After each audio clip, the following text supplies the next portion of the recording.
Man must rise above the earth, to the top of the atmosphere and beyond, for only thus will he fully understand the world in which he lives. 1. A girl singing her heart out about a miracle boomed inside my ear. A miracle would get me what I needed.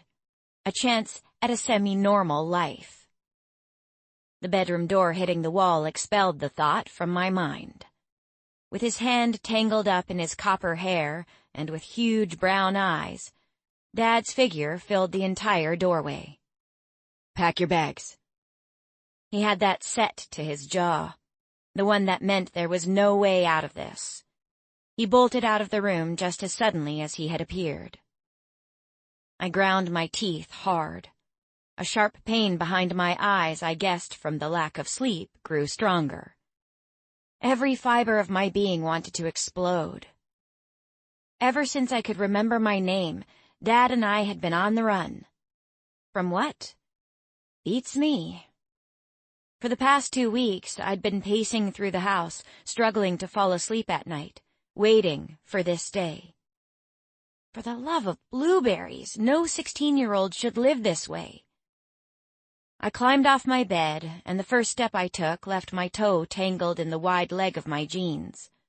I tried to regain my balance as the closet inched closer, but with wildly flailing arms, I came crashing down.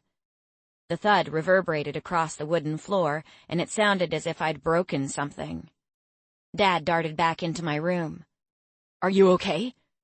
He lifted me back onto my feet as if I weighed nothing. Tears lurked in the corners of my eyes as I stared up at him. "Don't give me that look, Elena. Please, we need to hurry." He pulled my suitcase from the top shelf and chucked it haphazardly onto my bed. "We need to go. Now." "Dad!" He started to grab my clothes from the shelf and tossed them messily inside my small suitcase. Then he paused, sighed, and looked up with soft eyes. He stroked the side of my cheek. "This," he looked past me, "wasn't the right place, Bear. Please, you've got to trust me." He reached back to pull everything off my shelf while I curled my hands into balls of fury. My heart pounded as fast as those 2 words bounced inside my skull. "Trust you?" "Elena, we don't have much time," he yelled. "Pack your bags. You can ask questions later." He left, and the hollow thump of his stomping footsteps rang loudly as he made his way into the hall. "Ask questions? Yeah, right. I'll only get answers that don't reveal why we are on the run for the gazillionth time. Trust me, and I'll tell you when the time is right," were the only 2 answers Dad gave. Guess the time with him will never be right. It was no use arguing with him anyway. Once, he had thrown me over his shoulder and carried me out without any of my things. So I grabbed the stuff I needed, my MP3 player, a photo of Mom and me on my first birthday that Dad didn't know I had, and my journal from underneath my bed. I tossed them into my backpack. It wasn't much, but it was the stuff that made my miserable life feel less pathetic.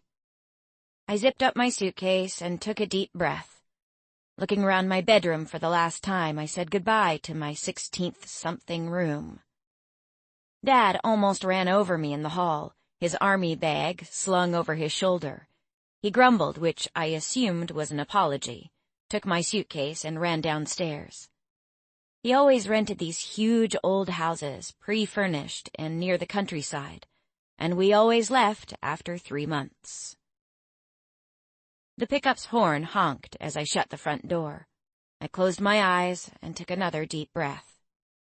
Just 2 more years, then I'll be 18 and free from this freak show. Huge raindrops fell hard onto the ground.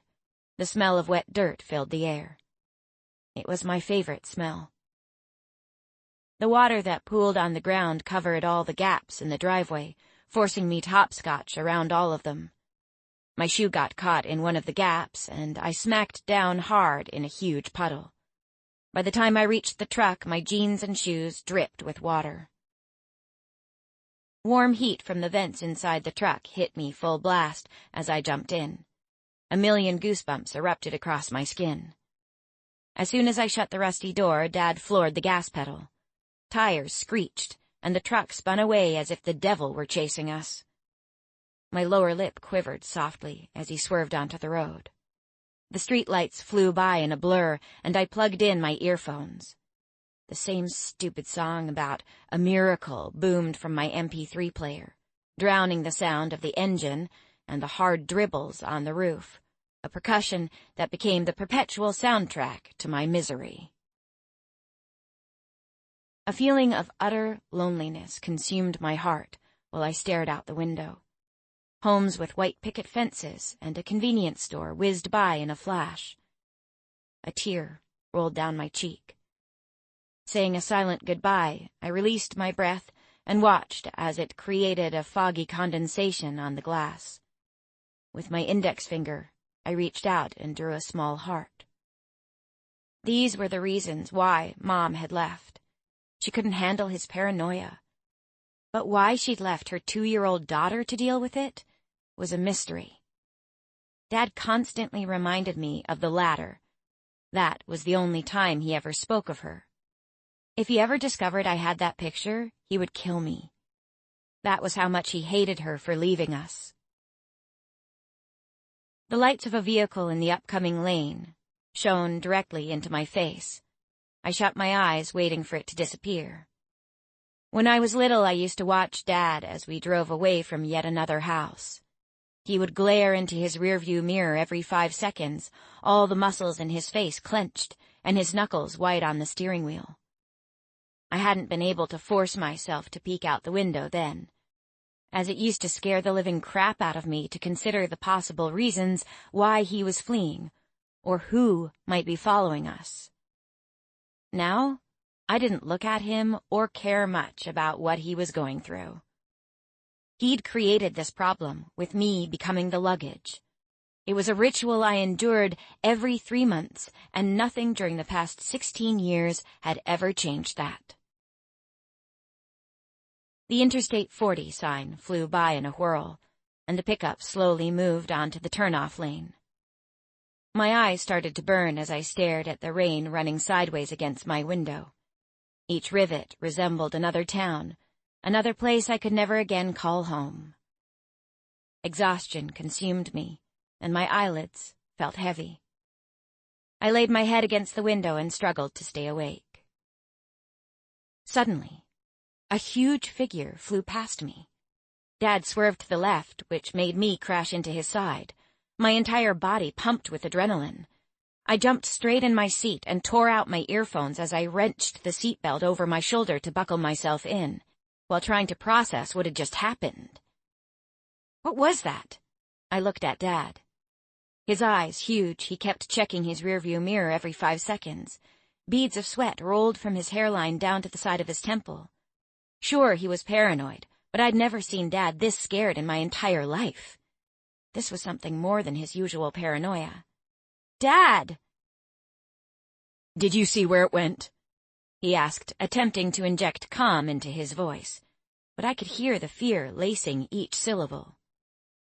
See where what went? Dad? What was that? You wouldn't believe me if I told you. For once in your life, just tell me! I screamed. 16 years of frustration exploded from my lungs. I couldn't take the unknown anymore. Fine.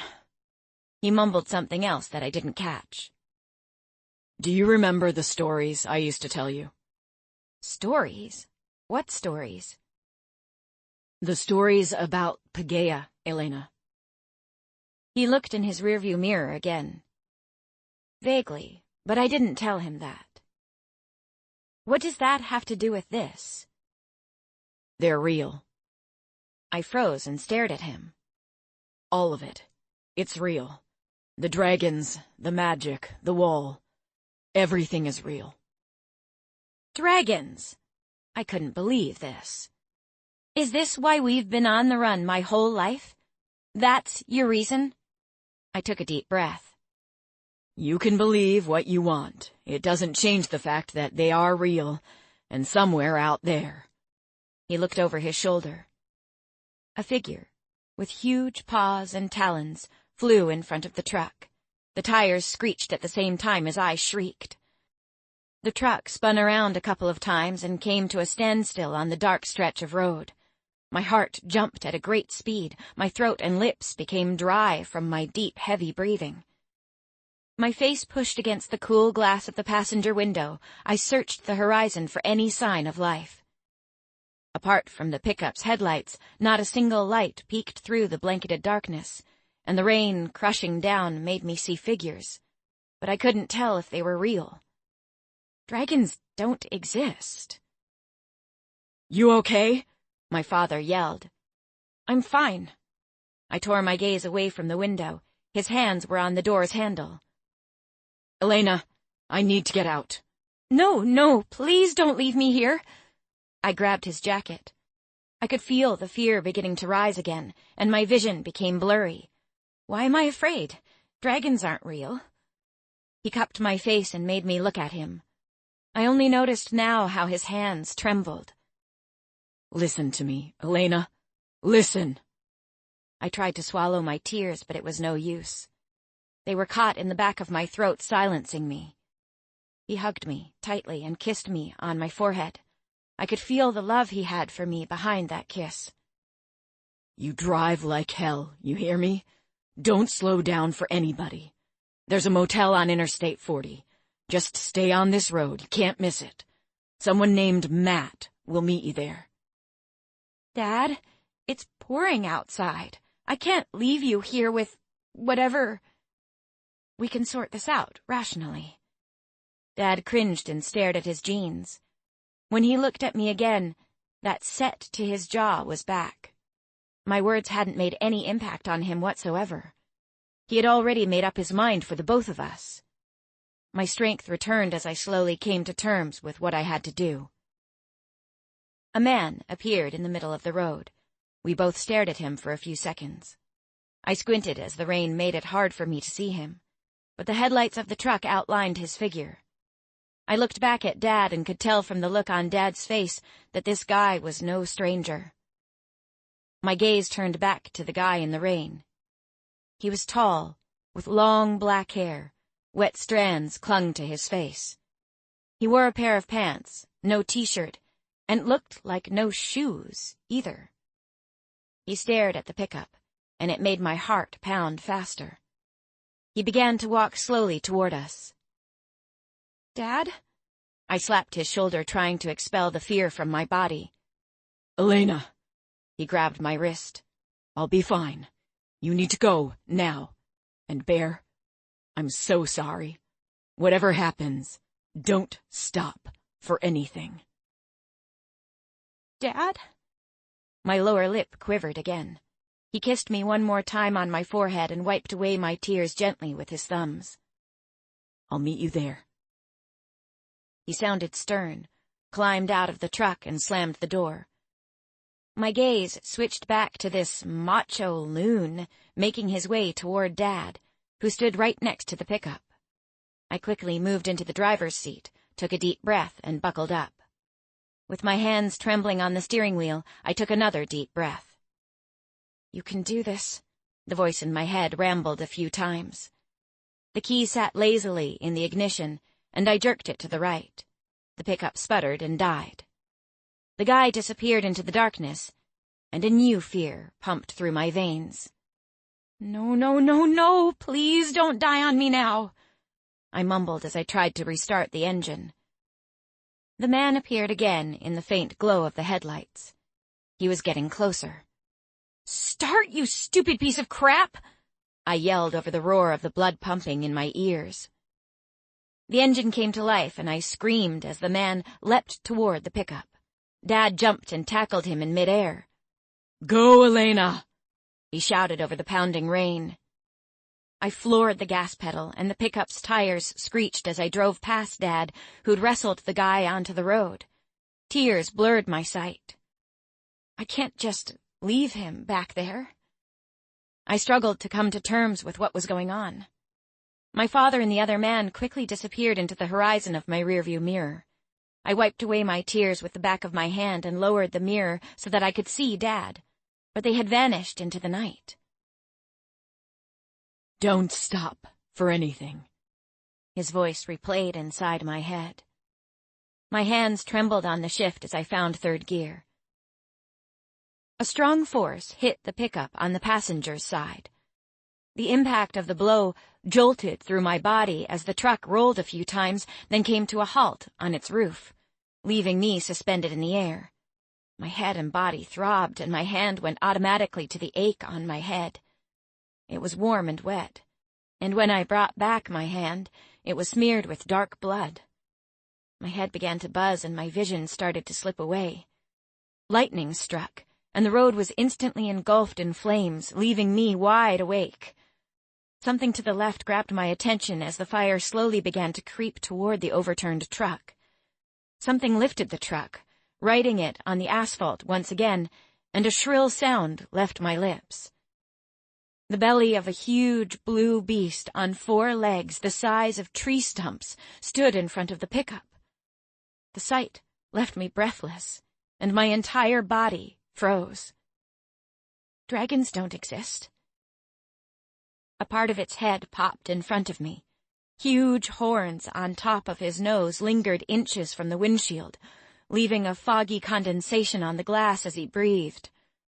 One of his frilly ears lay flat against his head, like a cat's when sensing danger. He placed a front leg on top of the hood, and my body trembled as the truck started to crumple. A part of his wing came into sight. It appeared to be shredded, with a sharp talon located at the end. Oval-shaped blue scales fanned over his entire body, glistening in the flames on the side of the road. Maybe it only looked that way through the tears blinding my sight. Beady eyes, sunken deeply into his skull, locked with mine. The picture in front of me just became my nightmare. I yelled as the dragon's weight shifted, forcing the pickup to crumple even more. Another dragon sank its jaws into the one in front of me. 2 huge copper horns lay flat on top of its copper head. The blue dragon growled and snapped with gaping jaws at the copper one attacking it. With powerful force, the blue dragon was dragged off the pickup's hood and thankfully away from me. The truck shook slightly and groaned, while my heart pounded as if I'd just run 100 meters. A bolt of fire came from the sky and lit up the entire scene in front of me. More dragons landed with thuds in the middle of the road.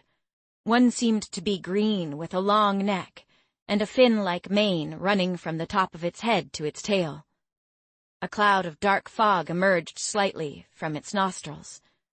Another was red and oddly beautiful, but something evil derived from its aura. They attacked the copper dragon with startling savagery. "Get the hell away from here," my inner voice shrilled. Quickly, I tried to unbuckle my seatbelt, but the clip wouldn't release. The earth shook with bolts of fire and lightning flew through the air while I tried to free myself. My father wouldn't just leave me here. As each second ticked by, I worried more about Dad. The dragons came close to the truck a number of times, but the copper one kept driving them back as if it was trying to protect me. I shook my head, trying to expel that thought. Dragons don't exist. Wake up. The tips of my fingers felt raw as I hammered endlessly on the buckle of the safety belt. My face was soaked with sweat and blood, and I knew that I had to get out of the truck quickly. With trembling hands, I pounded on the buckle with my fist until it unlocked. Throwing the restraint from around me, I watched in horror as the copper dragon bit fiercely into the blue's neck. Blood squirted everywhere and pooled in thick puddles on the road. The blue dragon staggered and dropped down to the ground. Electricity still sparked off its body, but soon died away. The green and red dragons jumped on top of the copper, but it knocked the red one onto the ground forcefully and crushed the green dragon with its huge front legs.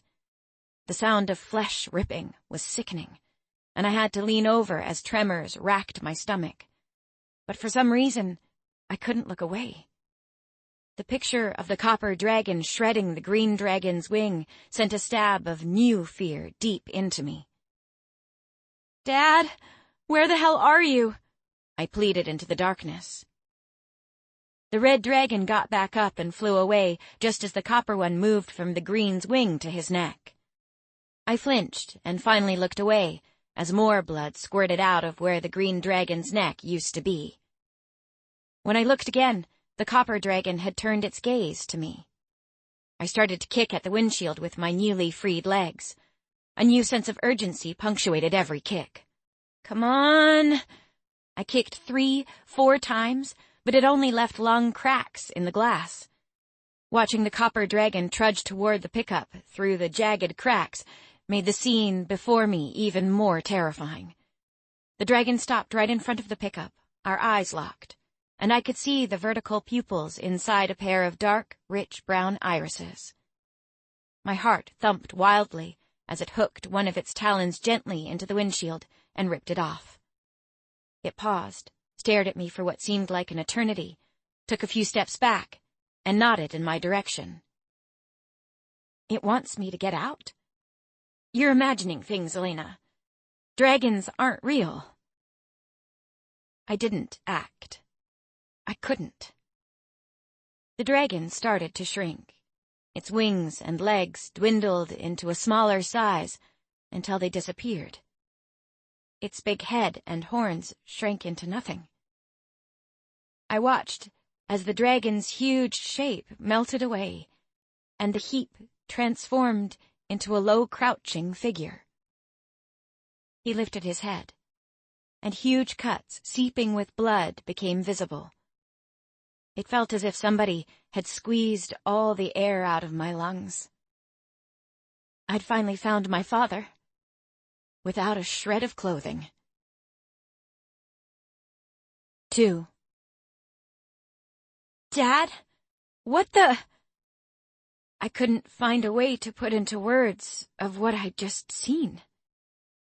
He staggered toward the pickup, and I closed my eyes. I would be scarred for the rest of my life after seeing him naked. My mind went crazy with words like dragon and dad and dragon. Again, thoughts that would land me in the nut house if spoken out loud. The zip of his army bag pierced the silence. I could hear him struggling to get into his pants. I pinched myself with shaky fingers. How did I not know any of this? Is this actually happening? No, it's a dream. I'm going to wake up soon and— "You can open your eyes, Elena." His voice interrupted my string of thoughts, and I knew I wasn't dreaming. I opened my eyes and stared at him. "Dad? Why didn't—" "I didn't want you to find out this way. I'm so sorry." He cleaned the cuts on his face with another shirt. Our eyes met, and he looked at me with a clenched jaw. All traces of the copper beast were gone, not one scale in sight. He held out his hand for me, his other raised as if to signal surrender. Trembling, I accepted, and he helped me get out through the opening where the windshield should have been. My entire body shook now, and the cut on my head stung fiercely. My hoodie and jeans hooked and tore on pieces of broken glass as I placed my shoes on the crumpled bonnet. But my gaze didn't leave Dad as I climbed through the jagged gap. When I was free from the truck, I watched him pour clean water from a bottle onto a shirt that he pressed to my head. "Ow!"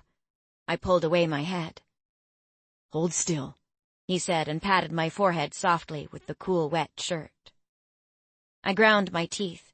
It felt as if someone had hit me with a baseball bat. I didn't know what to say, and a horrible silence filled the air between us while he put a Band-Aid on my face. "I need to make a call." "Dad?" I grabbed his arm, and he turned back around to face me. "Are more dragons coming for us?" "I don't know, Bear." He caressed my cheek gently with his thumb. He dialed a number and held the phone carefully to his ear. His eyes searched everywhere, his face illuminated by the soft glow of the phone. Matt? Herbert here. We got attacked by dragons. He spoke fast and listened for a few seconds. He walked away from me, facing away from the truck. No, I told you not over the phone. He spoke softly. We're stuck on Interstate 40.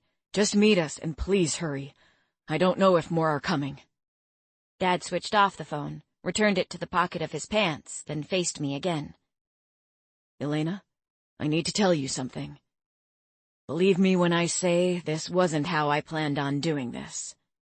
He sniffed hard and wiped his nose with his index finger and thumb. His eyes searched the horizon before they fell back onto mine. I wanted to take you out for a nice dinner and maybe ease into things. The corner of his lips curved softly, and then the smile disappeared just as fast. But he sighed, blinked a few times, and looked away. There? His gaze found mine again with tears in his eyes. I love you more than life itself, and I would never let anything happen to you. You need to understand that. I nodded more than once, but struggled to wrap my head around the fact that my dad could morph into a dragon. He swallowed hard and lowered his gaze. What is he not telling me? A screech that pierced the darkness made both of us jump. Elena, just run. Dad hissed and pushed me gently in the direction I needed to follow. As fast as you can. Matt is on his way. Go, now. I heard the sound of ripping jeans, and when I looked back, a huge dragon stood in the place where my father had been seconds ago. I didn't even have time to say goodbye or I love you. All I could do was what he asked, and I started to run. Tears blurred my vision, and I wiped them away vigorously. Not that it helped. Everything was pitch dark, and I couldn't see a thing in front of me. I fell down hard, but got back up and kept running. I didn't look back as I silently prayed for the motel to come into sight. Another screech made me stumble again. This time, fire lit up the entire road. I looked at the sky and saw the outline of the dragon, the one with the beautiful face. A shiver ran up my spine as I remembered the evil emanating from him. Where is my father? Am I going to die? Don't give up, Elena. Get up. I kept running while the dragon lurking in the darkness followed my trail. A predator that I could not see was stalking me, but each new shiver told me it was there. I shrieked as something hard pressed into my ribcage. I hadn't even heard it coming. One moment my feet were touching the ground, the next I was soaring through the air. Its talons pressed hard into my flesh. If it pressed any harder, it would snap me in two. The flapping of its wings was loud, and it reeked of sulfur. I started to cough uncontrollably as the strong smell crept into my lungs. My eyes started to burn, and it felt as if my head were going to explode. My whole body shook when the dragon collided with something hard. The dragon's weight was thrown back, and his grip around my torso vanished. I was tumbled through the air. A vague vision of another dragon snapping at the red dragon came into view. The red dragon breathed fire that lit up the sky. The two dragons became smaller as I descended. My heart beat so fast. Then everything went black, and all became silent. Dull voices spoke quietly in the background. At first I couldn't make out what was being said. It sounded hollow, as if they were speaking into a tin can. One question dwelled in my mind. Was Dad okay? Sight returned in shadows. First the light, then a bit of gray. 4 figures stood over me, but I couldn't tell whether they were male or female. Constance? A man with a strong Asian accent spoke clearly. Not now, Master Longway, a woman admonished in a British accent. I tried to lift my hands from my sides. I couldn't move. Why can't I move? The British woman barked a breakdown of medical stuff to someone, and one of the figures disappeared. There's something else you need to know. A man who sounded vaguely American said to my right. "She has the mark. It's a dark one, too." Mark? What does that mean? Am I dangerous? Will I be okay? My heart rate rose again. Something heavy sat on my chest. "But you said that her father was a dragon," the Asian man said, sounding confused. "How is that possible, Matt?" the British woman asked. "I don't know, Constance. I told you everything I know." Matt? Where's my dad? The three figures leaned over me. The British woman wore a long, white lab coat and had a stethoscope draped around her neck. She had the strangest silver glow in her hair, and she exuded confidence. The Asian man was short, middle-aged, and wore the ugliest Hawaiian shirt I had ever seen. The American, who I assumed was Matt, appeared to be in his 50s, with golden blonde hair and a huge nose. "You did well, Matt." The Asian man patted him on the shoulder. "I just wish I'd gotten there sooner," Matt said with the darkness returning to his eyes. My heart beat faster. The doctor turned her attention to me. "Do you know her name?" "I think he said it was Eloise, or Elena. I think it is Elena," Matt said. "Elena, can you hear me?" she asked, shining a light into my eyes. Dark spots danced across my sight. I hate that. The woman repeated my name each time she became more anxious. The Asian man touched the woman's shoulder gently. "Constance?" Her gaze snapped back to him. "No, Master Longway," she said in a firm tone. "I'm not giving up. She's too young and she has barely lived. I will—" "You can save them, Constance. Their minds don't perceive their reality. She needs—" "No, I won't give her the serum. Her mark is dark. We should try to get her back." Her gaze fell on mine again. "Elena, please." She had tears in her eyes as she pleaded with my immobile body. "Just blink once. It's all you have to do." "Blink, Elena. Blink," the voice in my head demanded. I didn't want any serum, but I couldn't blink. She waited a few seconds. "Elena!" she yelled. The Asian gawked at her, stunned by the sudden outburst. I finally blinked. I did it multiple times, afraid they hadn't seen. A hysterical laugh mixed with relief escaped from the doctor's lips as she wiped the tears from her face with the back of her hand. Matt took a deep breath. "What can I do, Constance?" asked the Asian. I assumed was Master Long something. "Nothing at the moment. Just let her rest. She's been through enough for one day." My eyes opened, and I found myself lying on a small bed in an infirmary. Each limb worked again, except my arms. They did their own crazy thing and moved without my control. My one hand clawed and pulled at the IV bulging from under my skin. Liquid squirted everywhere, and the machine connected to the syringe made a crazy, high-pitched sound. The rest of the beds were empty, and I pushed myself up straight while I desperately searched for Dad. Haven't they found him? "Everything's going to be okay." The doctor's voice came from right next to me. It made me jerk. I hadn't even seen her. Our eyes met, and I ended up staring like an idiot. Her light gray eyes, with dark spots inside the irises, started to calm my nerves. With warm hands, she pressed gently against my jaw. I felt the cold metal disc of her stethoscope on my back. Goosebumps blossomed everywhere on my skin as she moved the metal disc around. "Breathe," she ordered, authority filling her voice. I took a deep breath. The question of my father's fate scorched the tip of my tongue as I struggled to take another breath. Tears lurked in the corners of my eyes as different scenarios played around.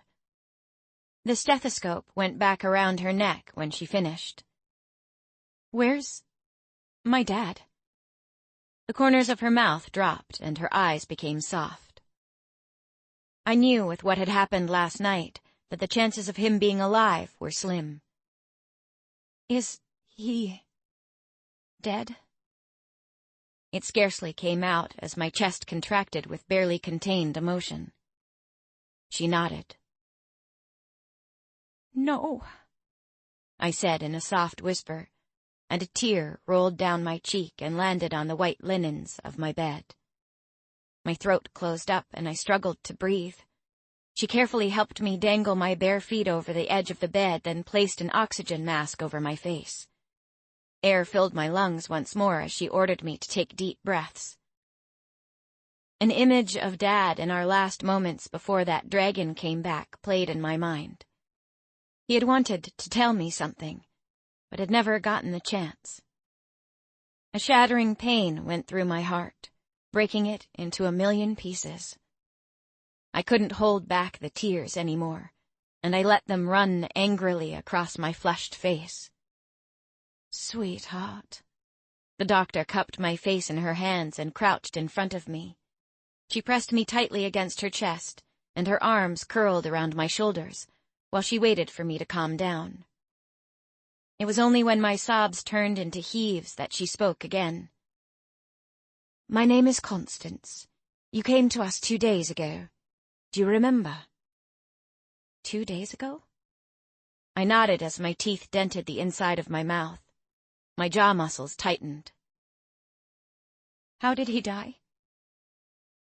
The dragons killed him, Constance said. I bit hard on my lip as I tried to force back more tears. She told me about Matt catching me right before I hit the ground. Matt must have been the other dragon that collided with the red one. He was part of the FBI, and one of his co-workers who worked with him on the scene had gone to look for any survivors, but they had found none. She told me how every dragon was registered except for us. Her explanation raised more questions than it gave answers. Questions I couldn't answer. She poured a glass of water. Elena, why were the dragons after your father? I don't know. I didn't even know he was a dragon, I said as I took the glass from her hand. When did you find out? She asked. The night on Interstate 40? It sounded like the title of a bad love song. The conversation in the pickup before the accident suddenly jumped into my head. Where am I? I asked. You're inside Paegeia. It's a world. I know about Paegeia. I didn't know what to make of it. He told you about our world? I nodded as deeply as my bruised neck would allow. Then I'm sure that you know that no human can leave after going past the wall. I sighed. The stories were foggy. The Bermuda Triangle were the only words that occupied my mind.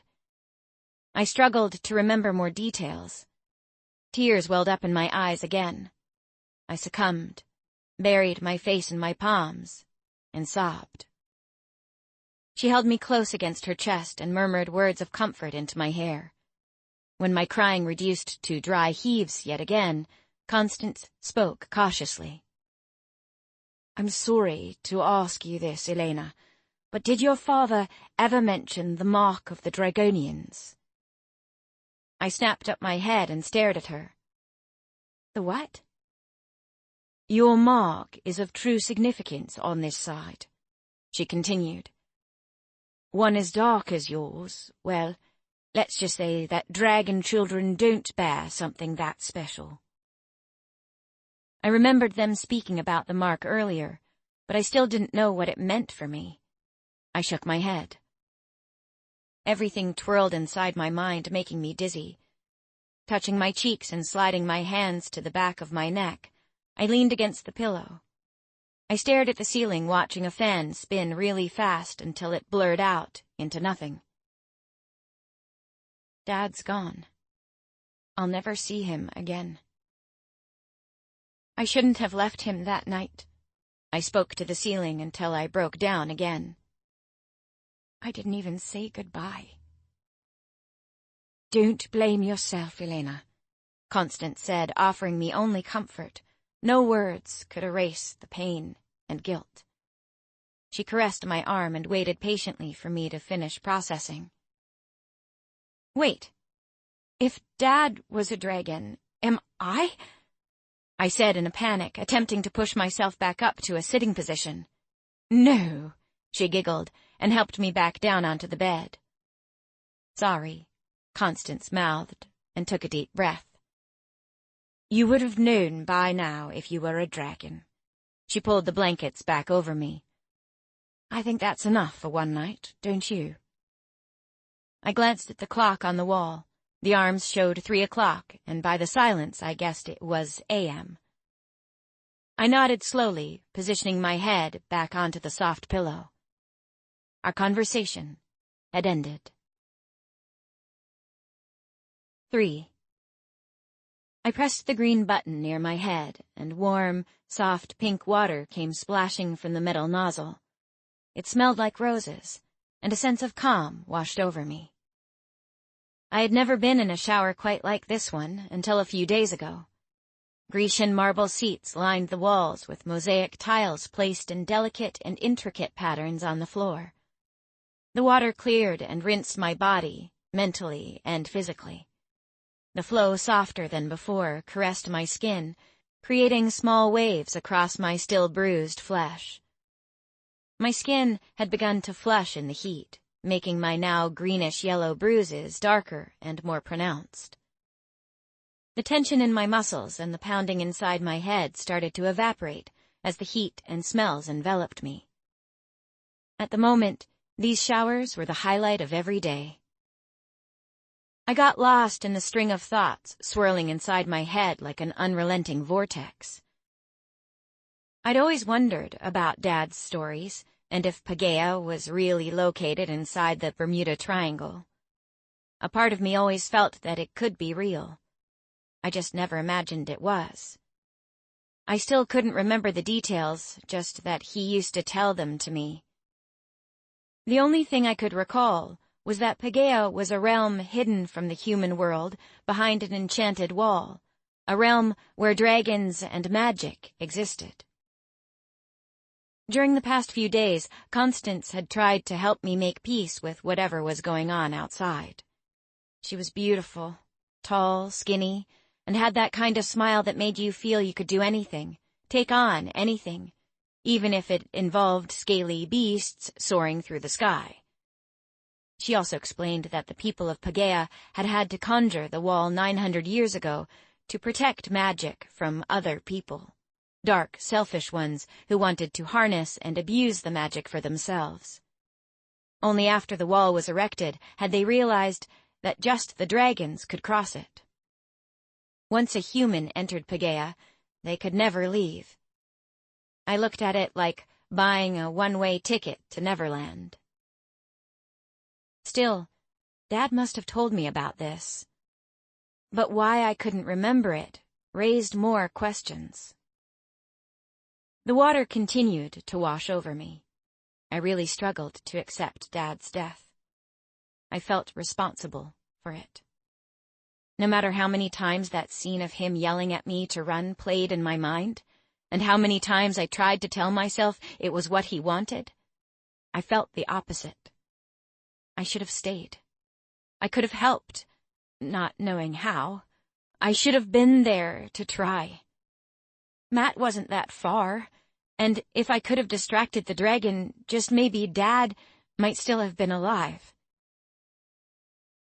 His death, and the fact that dragons were real, were the reasons I had spent nearly 5 days sequestered inside this infirmary. I hated hospitals more than I hated moving, but Constance and Julia were really kind. Julia helped her with nursing duties. She was beautiful, with big doe eyes and thick waves of black hair. She was funny, too, and made me giggle more than once with her dry sense of humor.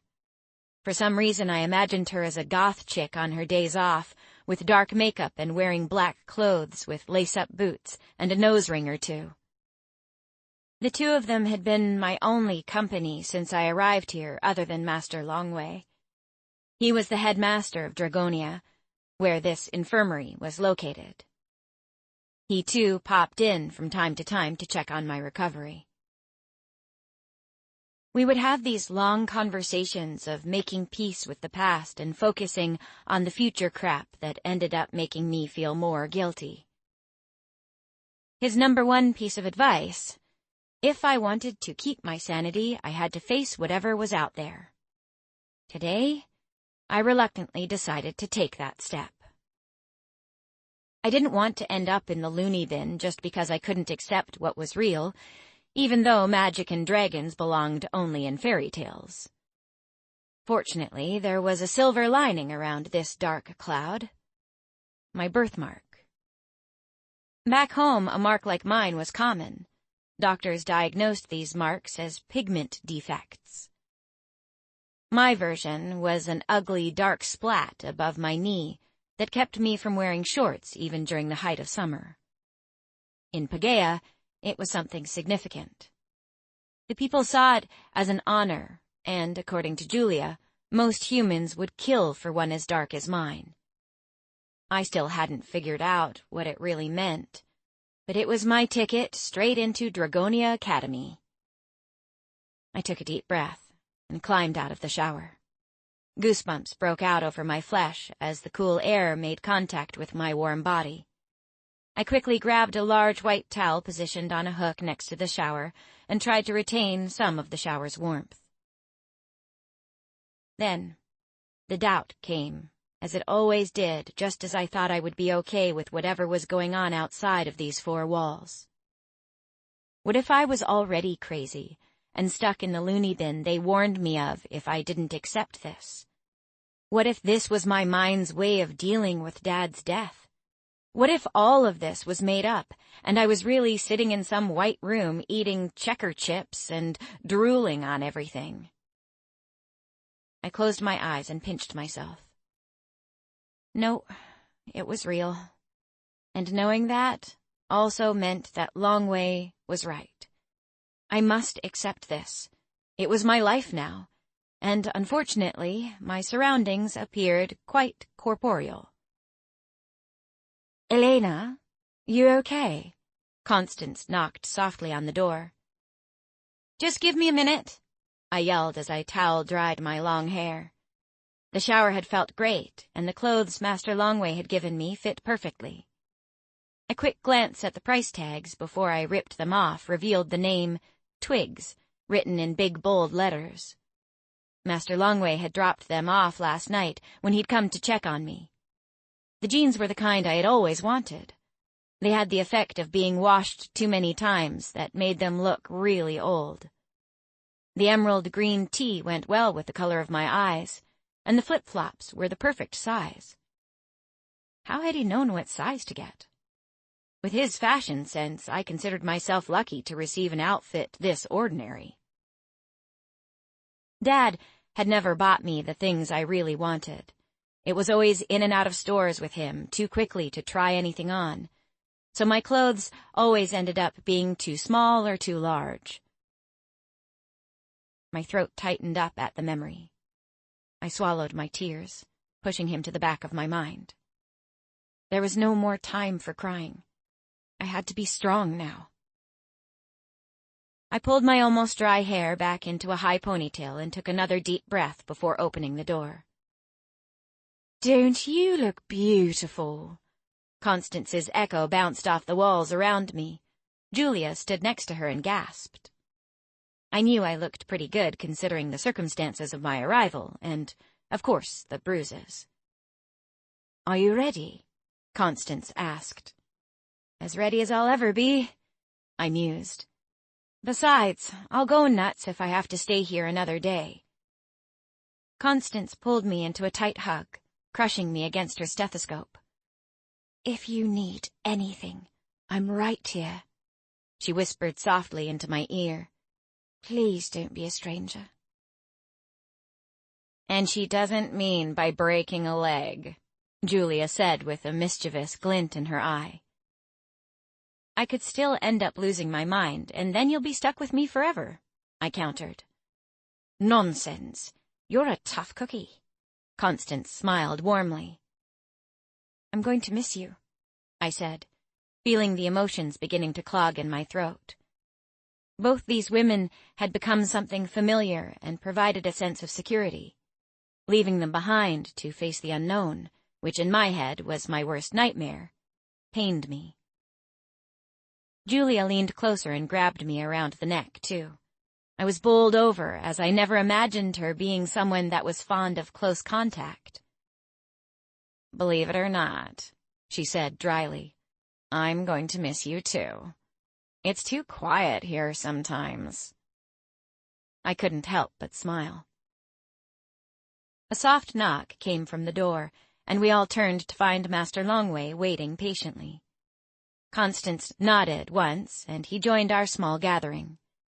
They nodded back and forth a few times. It was as if he asked her for permission or something. Then the clothes popped into my head. "Thank you, Master. The clothes fit perfectly." "You're welcome, Elena." He had a huge grin plastered on his face. "Tomorrow we can go to Elm and buy more." "Elm?" "A city close by that the students would call awesome." We laughed at the way his nose wrinkled when he said it. He even got the rock and roll sign right. I had to give him credit for that. "You're ready?" he asked timidly. I assumed that he didn't want to tear me away from the familiar too quickly. The corners of my mouth twitched slightly upwards, and I played with my ponytail as I moved slowly toward the door. Constance looked at me with anticipation. She was probably scared a dragon would swoop down and fly away with me to its nest or something. Julia's expression, on the other hand, suggested she was waiting for a prank to happen. Master Longway whispered something. I hoped he alleviated Constance's worries, but it only made me more nervous. The first step I took was blinding. When my eyes finally adjusted, I found myself standing on a huge wooden deck. The smell of fresh paint burned my nostrils. A part of me was still waiting for something to jump out of thin air. I turned back and waved to the two women as I tried to process my surroundings. Taking the first step off the porch made my throat dry, and I swallowed hard. Please don't let me see any dragons soaring through the sky. "Are you all right, Elena?" Master Longway stood next to me with his arms folded behind his back. I felt unsure. Forcing myself to look away from the sky, I saw a big brass statue of a man. It stood right in the middle of the courtyard, surrounded by cobblestone pathways that formed a wagon wheel with many intersections. We followed the paths through a small grove of oak trees, and a gigantic castle rose majestically in the distance. Master Longway stopped in front of the statue, launching into teaching mode. "This statue is of the founder of Dragonia, and the greatest king that ever lived, King Albert. Who knows where we would be if it wasn't for him?" He tapped the feet of the statue a few times. We turned off the main path and took one of the smaller trails that led toward the entrance of the castle. As we walked, birds chirped from high up in the branches. The grass was a bright green, unlike any I had ever seen. It made me think of magic again. I had never believed in its existence until now.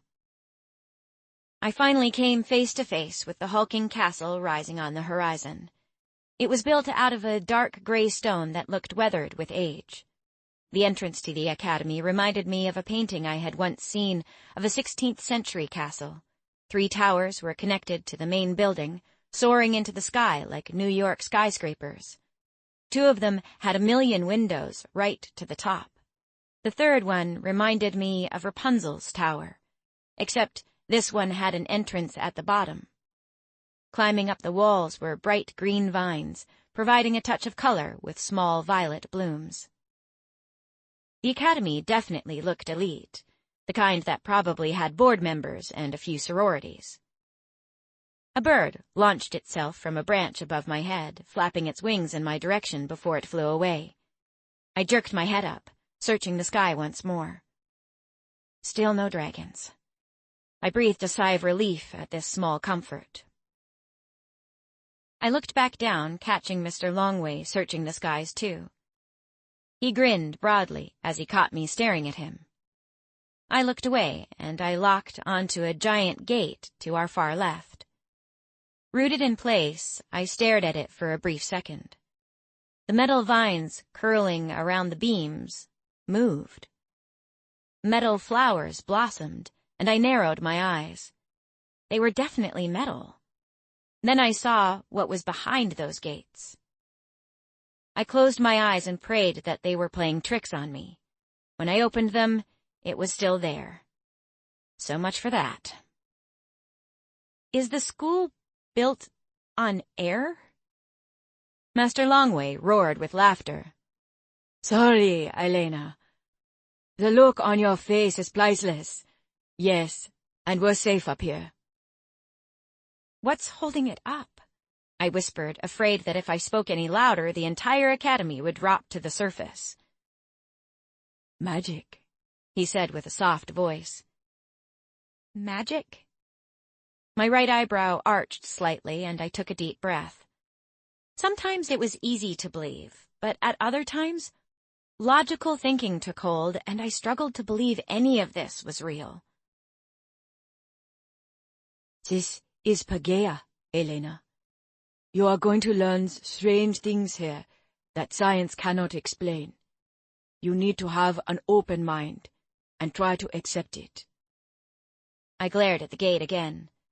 The roses and vines still moved around the beams, but didn't hide that clouds were gliding by.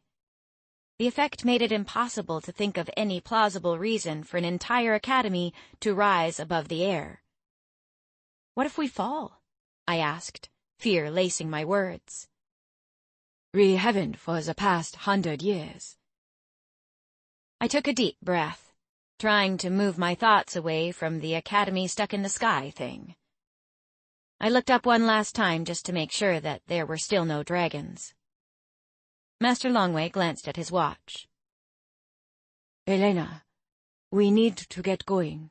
Class will start soon. He took bigger strides, and I had to run to keep pace with him as we entered a door 3 times my height. We picked up my schedule from the woman seated at the reception desk. Horn-rimmed glasses rested haphazardly on the tip of her nose. She greeted me with a welcoming tone, encouraging me with words meant to instill confidence. Yeah, right. She's probably never been to the other side where things are normal. What does she know? I had to run to keep up with Master Longway, as he hurried down a long passage. The narrowed hall held that old, dusty smell often found in basements.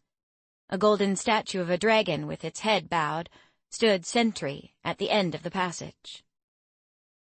We walked into a spacious lobby with 2 sets of staircases leading to what I assumed were separate wings of the castle. Dragon paintings and armored statues were stacked meticulously against the wall. The students who passed us greeted Master Longway with chirpy highs, followed by soft whispers and pointing fingers as they laid their eyes on me. It was the first day of school all over again, and heaven knew I'd had my fair share of those. I almost lost Master Longway in the throngs of students as he ran up the stairs to the left and came to a sudden stop in front of a row of doorways. We entered a wooden door with a woman embracing a dragon engraved on it that led to another set of stairs. This place is really big, I mumbled, annoyed, knowing I would never learn my way around all the staircases and passages. It has to be. Where do you think everybody stays? Master Longway said. These are the girls' dormitories. Boys are on the right. We entered the new space and climbed 3 separate staircases. By the time we reached the 4th set, my lungs felt ready to burst. He finally stopped at the door with a gold 4 woven in an intricate braided design, while I silently suggested the construction of an elevator. Placing his hand against the door, he pushed, and it opened slowly into a cul-de-sac with 3 doors. He knocked to the first one, and we waited.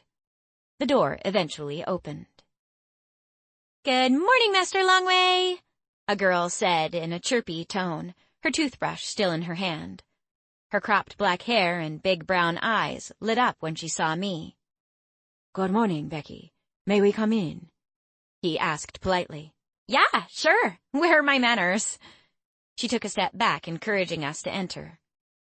We entered a room with 3 gigantic poster beds, 2 on the right wall facing another positioned across the room. They were stunning, with white lace hanging from the top that cascaded down wooden beams and pooled onto the floor. The carpet had plain dark brown shag so lush my flip-flops almost disappeared. A fancy chandelier cast a majestic glow.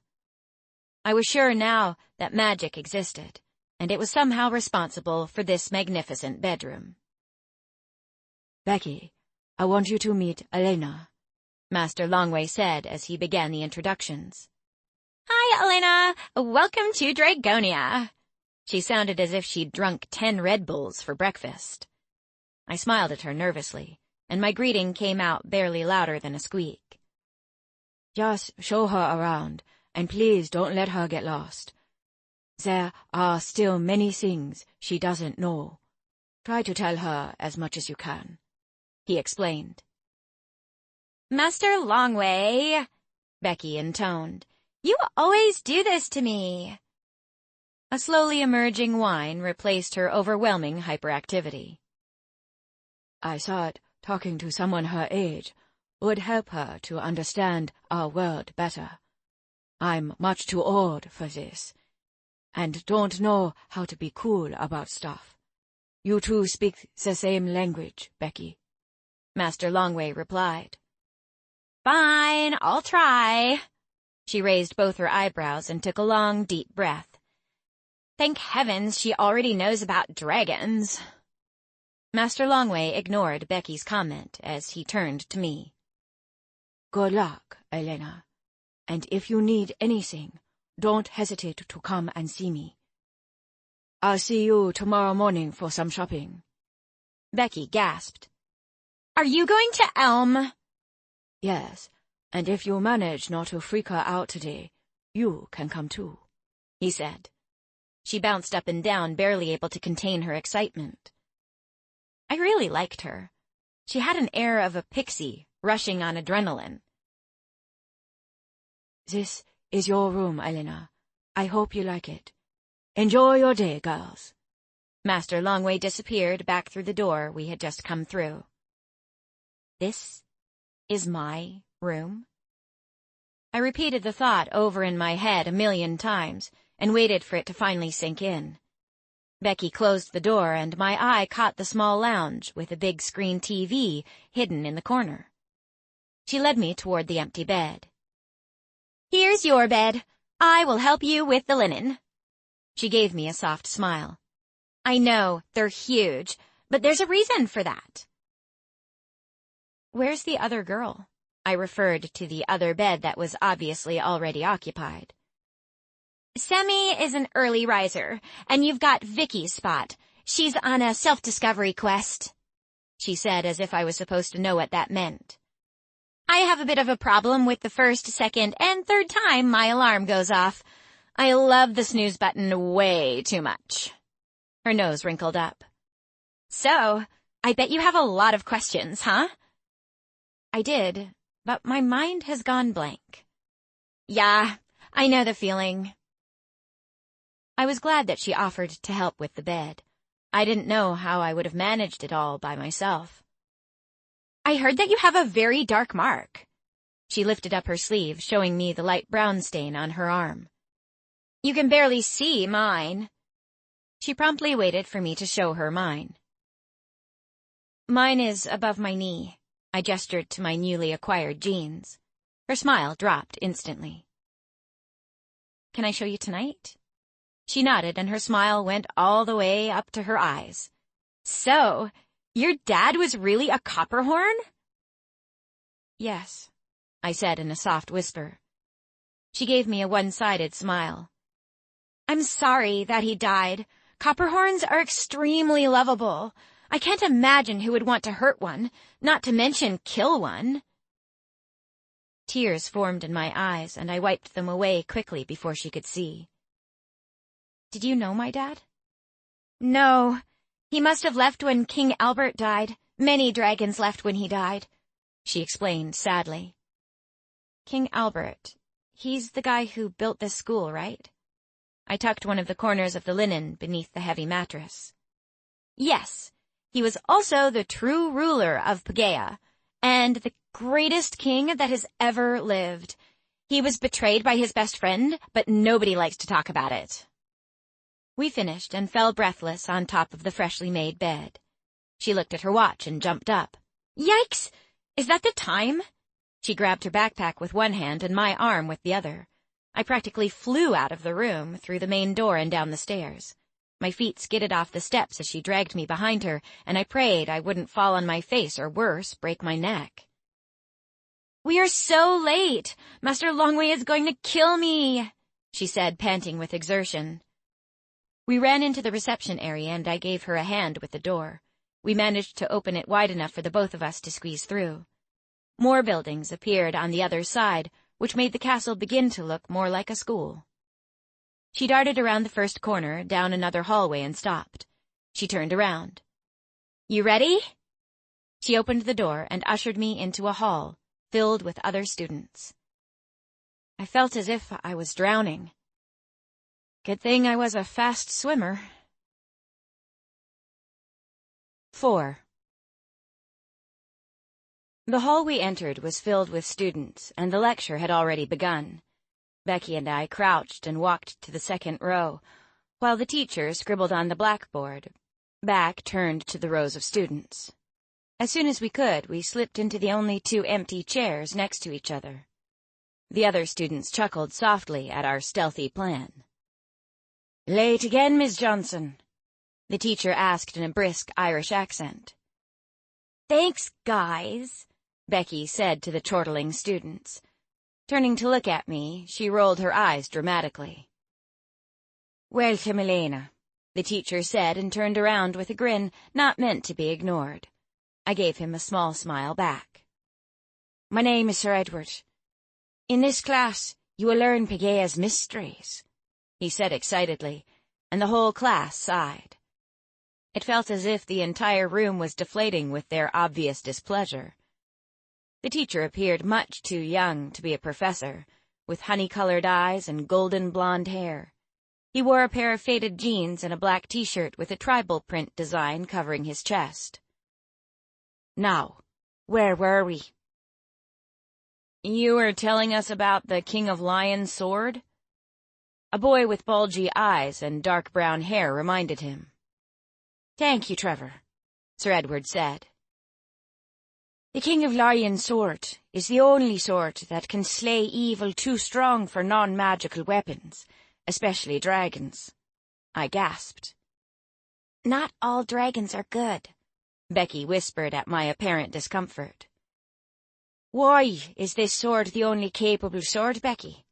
Sir Edward asked, and she shrank into her chair. It's the only sword blessed by King William 1,000 years ago. She'd clearly sucked the answer out of her thumb. Yes, and how did the sword get blessed? He asked. Holy water, she answered, and everyone laughed. Sir Edward smiled. Try to pay more attention, Miss Johnson. Riley. He called on a girl in the third row whose hand reached the highest. She flipped her hair and gave Becky an I'm smarter than you are smile. No one knows for sure, but there are plenty of ideas. She's a big know-it-all, a real toothache if you ask me, Becky whispered as Riley gave a breakdown of a million possibilities. Correct, Riley, Sir Edward said. So we shouldn't rule out holy water, Becky chirped, and the class broke out in laughter again. No, Becky, that one has been tested, he said, ignoring her curled lip. Who can tell me what the Japanese call it? The know-it-all, Riley, was the only one who knew the answer this time. Riley? She-wo, she said. While she was answering, Becky was doing an accurate impression of Riley, and I had to suppress my laughter in order to not draw any more attention to us. "Here, you deserve it." Sir Edward tossed Riley a chocolate bar. "Who can tell me how many King of Lion weapons we have?" he asked. This time everyone's hands went up, except for mine. "Charlie." He pointed to a boy in the first row. "1," the boy said. "Now where's my candy?" Sir Edward chuckled and tossed him one too. "So, if something happens to the King of Lion, we're basically screwed?" another boy asked. "Don't think of it that way. Hope is always near to those who believe. Besides, the sword is well protected in the city of Elm." Turning from the front of the room, Sir Edward started to walk my way. As he passed our row, he dropped a handbook on my desk. "Please, if you can open to the page 67. On the page was a picture of a sword with the King of Lion written in small letters at the bottom. An image of Excalibur popped in my head as I looked over the page.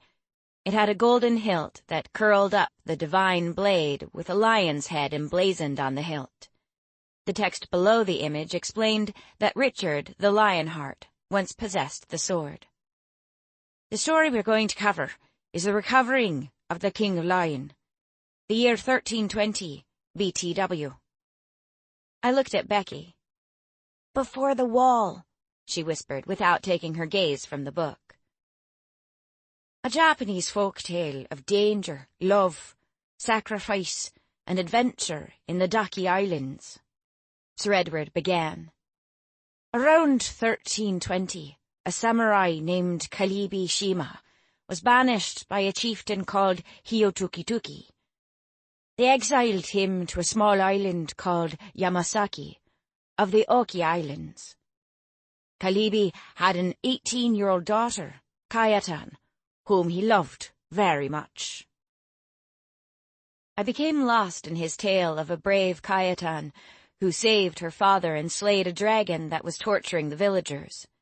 In return, the town gave her the King of Lion sword.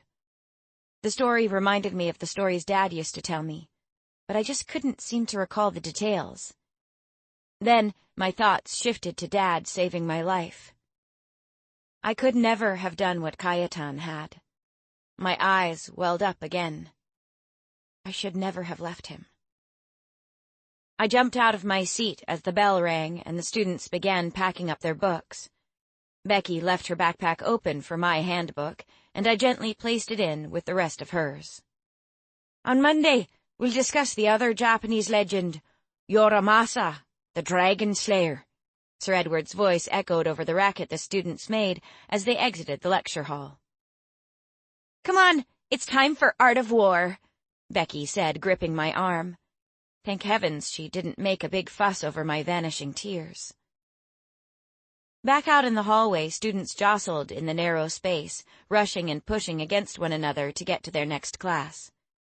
On our way, we passed the cafeteria and ran to another door. I squeezed through quickly as Becky struggled to keep the door open. Instead of more lecturing halls, in front of me stood acres of land with mountains rising in the distance.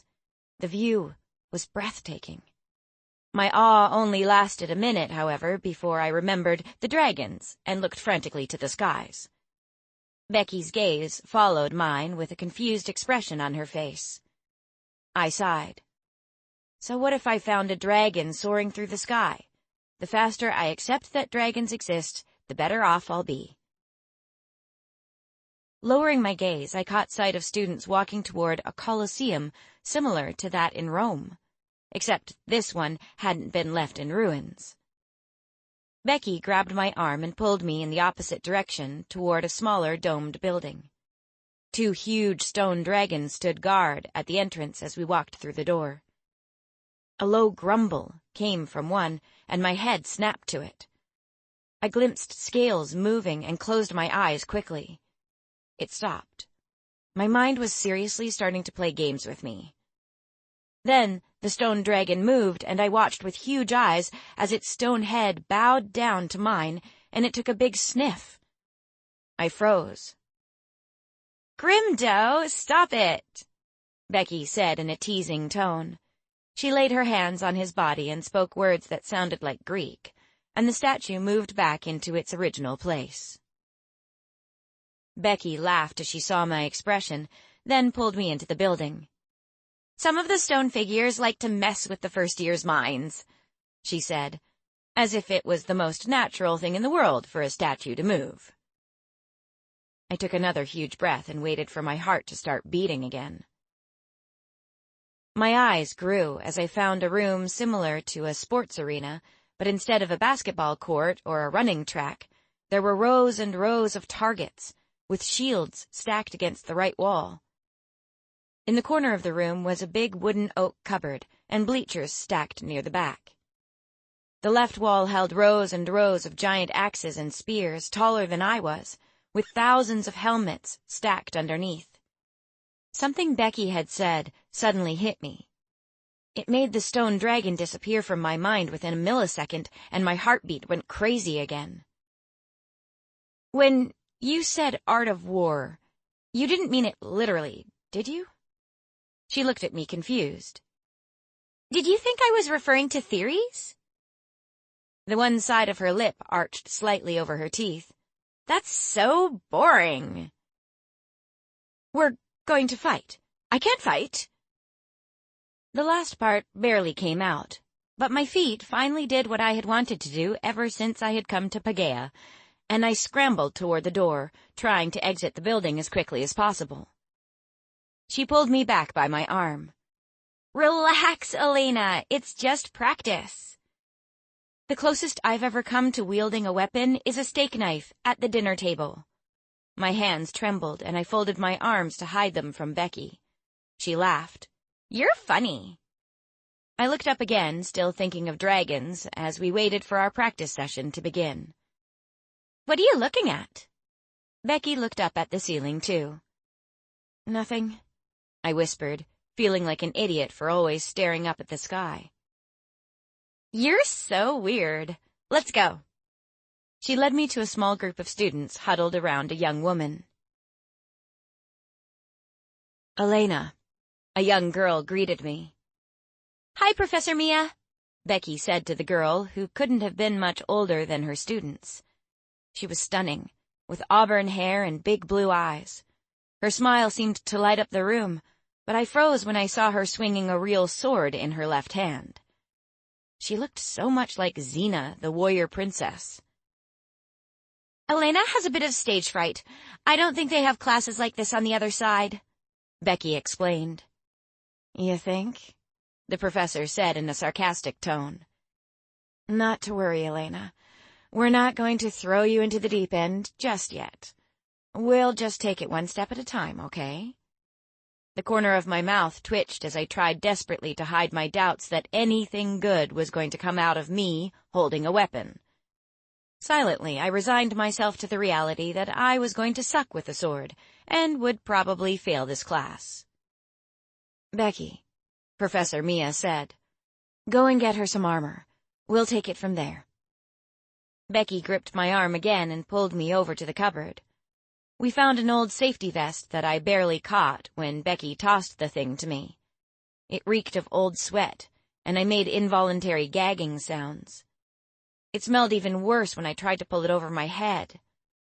When I finally surfaced, I found Becky leaning against the cupboard with crossed legs, laughing in total hysterics. Standing up, she regained control of herself and wiped away her tears. "Don't worry, we'll find you one tomorrow in Elm that will fit," she said, without looking at me.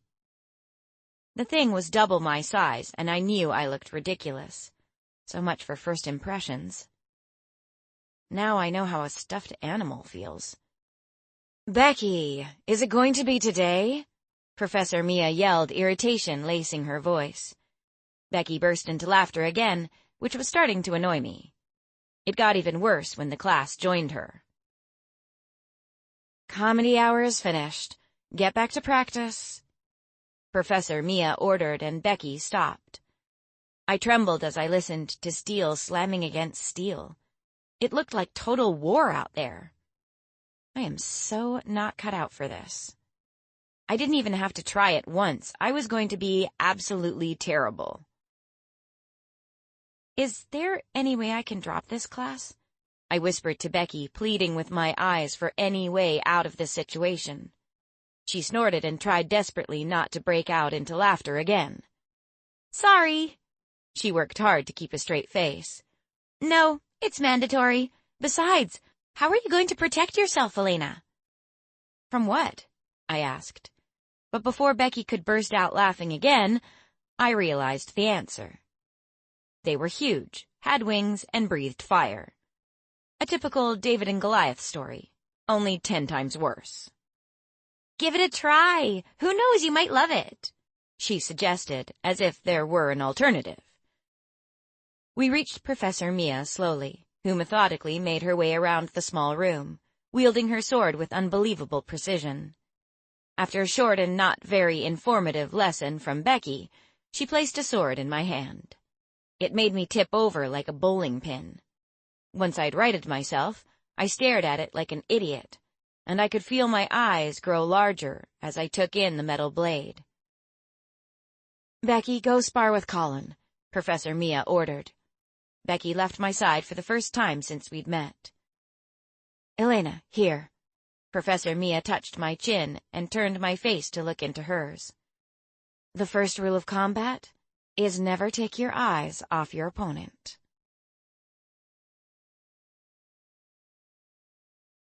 Class was excruciating. In 10 minutes, every muscle and joint in my body was inflamed. Right before I thought I was going to pass out, Professor Mia mercifully stopped.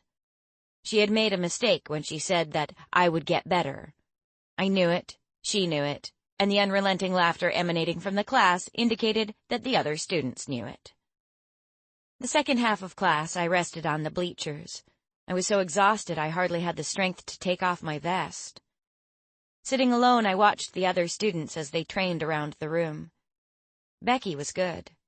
I felt sorry for her opponent. She even threw in a kick or two between the fierce blows of her sword.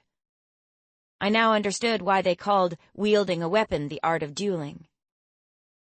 Thankfully, a bell rang in the distance and everyone stopped on Professor Mia's command. The students walked with high spirits toward the wall to return their equipment.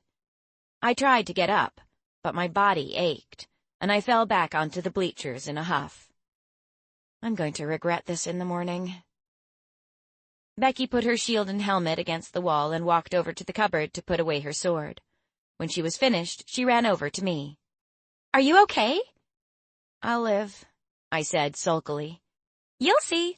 It's going to be your favorite class, too. I don't think there's a student here who hates art of war. She gave me a hand up. Well, then, I'm going to be the first. I'm definitely a lover, not a fighter, I said honestly, coding every syllable. She giggled and pulled me toward the exit. We cleared the field back on our way to the main building. Can I ask you something? She nodded, carrying her sweaty vest over her shoulder. What happens if someone gets hurt? Swallow annexes are good at healing cuts and bruises, Becky said simply, as if that offered any real explanation. Swallow annex? The term sounded Greek and dangerous, and I decided against asking her for a translation. My legs burned as I started to climb the stairs that led to the big wooden door we had exited an hour ago. Each step sent a biting pain into my knees. To make matters worse, they didn't want to bend properly, turning my balance into a big fat 0. My gaze caught the huge structure straight out of ancient Rome on our far left. What's that? It's the Colosseum. Do they fight there, too? She huffed. You could say that. What do they call the one we were just in? The Parthenon Dome. Does everything in this country start with a P? She snorted and hit me playfully with her sweaty vest. We went up to the room so I could take a quick shower before lunch. Once I'd slipped off my sweaty clothes, I tried to enjoy the sanctuary of the shower, but the grumbling in my stomach hastened my usual routine. Finishing quickly, I joined Becky in the main bedroom, and we made our way to the cafeteria. When I entered the outdoor lunch area, the first thing I noticed was more magic. One of the boys played with real fire in his hands. It was in the form of a small animal that ran through his fingers, underneath another, and slipped over the next. Another boy zapped a girl's ass with a bolt of soft lightning. She cried out softly, jumped around, and slapped him as hard as she could, which made his friends laugh. Becky pulled my arm again, and I had to look twice as we passed another girl who frosted some berries with her breath. I couldn't stop gawking at all these people, and I got a few glares back as if I was invading their privacy. I got dragged behind Becky like a starstruck idiot as we made our way to the buffet line, stationed below huge oak trees. I regained myself as I kept saying over in my head that I had to deal with this like a normal person, even though nothing about what I had just seen was normal. Behind the buffet line stood a man with a huge stomach who was dressed in a chef's uniform. Dad had always said nobody trusts a skinny chef, and I laughed to myself. His hair had the same copper glint as Dad's had, and the smell of his food made my mouth water. "Chef, this is the new girl, Elena," Becky introduced. "Elena, I was wondering when you were going to join the living," he teased. "So, what are we having today?" she asked. "Rice and fresh vegetables with a lovely roast beef." He sighed in satisfaction. I giggled as he somehow reminded me of my dad, and for a short second I forgot what it was I had seen a few minutes ago. "Ugh! Nobody got the riddle yesterday?" Becky mumbled. "Nope. Have you seen today's?" he asked playfully. She waved it away. "It's too difficult anyway." He laughed at her apparent frustration and turned his gaze onto me. "Are you good at riddles, Elena?" I shook my head. "Sorry." Dad used to ask me riddles almost daily as well, and I never knew any of their answers. "Not to worry. Riley will have to choose your menu then." Miss Know-It-All gets most of the riddles right, and then we get pasta, and, oh, what's that other thing she likes so much? Becky asked the chef.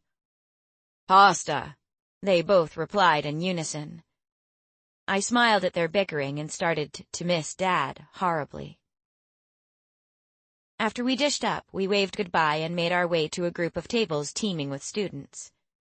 I could see some playing with fire and other elements out of the corner of my eye, but decided to make peace with this reality as soon as possible and focus my energy on familiar things, like conversation. Let me get this straight. Whoever solves the riddle can choose what we have to eat?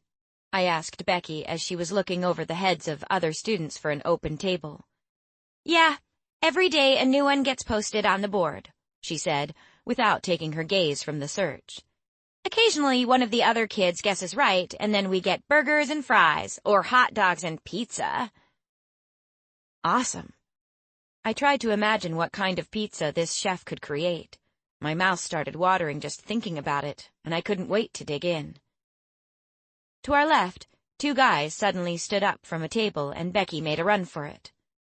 As we slipped into the chairs, my eyes locked on a guy sitting 4 tables away from us. Something inside my stomach twirled as I gawked at him playing absent-mindedly with a soda can. He sat with a group of 6 other guys, though he clearly stood out. His raven black hair was in perfect accord with his sun-kissed skin. A strange feeling that I had never felt before began to boil inside my gut. I would soon learn that staring at him would be the biggest mistake of my life. 5. Carefully, I released my lower lip when I realized I was chewing on it. The mysterious guy looked up, spoke to the guy opposite him, and then smiled. My heart beat faster. He had the same smile as Dad, a smile that lit up his face and reached all the way to his eyes, creating vertical dimples in his cheeks. The smile I loved and missed so much. His peacock blue eyes made me feel as if I were falling straight into a rabbit hole, one that I could never find my way out of, not that I would want to. Suddenly, a middle finger jumped right in front of his face, blocking my view. It belonged to a girl with short snow-white hair. She was a stunner, with light blue eyes and a long oval face. It was no miracle how they had ended up together. Becky laughed when she saw who I was staring at. "Don't pay any attention, she's a bitch. You're not the only one who stares at him with googly eyes and a drooling mouth." "Who's he?" "His name is Blake Leaf." She let out a small, lustful sigh. "He's verutiful, but such a dick." She started picking at her vegetables again. "Verutiful?" "Combination of very and beautiful." I giggled. "The bitchy girl is Tabitha. She's always had a thing for Blake. I'm still not sure if they're an item or not. Blake has this phobia of being spoken for," she explained. "He doesn't want a girlfriend?" I asked, stunned. She shrugged. "Something like that." I looked up at the sky once more. I must have done it a million times today and saw Becky following my gaze. "Elena, what is with you? Why do you keep looking up at the sky?" "It's stupid. You'll laugh." I nervously tried to make her drop the subject. "I might, but I can't help it. You're hilarious." "I keep waiting to see a dragon." She looked at me with a raised eyebrow as if I was crazy. "Forget it," I said, when an extremely loud laugh pierced my ears. I glanced over my shoulder. A girl with long auburn hair and hazelnut eyes plummeted onto the seat right next to me. "She's hilarious." "I know, right?" Becky said in an agreeing tone. I wished for the earth to open up and swallow me whole. "How many times has she looked up today?" "Like 1,000,000. I felt stupid as they made jokes. "Elena, this is Sammy," Becky said. "Short for Samantha." She reached out her hand for a shake. "I'm one of the roomies." She was a tiny thing, even more petite than I was, and her dimples were definitely her main attraction. I took her hand and shook it gently. "She really doesn't know?" "I don't think so. Master Longway asked me to give her the crash course." "May I?" she pleaded. Becky nodded and looked at me with a huge smile. "What are you doing?" My heart thumped painfully. The last time I felt like this, Dad had transformed into a dragon. "Relax, Elena. Sammy just wants to introduce you to a dragon." "A dragon? Where?" I yelled, and everyone outside fell into an utter silence. This was so not cool. A number of students laughed, while others shook their heads in disgust. I covered my face with my palms. In 1 millisecond, I had killed my only chance of ever finding a social life. "Oh, shut up," Becky said loudly. "Eat your food." "Sammy, you should take her to Constance for this serum before she goes mental," the girl with the white hair sang, and everyone, including Blake, laughed. Sammy flipped up the middle finger Tabitha had thrown me a few minutes ago. "Suck on that, biatch." Looking incredibly pissed off, Tabitha jumped up from her chair ready to attack. Appearing uninterested in witnessing a full-on girl fight, Blake carefully pushed her back into her seat.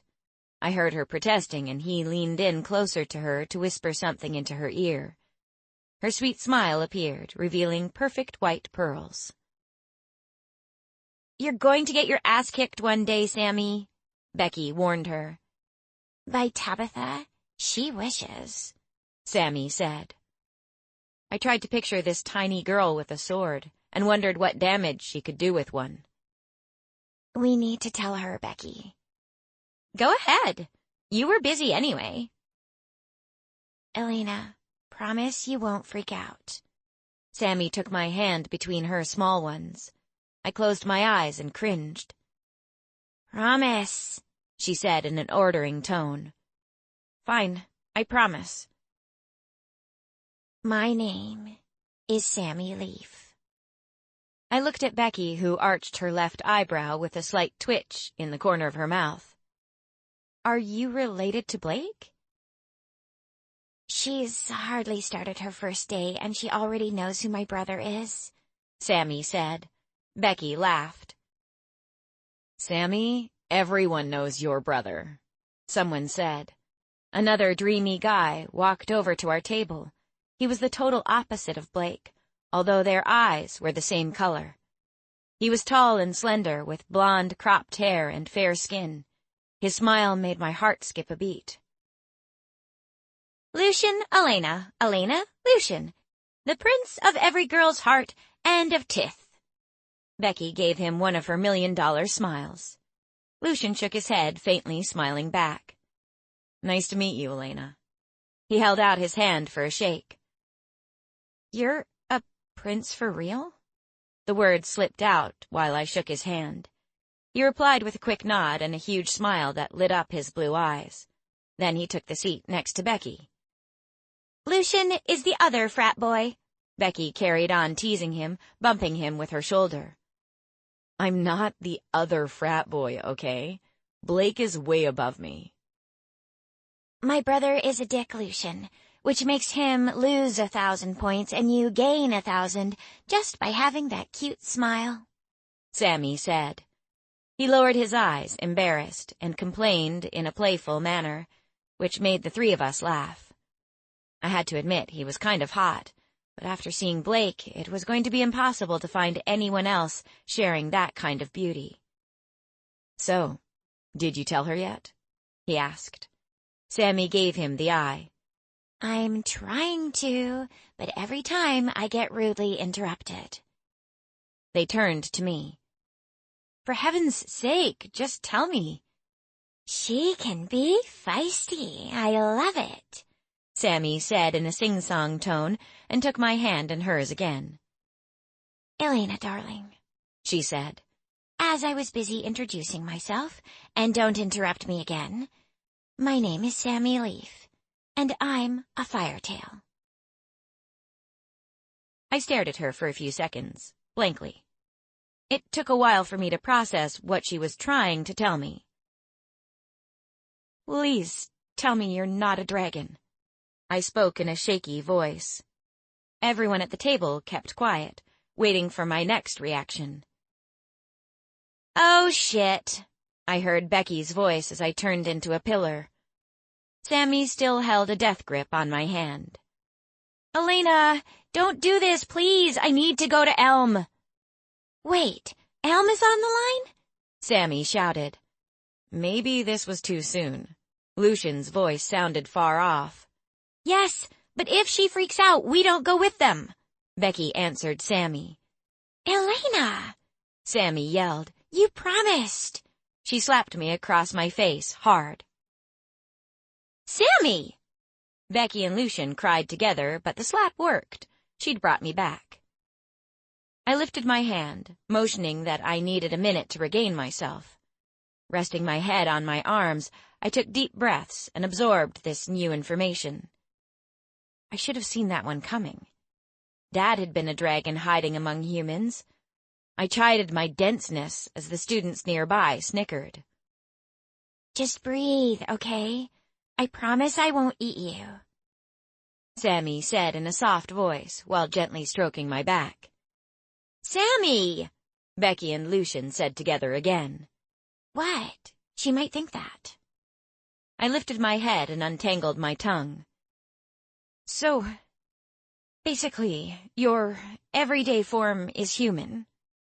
Except for class when I need to morph into a big ugly dragon, she said with a raised lip. Becky and Lucian released their collective breath. You're not ugly, Lucian said in an admiring tone. Maybe not to you, but to Elena I might be. So, no dragons are soaring through the sky? I looked at Becky. No, Elena. The dragons are all around you. I looked at the other tables. Everyone had gone back to chatting and enjoying their meals, my little outburst from earlier already forgotten. I sighed. I don't care what you are, as long as you promise me you'll stay in this form. She smiled and her dimples dented deep, just underneath her cheeks. She's back, Becky sang. Welcome to Dragonia, Lucian said as he picked up his tray from our table. Turning with a short wave goodbye, he joined another table crowded with boys. "You're a dragon?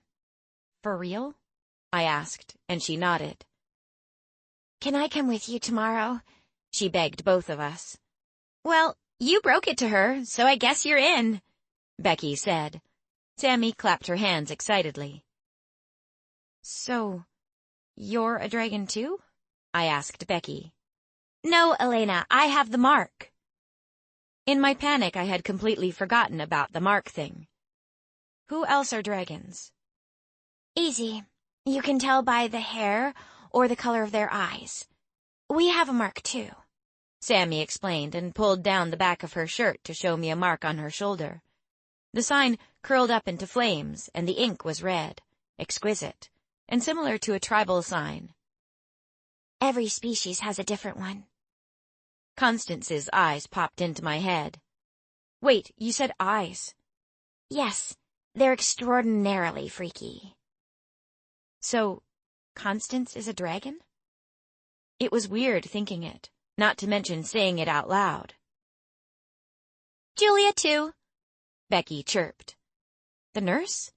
Unless you know another Julia, she said. I'd spent a week with 2 dragons in disguise. They must have thought I was an idiot with the way I had behaved. I looked at the girl with the snowy blonde hair.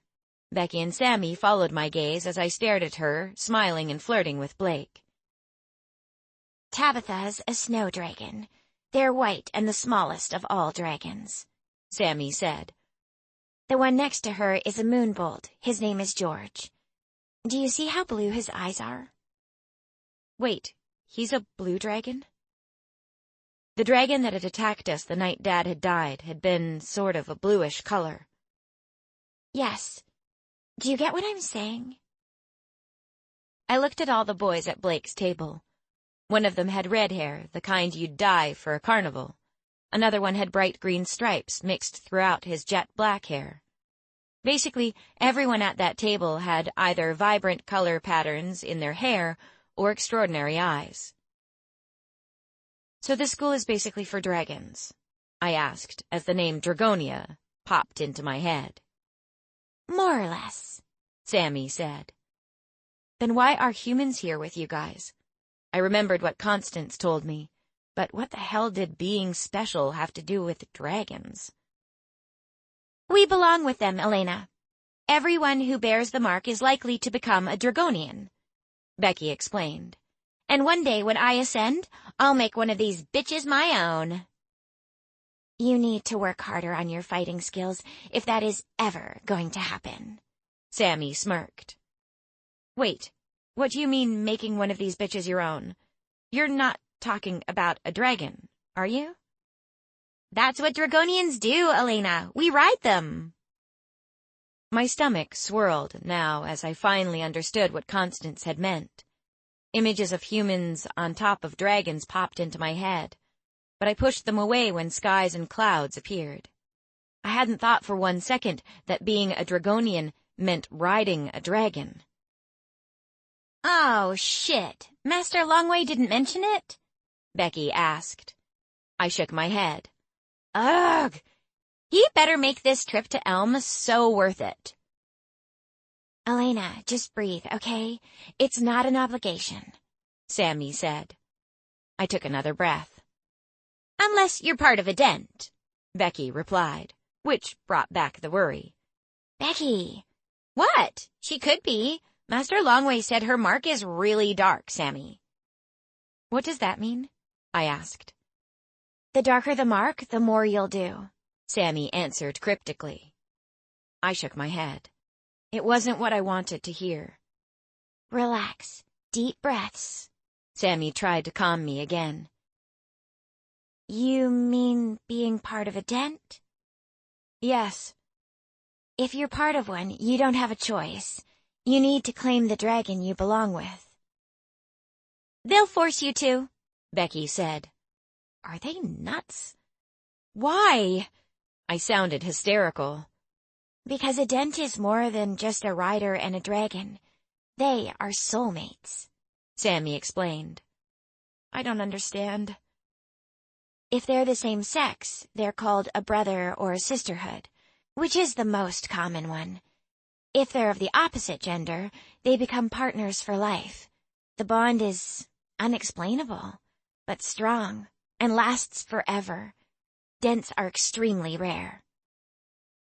You mean as husband and wife? My mind locked on the phrase, partners for life. Lovers, Becky said in a sing-song voice. Somehow, I managed to blush scarlet in the face of all this craziness. They both gasped in shock. Elena, are you still a virgin? I'm only 16, what do you think? They looked around nervously. Becky leaned in to whisper, Just watch out for Brian, he's a sunblast. I looked at her. She might as well have spoken French, because I had no idea what a sunblast was or who Brian was. There, the guy with the red hair. If he knows you're still intact, he'll do whatever he needs to deflower you. Becky pointed awkwardly at someone who looked like a younger version of George Clooney. Why were they all so damn gorgeous? Why would he do that? Sunblasts are obsessed with virgins. Humans used to sacrifice maidens to them just so they wouldn't eat the villagers. What? It doesn't happen anymore. Besides, Master Longway will cut off his balls if he even thinks about it, Sammy assured me. But he might try to charm your panties off, if you know what I mean. The picture Becky put into my mind turned my face scarlet once again. What was it with this girl? She acted as if she was the bearer of bad news and enjoyed it. I got the picture, though. So, basically, what you're saying is my life is in danger unless I get laid? They looked at me before bursting into laughter once again at my expense. Lucky for you, Brian is the only sunblast here, Becky reassured me. So, I take it the sunblast is red. I remembered the red dragon, and shuddered as the same eerie feeling crept up my spine. They both nodded. They're fire breathers, like moi. Sammy pointed at herself and puffed out her chest. But we're nothing alike. Sunblasts can live in volcanoes, and my dad said they're able to handle the sun's heat. They also make their Dragonians rich, making them roll in it, if you get what I'm saying. I think it's the only reason the Dragonians go for a sunblast before claiming a firetail. Sunblasts have built-in radars that constantly track and search for objects of value, Sammy babbled. The only problem is they're extremely vile and have bad tempers. It's a bitch to claim one, too. What do you mean by claim one? Claiming is a term we use for the event where a Dragonian tries to break in a dragon. If the Dragonian can't beat the dragon he or she faces, the Dragonian can try again at a later stage. It's better to wait until you've ascended. Ascended? The humans with the mark will gain an extra ability around their 17th birthday. Some manifest later, while others could ascend much earlier than expected. But it's not likely, Sammy interrupted. I guess she saw the terrified look on my face again. Becky gave her the eye and carried on as if Sammy hadn't spoken a word. Whether you can handle a fire's heat or toxic gas, no one knows. Only then will you know which dragon you can claim. I sighed. Is your brother a dragon too? Oh no, girl, erase him from your mind, Becky said. Before I could protest, Sammy said, Yes, my brother's a dragon too, but he's the only one of his kind. He's called a Rubicon. Only one lives at a time, otherwise they'd annihilate this world. He's both metallic and chromatic, which causes a lot of problems. The last Rubicon died 1,000 years ago, and Blake was born 981 years later. Wait, a metal and chrome what? I asked, clearly confused again. It would take me forever to get this all straight. I wasn't sure I even wanted to. None of this seemed real. And then there was Dad. How could I sit here acting like everything was fine when I'd been thrown into a foreign land with the knowledge that I would never see my father again. Becky started to explain. She clearly didn't pick up my escaping this world thoughts. I took a deep breath and listened. The chromatics were the basic evil dragon, bent on destruction and that sort of thing, but this dark side could be overcome once they were part of a dent. There were 5 classes in total. I would have to remind her to write those down so I could steer clear. The metallic dragons, like Sammy, were not overcome by their darker desires and stayed pure. They were generally friendly, helpful, and kind toward humans, making them much more welcome. But how can he be a Rubicon and you a Firetail? I thought that was what she had called herself. It's hard to explain. Okay, I tried another route. What can he do? He can do everything from healing broken bones to spitting acid. You'll learn about his anatomy in the 2nd year. So, his rider— Blake doesn't have one, Becky interrupted. Why not? Because his true Dragonian doesn't exist. Another long story, and one we'll tell you about later, Becky said.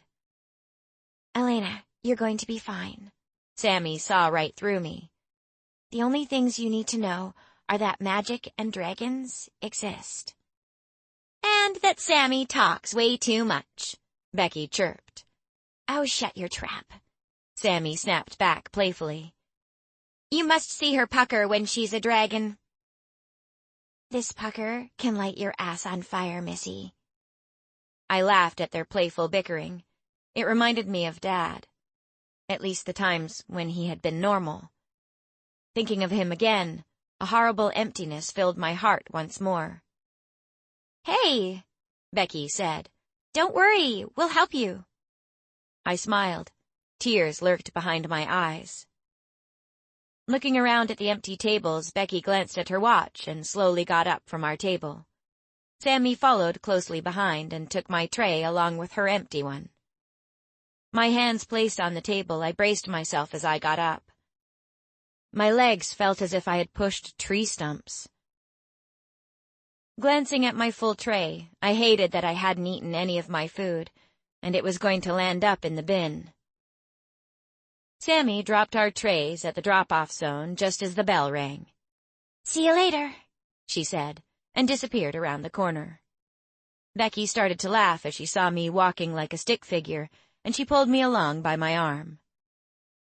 Is Sammy really a dragon? I asked as we made our way down an unfamiliar hallway.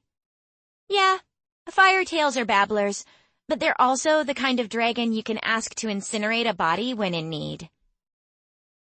As we turned the corner to make our way to our next class, I walked straight into something hard. It was he. I froze. 6. How had the dragon found me? Matt said they were all dead.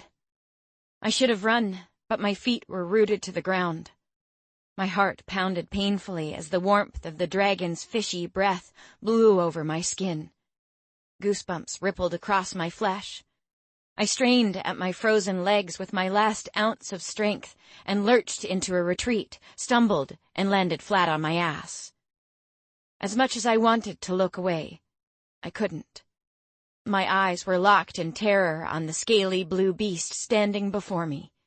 I tried to scream, but nothing came out. The dragon roared while stomping its feet. The ground rumbled, shaking me violently in the quake. A tear rolled down my cheek as I couldn't look away from its beady eyes. They were dark, like rippling pools of onyx. And as I stared deeper and deeper into their murky depths, I could feel myself drowning. Damn it, George! This isn't funny! Becky screamed right next to me, bringing me sharply back to reality. Everything began to move again, slowly, as if in that moment time had stood still. Someone whistled loudly in the distance, and the blue dragon looming in front of me turned around and lumbered away in the opposite direction. Laughter echoed off the walls, and I couldn't tell if it had just started or was just dying out. Regardless, I could feel my face blush a harsh crimson in my embarrassment. I coughed again as the strong antiseptic smell so commonly found in hospitals burned my nose. Humid air clung to my face, making my flushed skin feel hot and sticky. Beads of sweat rolled lazily down my spine, making me shiver.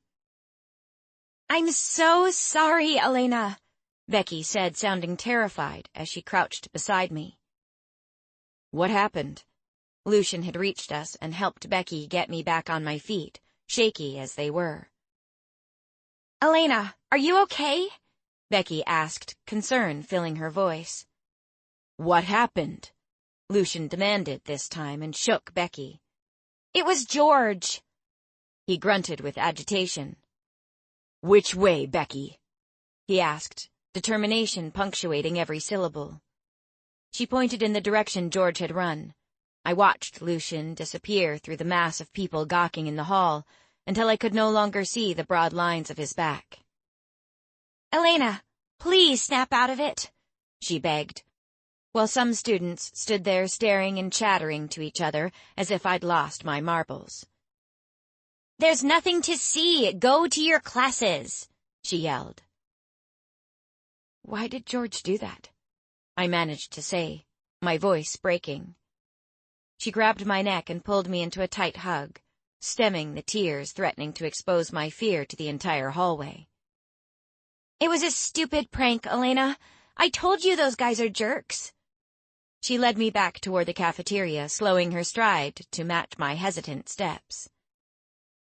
Where are you taking me? "To Master Longway." No, please, Becky, I'll be fine. "Are you sure?" she asked with reservation in her voice. Yes. Can we just go to our room, please? The second we crossed the threshold, bile rose in my throat and I made a run for the bathroom. I barely made it to the toilet before I hurled. My body was racked with painful dry heaves as it tried to expel the adrenaline that had been pumping through my veins. This was so stupid. I wiped my mouth gently with the back of my hand. Rising clumsily from the porcelain bowl, I got up, walked over to the basin, and turned on the tap full blast. The girl looking back at me in the mirror looked terrified. Strands of blonde hair shielded her face from the harsh glare of the lights. Hints of fear still remained in her light green eyes, and she trembled slightly. I closed my eyes, and the horrified expression on the face in the mirror disappeared, replaced by the image of the blue dragon. "Elena, are you okay?" Becky's voice came from the other side of the door as she knocked softly. "Yeah," I yelled back, and splashed cold water over my face before I opened the door. Reaching out, she hugged me again. "I'm so sorry about what happened." I took a few deep breaths to compose myself as Becky piloted me to the couch. "Here, sit." She ran over to the fridge.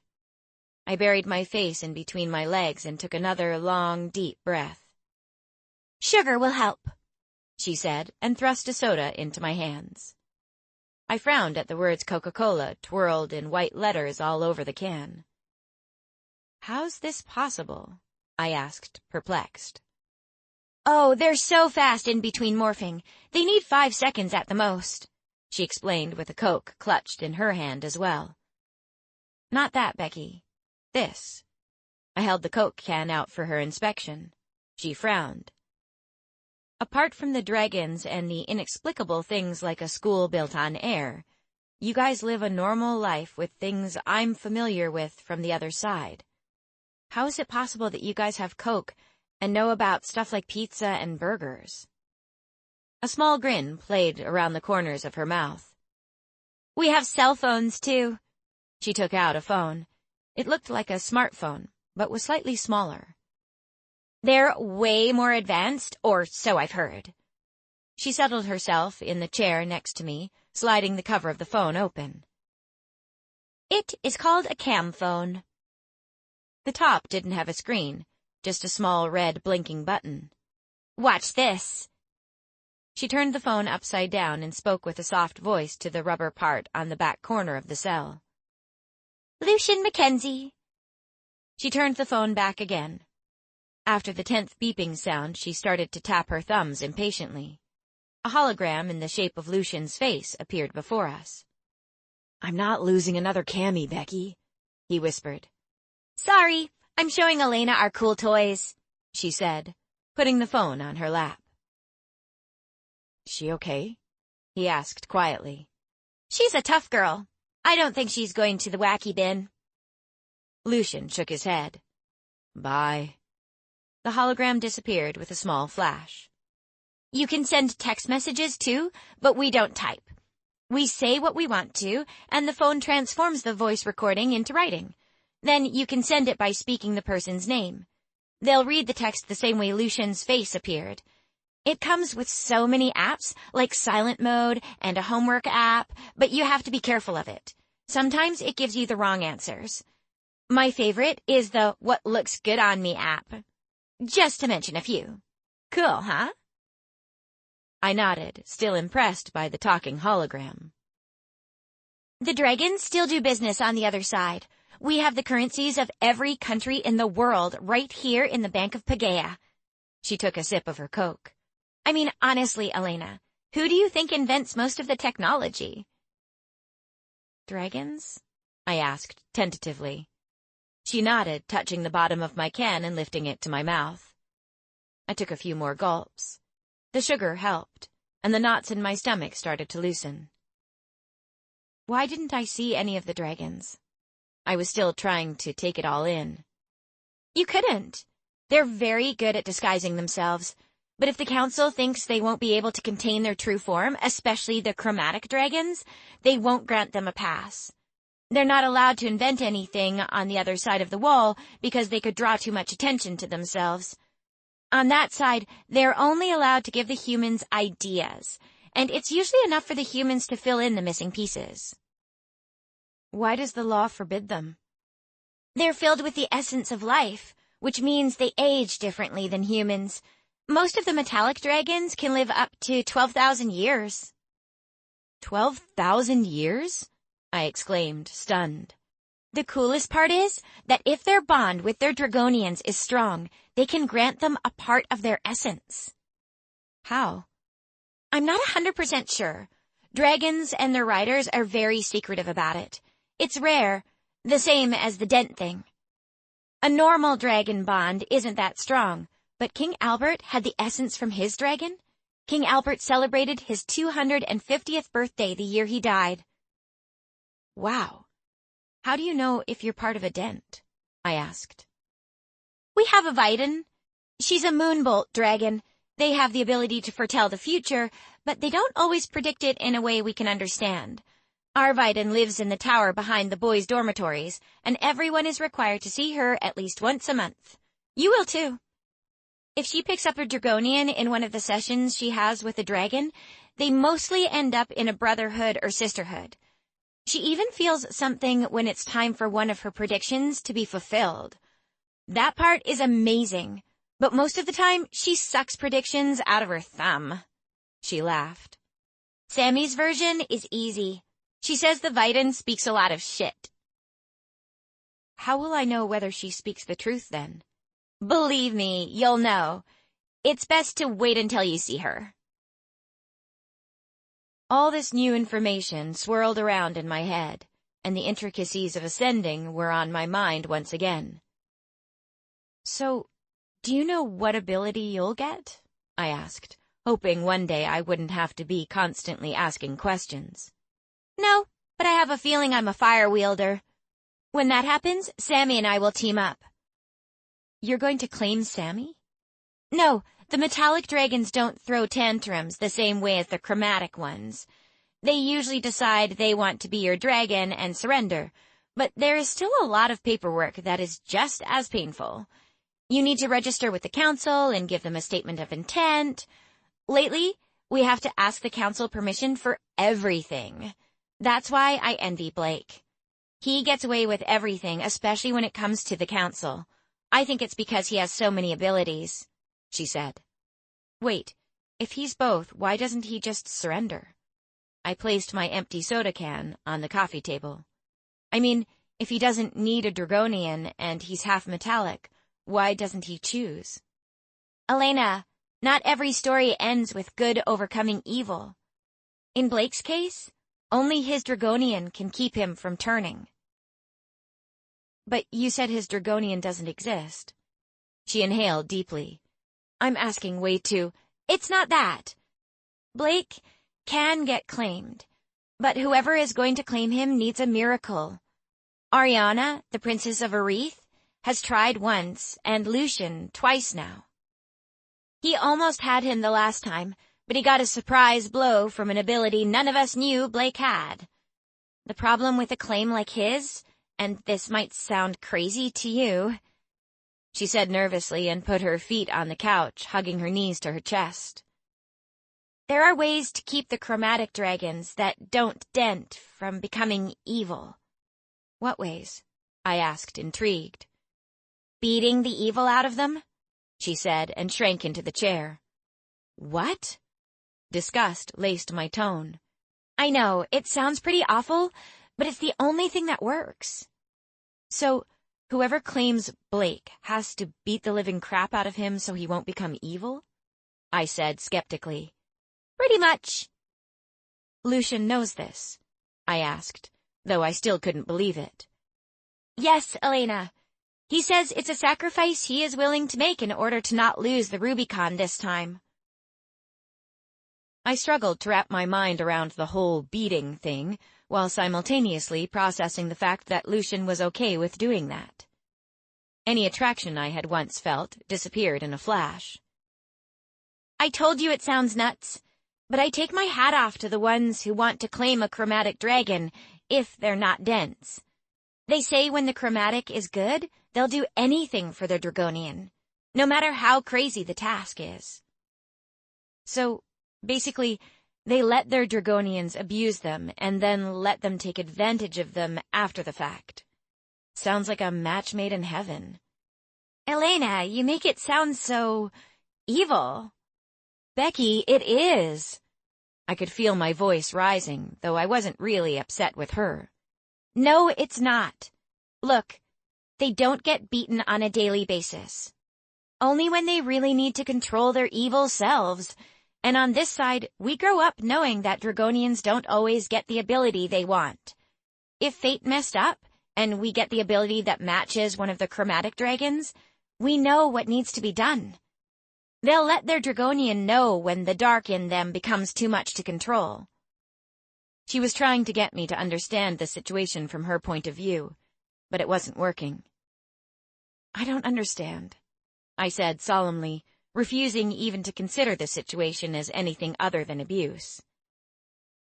Dragons know what it takes to stay good. Why do you think Sammy has different classes than us? She learns other stuff. So, the dragons want their Dragonians to beat them? Only the chromatic dragons, and, yes, they truly love their Dragonians for helping them stay good. It's not a cruel game, nor do we enjoy it. So, please, don't go start a group against dragon abuse. They really beg their Dragonians? It's not that difficult to grasp, Elena. Believe me, the Dragonian hurts more than the dragon. The Dragonians don't like beating them? Not unless they're psychos. I still couldn't come to terms with the abuse, but I decided I would do as Becky asked. I told her I wouldn't say anything bad about the beatings or bring them up ever again. Suddenly the bell rang and we both jerked. You ready to go back to class, or do you want to stay here? No, let's go back, I said, thinking my current problems weren't as bad in comparison to some of the others I would have to confront in this new world. I would even face another dragon if I had to, because running away was part of my past now. Heaven knows I'd had enough of it. 7. I took a deep breath, let it out slowly, and opened the classroom door an inch so I could peer inside. Becky came up behind me and opened the door wide, nudging me softly in the back to go in. I expected the stares, but a boy in the third row had the nerve to snicker audibly. Becky gave him a sharp glare as she dragged me to the last row. We slipped into the only 2 chairs available, and I sank inside my seat, wishing I could disappear. The tutor at the front of the room paged through his textbook. His youthful appearance reminded me of Professor Mia and Sir Edward. Becky leaned in to whisper, Professor Gregory graduated a couple of years ago from Dragonia. He's one of the smartest humans ever. "Welcome to anatomy, Elena," Professor Gregory said. "Are you okay?" he mouthed, and I nodded carefully, not appreciating the extra attention he directed my way. "If I ever catch anyone pulling the stunt George did earlier this afternoon, I swear you'll wish you'd never hatched." The air was sucked from the room as the class went silent. Hatched? I frowned at his word choice. "Open your books to page 315, he said. The sound of pages turning carried on for 10 seconds as the class did as he asked. A picture of a dragon standing next to a human took up the whole page. For the love of blueberries, the ratio between them was way off, and it looked terribly unrealistic. "Run, Forrest, run." I bit the inside of my mouth and stifled a laugh. "Dragons come in different sizes and colors. They start out as eggs, which can be anywhere between 1 to 4 feet in length." Professor Gregory picked up a huge egg with a gritty, rocky surface. The harsh lights of the hall cast an eerie glow, creating a funny greenish shine. He handed it to the blonde girl in the front row to pass around when she'd finished with her inspection. I didn't want to be anywhere near that thing. "Sammy came from an egg?" I asked Becky in a whisper. "Yep." "A dragon's wingspan can reach up to 170 feet. Professor Gregory's voice echoed through the lecture hall. "A dragon's eye has a large iris and a vertical pupil, just like a cat's eye. Can anyone tell me why?" "I'm sure Riley knows," Becky whispered. I knew cats because I had fed a lot of strays during our life on the run. It was easier than making friends. I would just have to keep leaving. I lifted my hand tentatively. Becky and Professor Gregory looked surprised. "Elena?" The entire class turned around and stared at me. "Well, if it's the same as cat's eyes, then the pupils can open wider to admit more light," I said, not quite sure of my answer. He smiled.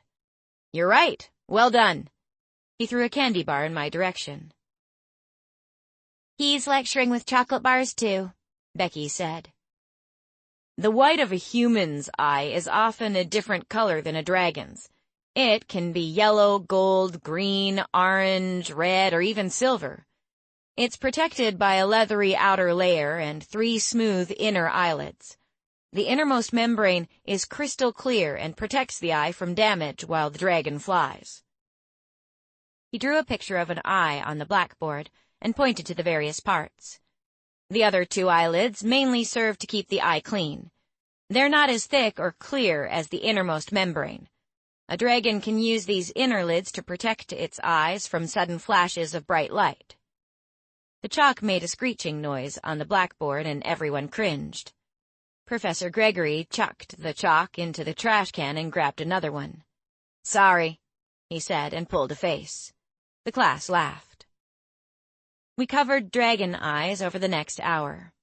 I had never enjoyed a class this much before. Sure, everything was still completely unbelievable, and I wasn't sure about my life anymore, but this class sure beat Trig. Whenever I gave Becky the look, her whispered answer got me back on track again. Too soon the bell rang and everyone jumped out of their chairs. Becky grabbed my books and put them in her backpack. "The first thing we're going to get you tomorrow is a backpack." She threw the strap over her shoulder. "Sorry, do you want me to carry that?" I asked, seeing her struggle slightly under the weight. She waved me off. "I don't want you to pull another muscle."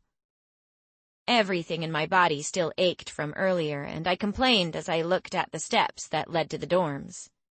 She laughed and started to push me up one step at a time. If I thought Becky hadn't noticed my soreness, I was sure she had by the time we got to our room. As we entered, we found Sammy lying on her bed. She had a sour pout. I fell on top of my bed in a heap, while Becky headed for the bathroom. I wasn't very good at starting conversations other than bickering with Dad. He must have missed Paegeia so much. I stared at the patterns on the ceiling until Sammy finally broke the silence. Elena, I'm so sorry about what George did. Sammy got up from her bed and came over to mine. She looked at me and sighed. The guilt weighed heavily on her shoulders. I nodded the way Constance did with Master Longway. She sat softly on my bed. "Hey, don't blame yourself, Sammy," I said. She shook her head, looking at the pillow clutched tightly in her arms. "He gives us dragons a crappy name. Not all of us are like him. Honest." "I know. And I'm fine. I have to admit I came close to a heart attack, but Becky made me feel better." "Do you understand now why we call my brother a jerk?" "Wait, your brother asked him to do that?" I remembered someone had whistled before the dragon ran away. "I heard Toby, a boy in my class, give Blake the credit. He's so mean, and I'm terrified of what's going to happen to him if nobody claims him." Tears welled up in her eyes. "Hey, I only learned about all this dragon stuff today, but I know you need to have faith. Everything will work out the way it's supposed to happen." I wasn't sure what else to say, so I gave her Dad's advice. I only wished it had worked out better for him. The corner of her mouth curved slightly, and then she grabbed me around my neck, pulling me to her chest. When she released me, her dimples showed. "We can be BFFs, but Becky comes with a package. No exceptions." "I like Becky, and thank you for trying to tell me everything in an hour. The two of you give a mean crash course." She giggled. "We just wanted to get you up to date with everything in Paegeia. I'm sure you'll learn more tomorrow. The city of Elm is full of stories," she said. Becky came out of the bathroom and sat on the bed next to us. "Are you ready? Sammy and I want to show you a special spot." I was reluctant to leave my room again, but my curiosity won out. They took me back to the steps, which took us a decade to descend because of my stiff knees. A dozen students carrying suitcases chatted loudly with each other in the lobby. "Spoiled brats," Sammy said. "I don't think they've ever spent a weekend at Dragonia." "They're going home?" "Only for the weekend." Becky struggled with the wooden door again. "A little help, please." "Hold on, drama queen, before you end up losing an arm," Sammy said and pulled the door open without effort. She's strong. Must be a dragon thing. My conscience shrugged internally, but it still bothered me. Sammy was really nice and everything, but there were still other dragons out there that were not nice. I'd seen it firsthand, and it was the reason my dad was gone. We slipped through the opening and entered the school grounds. As we walked, Sammy went back to being playful and bumped Becky softly. I was glad she didn't feel bad anymore, and a small part of me wished I could put things behind me as easily as she seemed to. Coming around a sharp corner, we ran into Blake next to the stairs. He was making out with Tabitha, and they made no effort to hide what they were doing.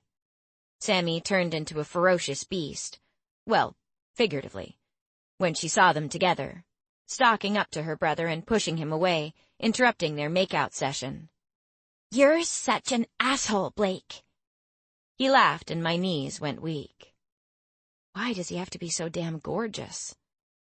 I pulled on the collar of my t-shirt in a rhythmic beat, hoping the pathetic excuse for a breeze would make the hot flashes Blake brought on disappear. "Dad will hear about this," she said. His smile vanished. "It was a joke, Samantha." She spun around to face him. "A joke? Larry and Brent went to the bar is a joke, Blake, not what you and George pulled off this afternoon." His eyes twitched, and he glared at me. Great. Now the hottest guy in school thinks I'm a loser. Didn't you hear what Mr. Longway said about Elena the other night? I guess not. You were probably too busy thinking about Medusa's naked body. Tabitha's eyes narrowed and she lunged at Sammy, but Blake pinned her against the wall with one strong arm. I'm going to kill you, Samantha. Your mouth is way too big. She's not worth it, babes. Calm down, Blake said. He whispered something in her ear and her smile returned. At least I'm not a coward, Sammy chirped. Sammy, Becky said through clenched teeth. Tabitha's jaw muscles tightened viciously as we turned and walked away. Oh, come on, Becky. She deserved that. Isn't it enough that I have to be nice to her whenever we go home? Tabitha goes with you guys? Sammy curled up her lip and rolled her eyes. He only wants her for one thing. They're an item now? Becky's eyebrows arched. Who cares? Said Sammy. You didn't have to do that, Sammy. I felt terrible about the way he'd looked at me, and for his father finding out what he had done. Yes, I did, she said. The day my brother forgets what consequences mean is the day it's too late. Becky gave her a one-armed hug. I'll try to claim him too if you want me to. Honey, you're good with a sword and a shield, but your skills are nowhere near good enough to tame my brother. I said try, but by the tone of your voice, you can forget about my offer. Sammy kicked Becky's butt playfully and bumped her softly. I love you. Thanks for trying to make me feel better. The two girls acted as if they already shared a sisterhood. Why did you call Tabitha a coward? I asked, still confused about what I had just encountered. Well, except for the part when Blake got me all hot and bothered. She sighed. I'm probably going to hear it from my mom. Metallic dragons are better than backbiting, Samantha Leaf. She mimicked in a strong British accent. We laughed. Snow dragons are the biggest cowards, Becky said, answering my earlier question. When the going gets tough, well, they usually go poof. But then I have to give it to her. She's one smart cookie. She does Blake's homework for him on a daily basis. Ugh, my brother is just lazy. Did Master Longway really tell you guys about me? I asked quietly. Oh, Elena, your arrival is the biggest excitement this school has had in years. Master Longway had to say something, Sammy said. Great, just what I needed. We exited the doors that led to the dome, and I cringed as I caught sight of more steps. Hop on my back. Sammy crouched in front of me. Sammy, no, it's fine, I said, looking at her ridiculous posture. Come on, Elena, I won't let you fall. Promise. Fine. I gave in and climbed onto her back. Maybe it was a good thing Sammy carried me down the stairs. Otherwise, I would have probably ended up breaking a leg or something. When she reached the bottom, she released me. So, Elena, what's happening on the other side? Sammy asked quizzically. I figured after they had told me so much, it was only fair to tell them everything. We spoke about Dad, even though the tears still lurked in the corner of my eyes, and my heart still felt raw every time I thought of him. They gasped when I mentioned how many times I had to move because of Dad's paranoia. They didn't understand why, and I didn't have the answers to make them. In return, Sammy explained more about the dragons, with Becky's skillful interruptions whenever she felt Sammy's explanations lacked color. Sammy disliked every single one of Becky's interjections and glared at her constantly. I didn't care. My ears were glued to what both of them had to say. The night villain was black and breathed acid. Even his saliva could burn a hole right through his shield. I met the sunblast, and they called the green dragon a green vapor. They had the ability to lie through their teeth and owned the gift of persuasion. They were also chlorine breathers. Reaching a fork in the road, we took the path that wound past the Parthenon dome and walked to a forest with rocky mountains in the distance. I laughed when Sammy said a young moonbolt like George would get banned from casinos because moonbolts could predict the dealer's cards. Her hands moved wildly through the air as she spoke, and I wondered if she'd still be able to talk if they were tied up. Nevertheless, I couldn't take my eyes off of her. Suddenly, I slammed into Becky, who had stopped walking in front of us. Sorry, Elena. I didn't think anyone would be here. Becky apologized. I looked at what she was staring at and saw 2 dragons. They were big. One of them had a bronze shimmer to his skin, and the other one had a silver glow with huge swallow-shaped wings. It's a crown tail and a swallow annex, Becky whispered. The dragon stared back at us, and the silver one bowed its head in my direction. My heart thumped again. What are they doing here? I asked nervously. They come here to be in their true form. Becky grabbed my arm and pulled me back the way we had come. Are they students? I asked. Both nodded. It's Becky's and mine's sanctuary. We love the trees, and there's a nice spot by the lake where you can clear your mind. Sometimes I help Becky to improve her fighting skills, she explained. What do you mean? Fight, Elena. Sometimes Sammy is my sparring partner. In my dragon form, Sammy added, which gave it a whole different meaning. Are you insane? I shouted. Becky laughed. Come on, what do you think Sammy's going to do? She can't even hurt a fly. Oh yeah? Remember that when I light your ass on fire next time, she warned. We turned around and followed the same path we had taken all the way back to our room. When I got inside the room once again, I couldn't stop staring at my bed. So, what's going to happen if the other girl comes back? I asked, scared Master Longway might chuck me out of Dragonia Academy. I had nowhere else to go. Vicky? Sammy fell on the couch. I don't think she will be back anytime soon. Sometimes a quest takes up to a year in order to figure out what your destiny is. Especially the way the Vidin predicts them. Becky opened the fridge door. Sammy gave her the glare she'd been giving Becky all day whenever she interrupted her.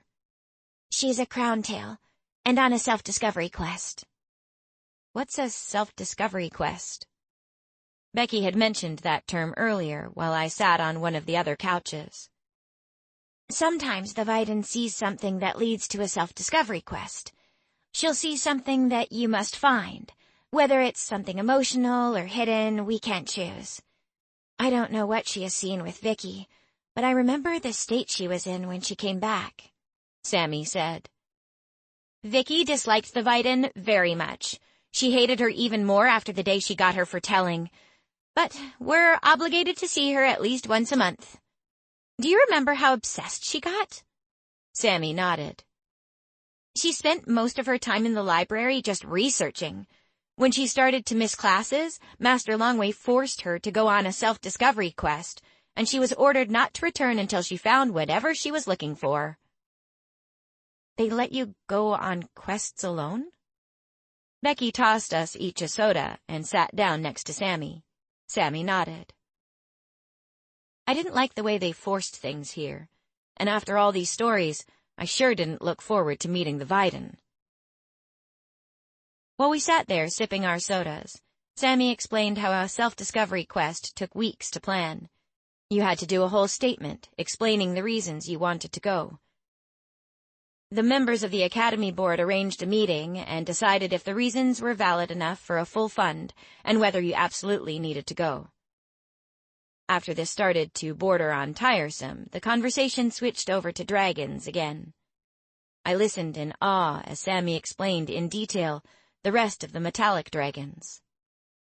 The crowntail had bronze-colored skin, and most of them went into law. They hated cruelty and loved the human race. She said that a lot of them disappeared the night of King Albert's death.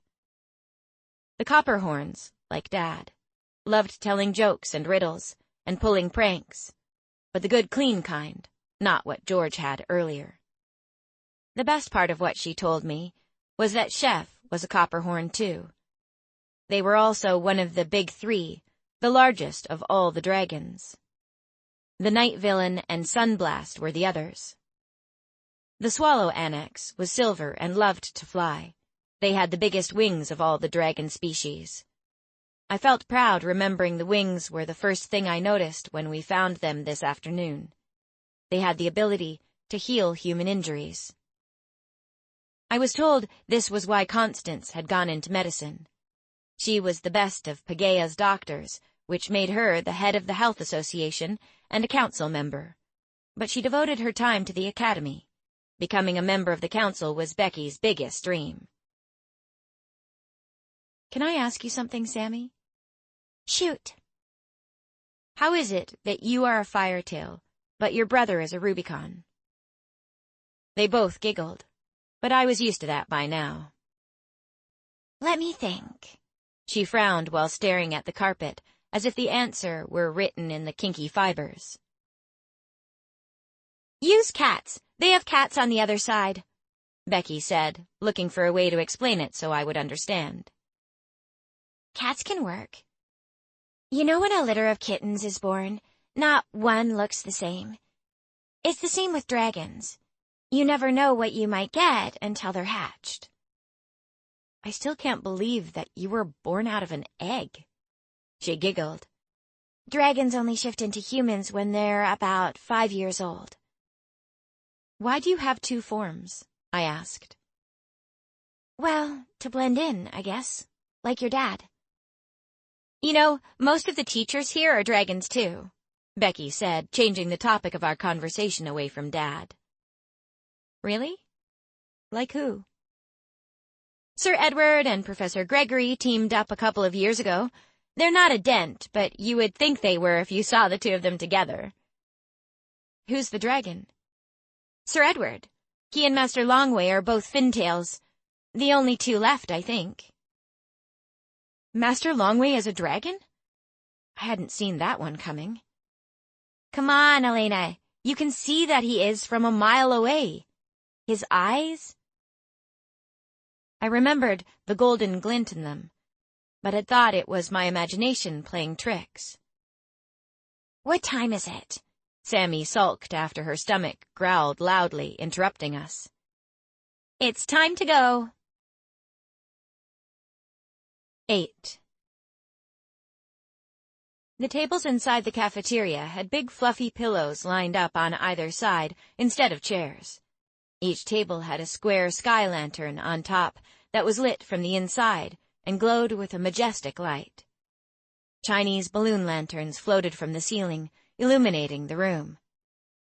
We quickly went through the buffet line at the back. Fresh fruit, milk, root beer, and other major soda brands, with chicken, fish, beef, and pork served with steamed vegetables and rice, made my choice difficult. They even had a pudding station, which had a huge sign in front hanging from a golden chain that read, "Closed."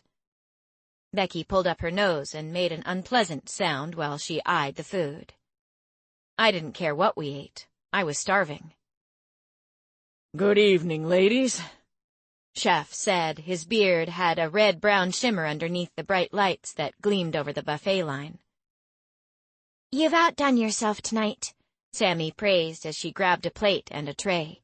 She poured orange juice into her glass. It's Friday. I want junk food, Becky whined. Then answer my riddle, and you can choose whatever your little heart desires, Chef countered. Fine. I'll see what this stupid riddle says. Becky mumbled the last part. I laughed, remembering how much I also hated riddles. I would give up this meal, though, if it meant hearing one from Dad's lips again. Sammy and I sat at the nearest table with our trays. Becky went over to look at the riddle posted on the board in the center of the cafeteria. She wrote it down on a napkin and walked back to our table. Anyone have it yet? Sammy asked, curious.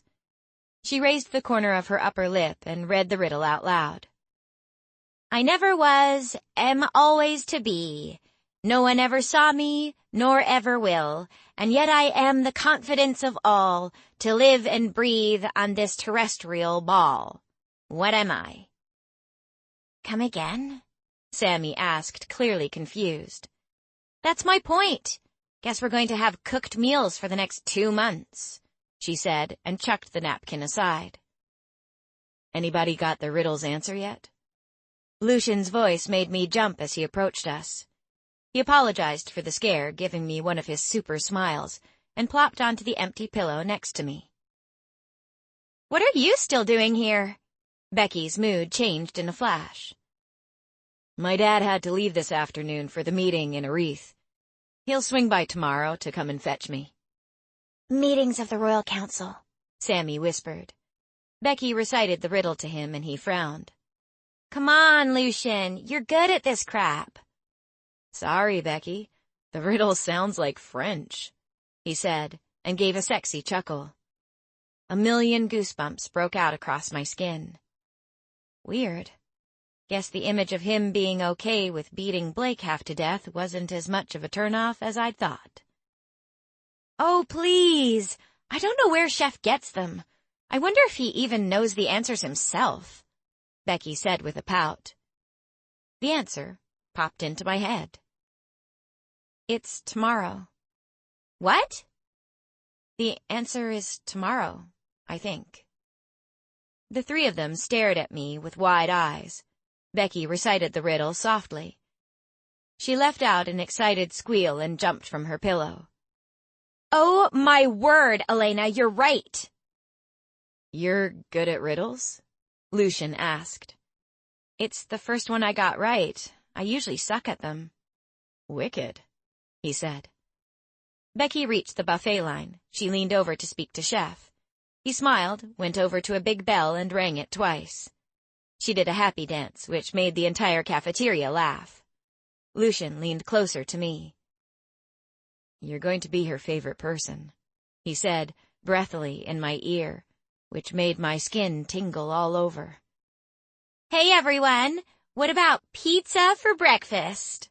Becky announced. Some boys cheered with loud whistles. "It's hardly a food group," Sammy whined. Becky returned with a tray of food and a big smile. "Why didn't you tell me you were good at riddles?" "I didn't know I was. Please don't make this a daily thing." "You're at least going to try, Elena," she said, completely serious. "So, what's on the menu for tomorrow?" Lucian asked. "Pizza for breakfast, hot dogs for lunch, and hamburgers for dinner." She sounded pleased.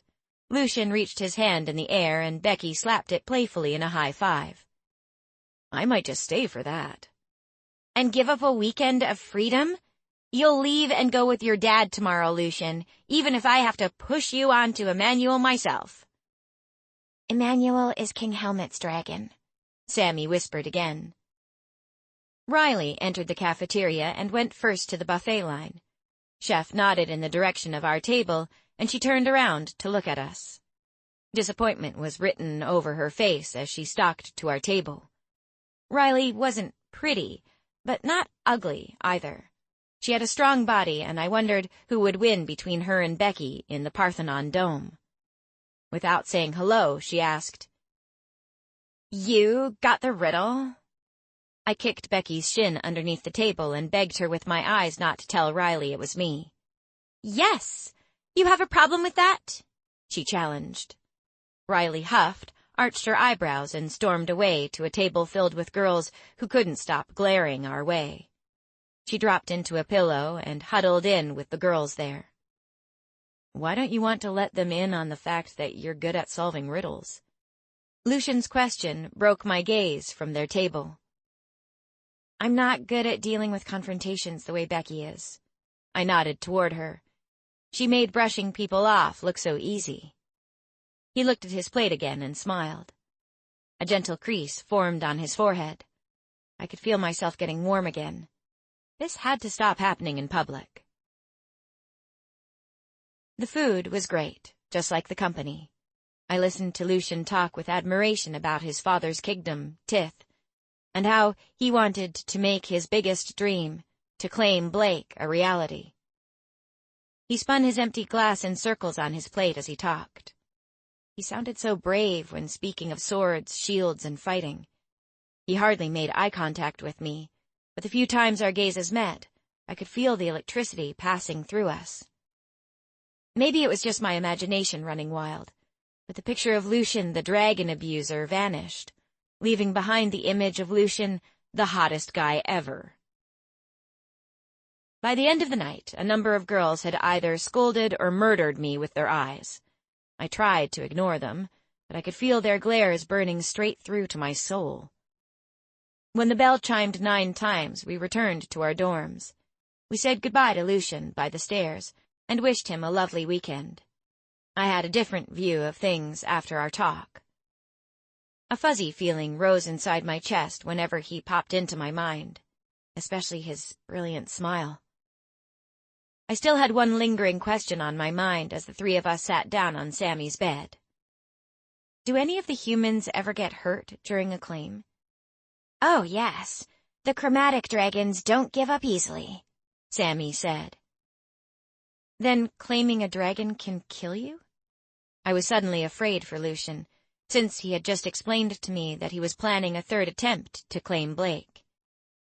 There's always one of the professors nearby, Elena, Becky said in an assuring tone. So when it gets too rough, they jump in. I was just glad they didn't go poof. The subject soon changed away from the claiming to their capital city, Eton.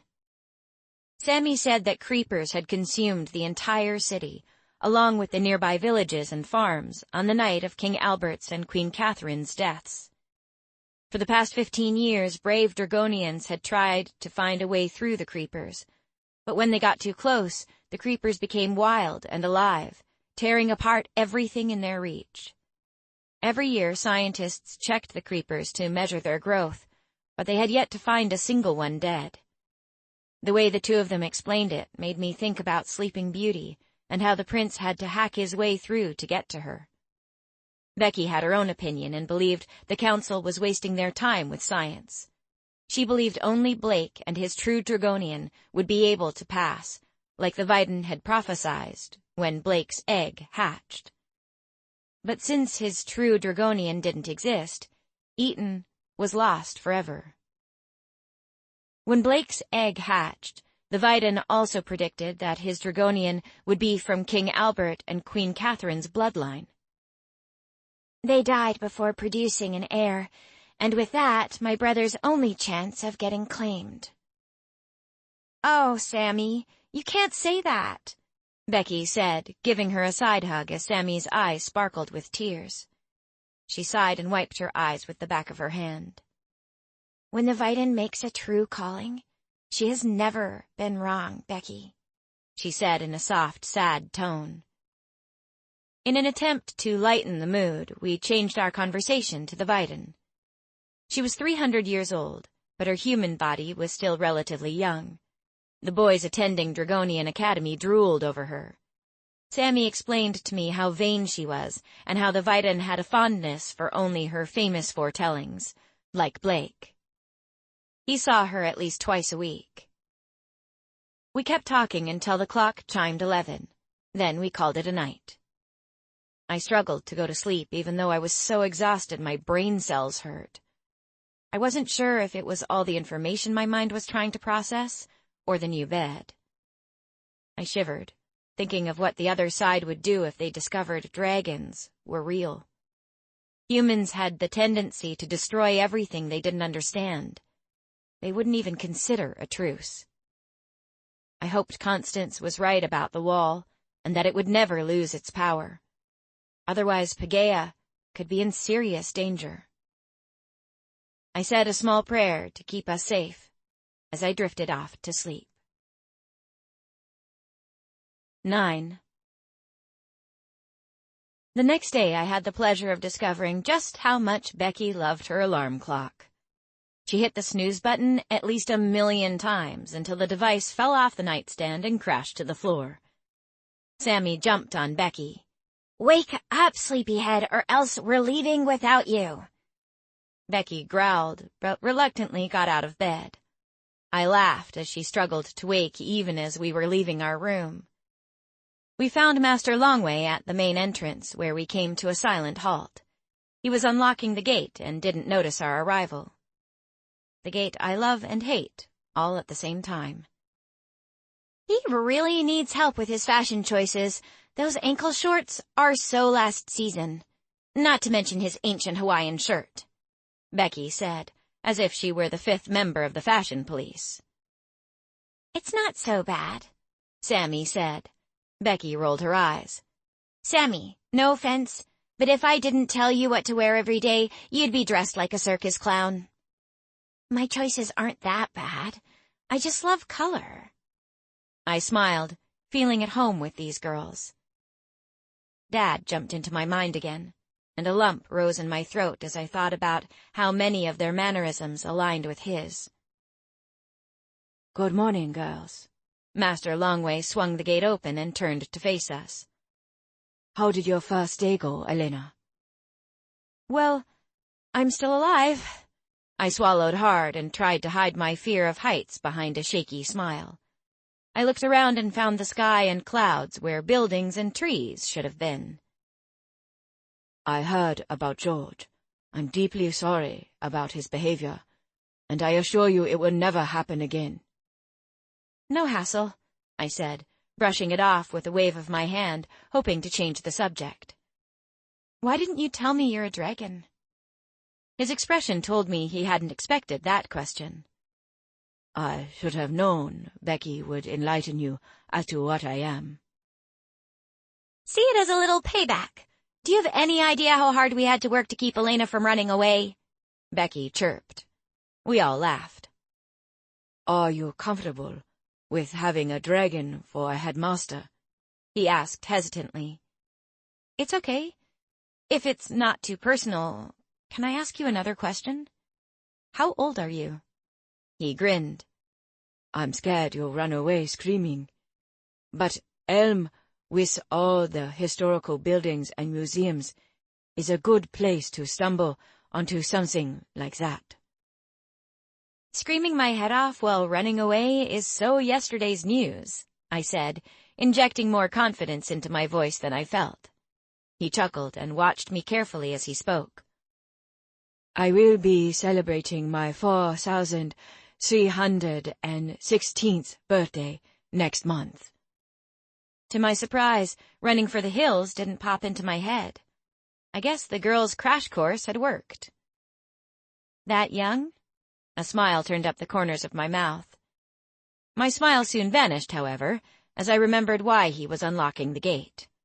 My heart started to thump inside my throat, and my knees trembled softly as the edge, just a few feet past the gate, caught my eye.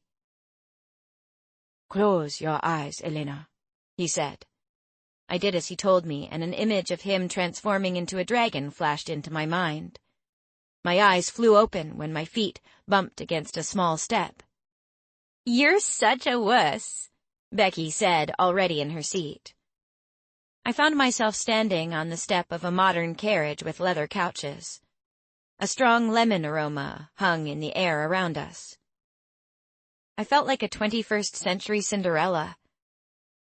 The windows were tinted, not that I had an urge to look outside anyway. I took a seat next to Sammy as I struggled to tear my gaze away from the carriage's finer details. Someone had hand-stitched the black couches, and the soft, dark brown velvet that bedecked the walls gave the carriage a warm ambiance. Master Longway took a seat right next to Becky. Our eyes met as my attention wandered to the ceiling. So, I heard that you solved the chef's riddle last night. I nodded and let out a tiny shriek as the carriage lifted off the ground. I grabbed the safety belt and buckled up. Do you like riddles? Not really. I spoke fast as the carriage started to stabilize itself once again. I took a deep breath, but didn't unclench my fists. She got the answer on the first try. We were complaining about the horrible food when she just blurted out the answer, Becky said. Speak for yourself. I like chef's cooking, Sammy snapped. You mean those disgusting leaves you're always eating? Vegetarianism is a life choice. Sammy, you're the first dragon I've met that's a vegetarian. Sammy stuck her tongue out at Becky. My intuition tells me Chef is going to make a lot of junk food, Master Longway said. I just smiled nervously. As the turbulence returned, I began to wish the ride would end and closed my eyes tightly. Elm had better be worth this horrible ride. A soft nudge in my ribcage made my eyes fly open. I saw Sammy nodding earnestly toward the exit. Becky crouched in front of me and shook her head as she prepared to disembark. We landed in the woods near a narrow path. I automatically searched for what had pulled the carriage. I should have known what I would find. 2 big-ass dragons. I quickly followed the others down the path to a small village. We didn't have to wait long before a tram came into sight. You have normal transport, too? I asked, half mocking. Sammy giggled, and Becky ushered me onto the tram. The conductor greeted Master Longway with a firm handshake, and they started to talk. For the first 10 minutes, I tried to figure out whether the conductor was a dragon, but curiosity vanished the minute we entered the city. It reminded me of New York, mixed with Venice. People walked on the sidewalks with dogs, and a few even drove around in little mobile carts. We passed a fountain where a couple was tossing in loose coins. Next to the fountain, an artist worked his magic on an easel, reproducing the beautiful scenes around him. Shops started flashing by, and the streets buzzed with more and more people. As the road narrowed, I was surprised to see more conventional transport, bicycles and motorcycles. A touch of home, but there were also some things out of this world. Some people were standing on a sort of skateboard contraption, flying a few inches above the air. A flame of blue steam came from the back of the board. Their riders were really good and zoomed in between the people. What is that? It's called a raider, Sammy said. Your side doesn't have them yet. I shook my head without taking my gaze off one. Sammy started to laugh and looked at Becky. Becky's tried like 50-odd times to get hers. Ha ha ha, Becky said sarcastically. Sammy and I laughed. It's not 50 yet. Okay, then let me rephrase. The next time will be your 50th. Becky glared at her, but a small smile appeared, and I knew she took Sammy's comment as a joke. The tram came to a halt in front of a big mall, with coffee shops dominating the area around it. People were drinking coffee and reading newspapers at the sidewalk tables. Sammy pulled me out of the way, and a raider just missed my head. It was followed by 2 other raiders, and the guys who rode them all wore goggles and laughed. Everywhere we went, people greeted Master Longway. He simply nodded and smiled back politely. Give, Becky said, hand open, her palm facing up. Oh, no. I am not going to be fooled this time, young lady. Here is money. My credit card isn't safe between the 2 of you, he said. I sensed this wasn't the first time he'd asked Becky to run errands for him. He gave her paper money that had horizontal patterns printed on it. I will meet you by the carriage at 3 o'clock. 3 o'clock, Rebecca. He gave her a knowing stare with his eyebrow arched, letting us know he meant it. Good luck, Elena. He smiled, then went to one of the coffee shops. Becky grabbed my wrist and pulled me toward the store with the same name that was on the label of my jeans. Twigs. If you buy from Twigs, you will never be out of fashion, Sammy explained excitedly. Lucky for you, Becky has a good eye for what goes together and what doesn't. Thank you, girl. Becky beamed at Sammy's compliment as we entered through a revolving door. Inside the store was a nightmare. I'd never changed so many times in one day, but I had to admit, Becky did have an eye for fashion. As the pile of clothes on the counter grew, I began to worry whether we had enough cash, but the 3 bills offered to the cashier seemed to do the trick. Sammy carried most of the bags, which looked so unnatural. I thought we were done and intended to return to the coffee shops when Becky pulled me into another store. Weatherly's & Co. was written in big green letters above the door. "This is Lucian's favorite store," Becky said, and her smile made me wonder if she didn't have a thing for him. Not that I blamed her. Inside the store, swords, axes, fighting hammers, whips, even the one with the long chain and ball at the end, and a variety of shields were displayed on rows of shelves. My jaw dropped. There were uniforms in all different colors stacked in another aisle with more raiders. They all had different shapes and sizes. Goggles and huge saddles were placed in another part of the store. I didn't know where to look. Plenty of little boys admired the swords with their hands tucked behind their backs. They made me smile as I realized it didn't matter where you grew up.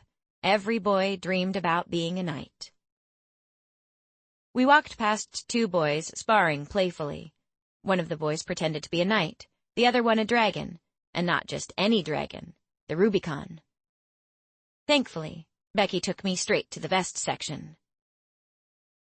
"Rebecca Johnson, how is your mother doing?" the clerk asked. While she gave me her famous eye roll, she flashed the clerk her beautiful smile. "Oh, she's fine. I'm looking for a vest for my friend. Her name is Elena." The clerk's shoulder-to-hip scrutiny made me uncomfortable. He turned around and disappeared into the back. "He has a thing for my mom." Her lack of excitement was obvious. "What does your dad think about that?" "He died when I was really little," she said. "I'm so sorry, Becky. I always say the wrong stuff." "It's cool, Elena, because I never knew him."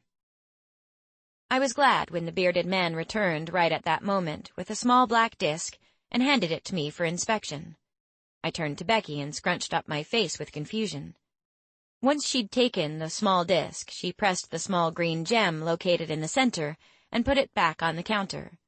In 5 seconds, the disc was gone, and in its place was an impressive black vest. I picked it up and stared at it. The vest was light, with quilted padding on the inside and a rock-hard exterior. "What is it?" Becky asked, leaning over my shoulder. "It's the Samurai 3000. Nice, huh?" I glided my fingers over the engravings that decorated the shell-like exterior. Becky glanced at the price tag. "This is way too expensive." She grabbed the vest from my hands and shoved it back at the clerk. He disappeared again and returned with another. This disc was more of an oval shape, with a delicate blue stone in the shape of a lightning bolt. I cautiously touched the gem and flinched as the new vest appeared in my arms. It didn't resemble the Samurai 3000, but it still looked pretty awesome.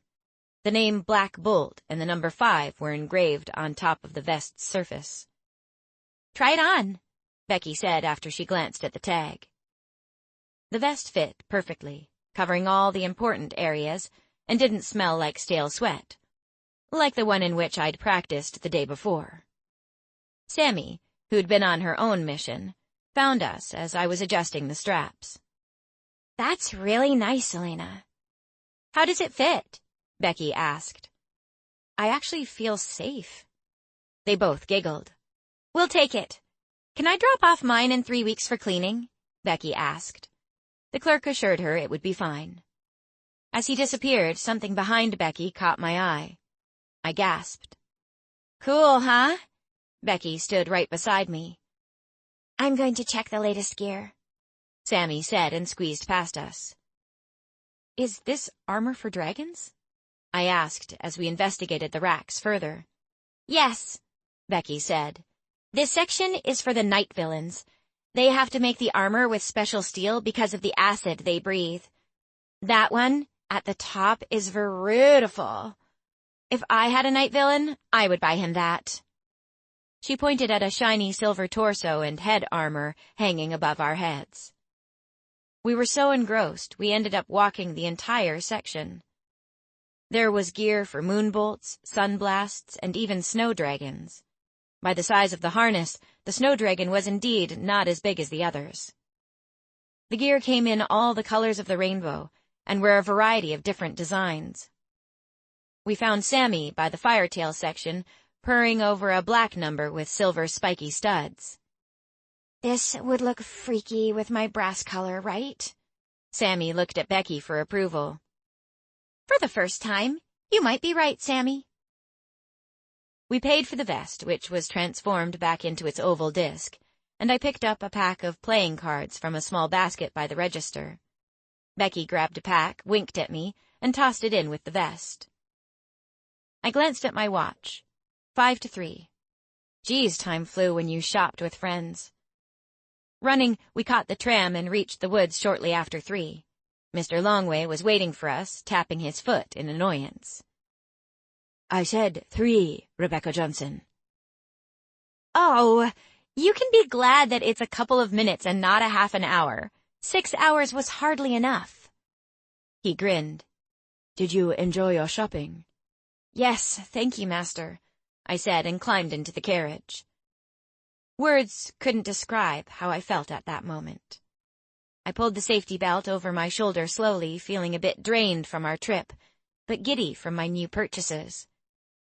I felt sorry for Master Longway. He had no choice but to listen to Becky babbling about shopping. She even tried to throw in some fashion tips, which meant Sammy and I had to suppress our laughter so we wouldn't cause offense. I fell on my bed when we eventually made it back to our room, completely immobile. Sitting next to me, Becky opened the pack of cards and handed me one. It's all the famous people throughout the years. Many of the young boys and girls collect them. Sammy mumbled something as she picked at a packet of crisps and dove into it as if she hadn't seen food for days. On one card was a picture of a guy named Theodore Verona, whoever that was. I turned it around and all his stats were listed on the back like a baseball card. He'd lived in the 13th century and had been a knight. They had his number of kills along with his victories at the annual games. He had slain 1,005 dragons. Becky handed me a second card that depicted a woman named Delilah. She was a firetail dragon and must have been the oldest of them all, because she had celebrated her 14,000th birthday 19 years ago. It said King Albert had thrown her a huge party. A third card depicted Sir Shan Wai Ling, also a dragon, and the general of King Albert's court. I froze as I stared blankly at the last one, and my mouth fell open. Are you serious? I showed Sammy a card of her brother. He's the Rubicon, Elena. That card is extremely rare. You can exchange it for at least 10 cards. I guess I still didn't get how famous Blake was. He hates going to town. It's a big mess, she explained. Really? He's usually in disguise, but always gets caught by one of the locals, Sammy said. At times, I pity him, Becky admitted. I looked at his picture. A strange sadness shone through his eyes. Can I ask you guys a question? Where does Master Longway get the money to pay for our little trips? Dragonia is loaded. The parents whose children are not born with the mark pay plenty of money to get them in, which covers situations like these, Becky explained while she helped me unpack the shopping bags. Master Longway allows them inside Dragonia without the mark? It's not written anywhere that you have to ascend to claim a dragon, Sammy answered. Just because one person has done it doesn't mean all of them can, Becky countered. Wait, you actually mean somebody claimed a dragon that didn't have an extra ability? They only nodded, since Mystical Song, a TV series, had started, and the conversation ended there. I lay back on my bed, too tired for another teen drama, and drifted away with Sammy's hyena laughter echoing noisily in the background. A huge emptiness filled my heart, and I wished I could have shared this day with Dad. As I thought back on the past 48 hours, my new reality started to kick in. I rolled over as a tear escaped and landed softly on the pillow. I would never share anything with him, ever again. 10. We found the most amazing burgers waiting for us at the buffet later that night. Becky tried her luck again with the next riddle. That girl could not get enough greasy food. To my surprise, I knew the answer to this one as well. I didn't get it as fast as the last one, but I was impressed that I had gotten it at all. It was fire, but I kept the answer to myself because Sammy wasn't too fond of greasy food. That night, I felt dead tired again, but for some reason, I still struggled to fall asleep. Blake had been on my mind a lot throughout the day. During dinner, he had been sitting alone at a table apparently deep in thought. There was a hard look to his face as he mixed the food on his plate methodically, as if he could find the answers to all his problems in his French fries. He had eventually given up on the food and dismantled the lantern sitting on the table so he could play with the glowing embers. That was how I had come up with the answer to the riddle. When I finally fell asleep, I dreamed of him. I'd taken Tabitha's place next to him at the table. He had reached into my hair, pulled my face to his, and given me one of those long, hard, passionate kisses. I feared waking, feared leaving him. Lost as I was in the passion of the moment, I experienced a shift as my dream turned odd. Blake disappeared, and I stood alone on top of a grassy hill. Where the hell am I? I had no idea how I'd gotten there. I looked around me, perplexed because nothing seemed familiar. If this dream was an indication of my current state of mind, I was in trouble. Before me was a massive expanse of forest, its tall trees and mass of fauna and flora hiding who knew what, made it harder to breathe. As I started to walk across the hill, I noticed a dark-haired woman waiting for me on the other side. It felt as if it took forever to reach her. At first, I thought it was Julia, but the closer I got, the more I realized it was a stranger. She had an oval face, with fair skin and sad gray eyes. Long dark curls hung loose over her shoulders, with a few tendrils out of place being blown about by the wind. She just stared at me with a blank expression. I wanted to ask her, "What am I doing here?" No sound came from my lips. She raised her arm, pointed to the forest, and ordered me to enter. I studied the forest quizzically before turning back to face her. Why on earth did she want me to go in there? I refused. That was my first mistake, I thought, as she brought the forest to me. I was consumed by fear as I felt myself drowning in 50 feet of high, dense trees. I started to suffocate, as if an invisible force was pressing the air out of my lungs. The woman vanished from sight as the trees pulled me deeper. My last glimpse of her before she disappeared revealed a smile playing at the corners of her lips. Just as I felt the last breath leave my lungs, I woke. I was breathing rapidly while I tried to adjust to my surroundings. Luckily, Becky and Sammy were deep sleepers. I didn't feel like explaining myself to them at that moment. Why the hell did I just dream that? And who was the woman? I kept asking myself that as I tried to catch my breath. Monday morning, I found a note pushed under the door to our room.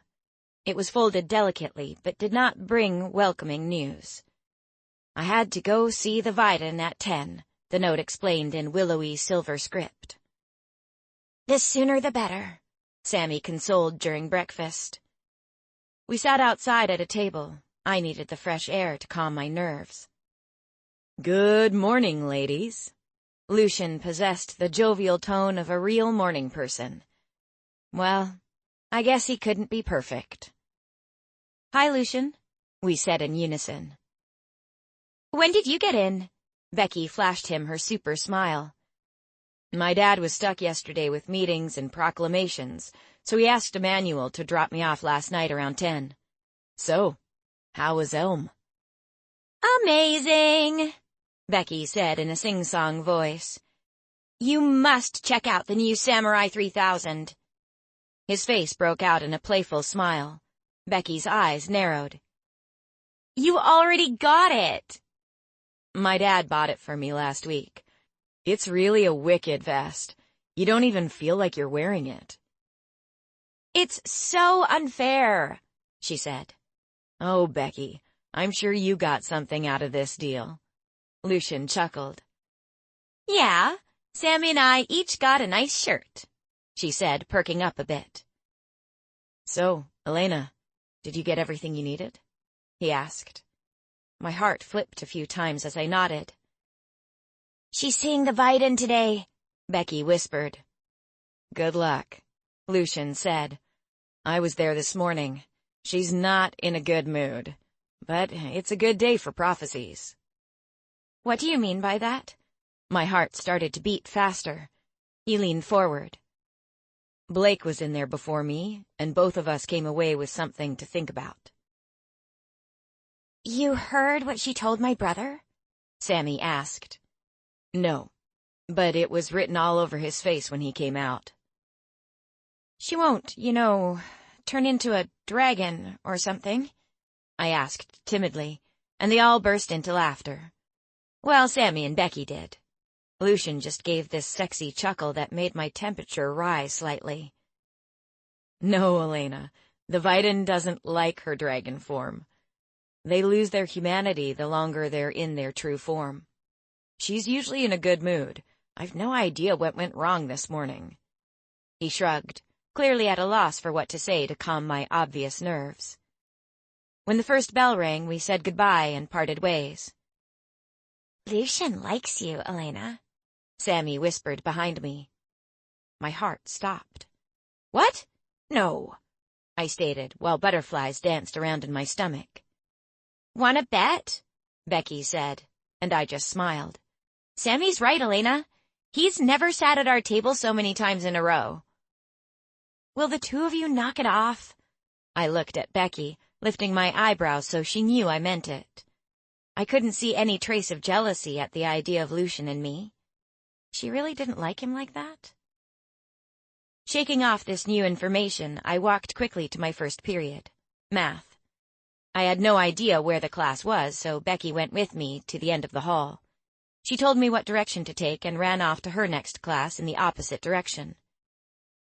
It was the first class we didn't have together, not to mention how much I hated math. I was doomed. The name is Brian.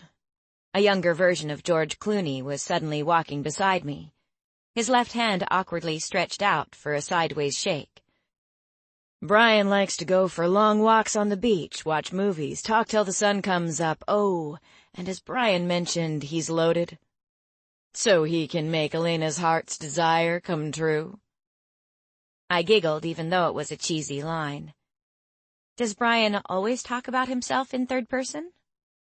He smiled, which would make any other girl's knees wobble, but Becky had already warned me about him. Brian does. So, what does Elena say about spending some quality time with him? He placed his hand on the small of my back. Elena doesn't say anything. She knows why Brian is being so nice to her when he's away from his idiotic friends. So, sorry, but Elena isn't interested, I said, flipping my ponytail as I turned to walk away. He squinted and dropped his smile. Did Becky get to you? No, I was raised by a dragon. I can see straight through pretty faces. His beautiful smile appeared instantly. So, Elena thinks Brian is pretty. Be careful of that ego, Brian. I turned the next corner and we parted ways. Brian doesn't give up so easily, Elena. He'll speak to you soon. His voice echoed through the hallway. As I continued walking to class, I found girls staring at me again. What was it with them? I couldn't look at Blake, talk to Lucian, or speak to Brian? I shook my head and opened the huge door with the number 125 written on the frame in gold letters. Professor Dixon was human. That was the good part. Unfortunately, my joy stopped at that. This class was nothing like the math back home. It was 10 times harder. After suffering my way through the 2-hour lesson, I was rewarded with Latin. As I walked into the large room, I was relieved when I saw Becky sitting next to an open seat.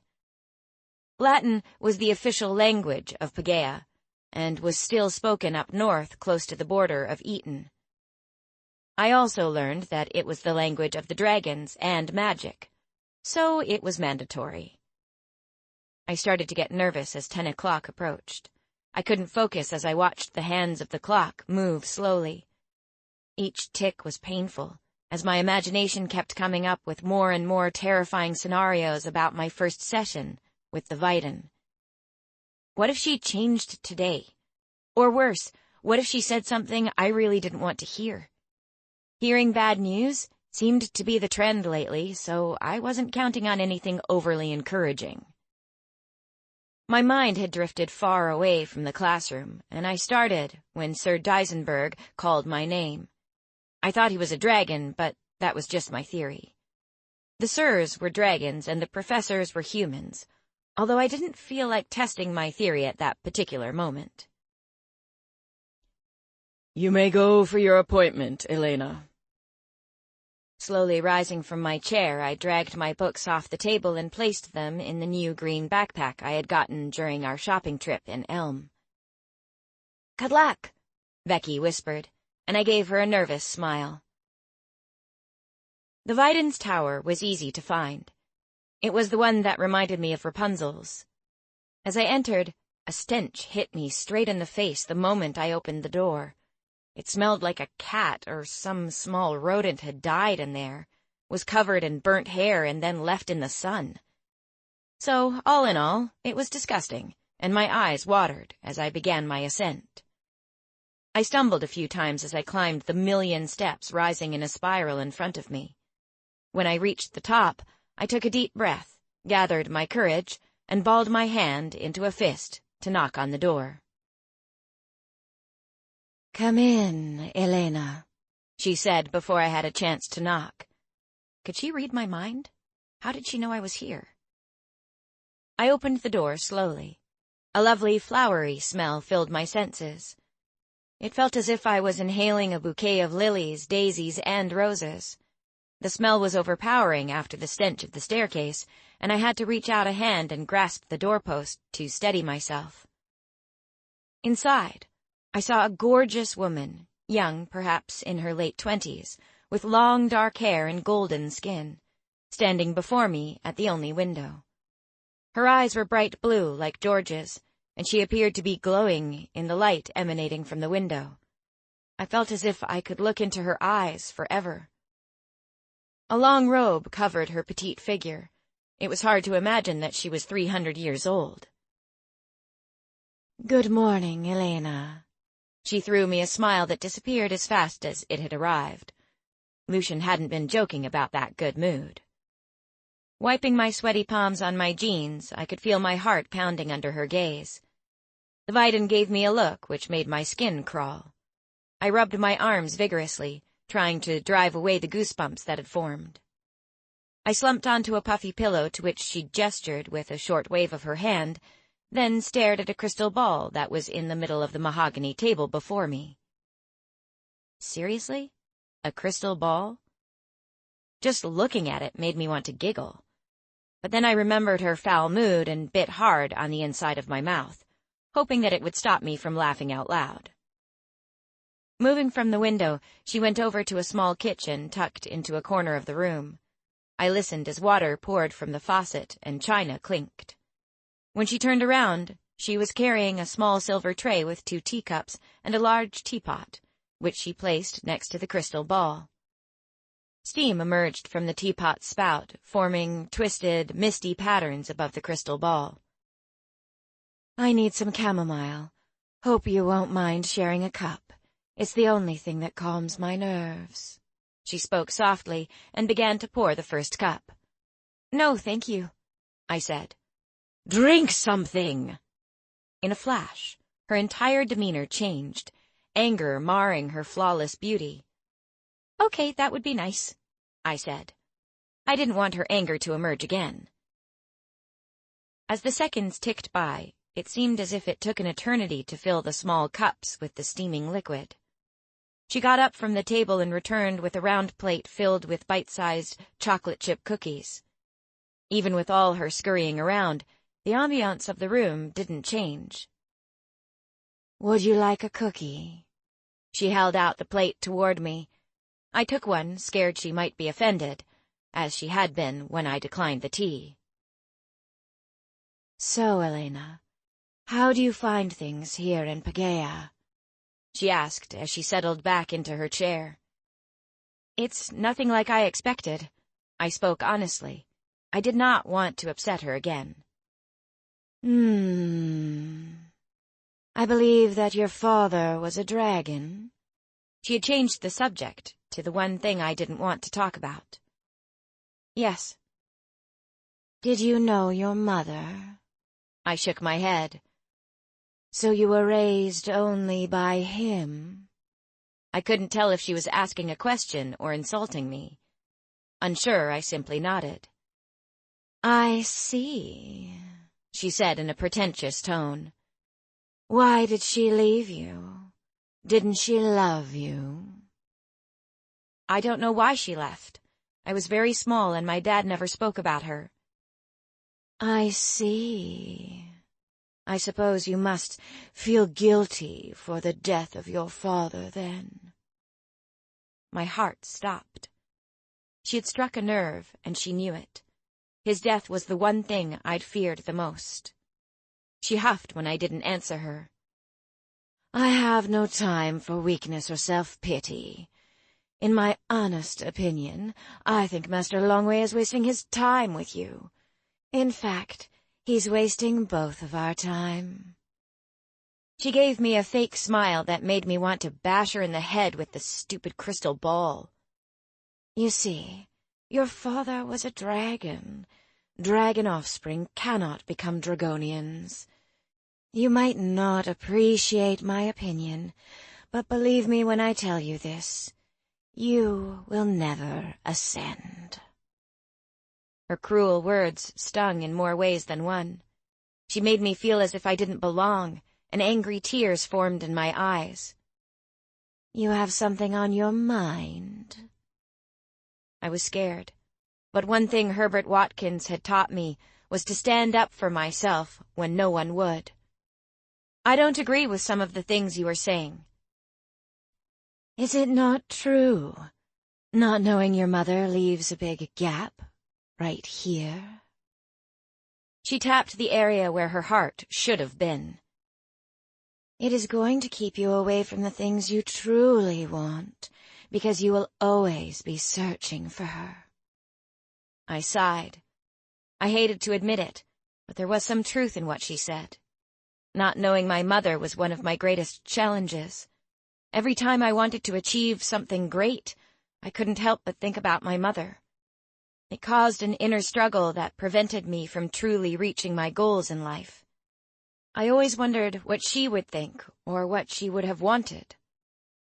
"It doesn't matter. My dad raised me well," I said. "Fine, whatever.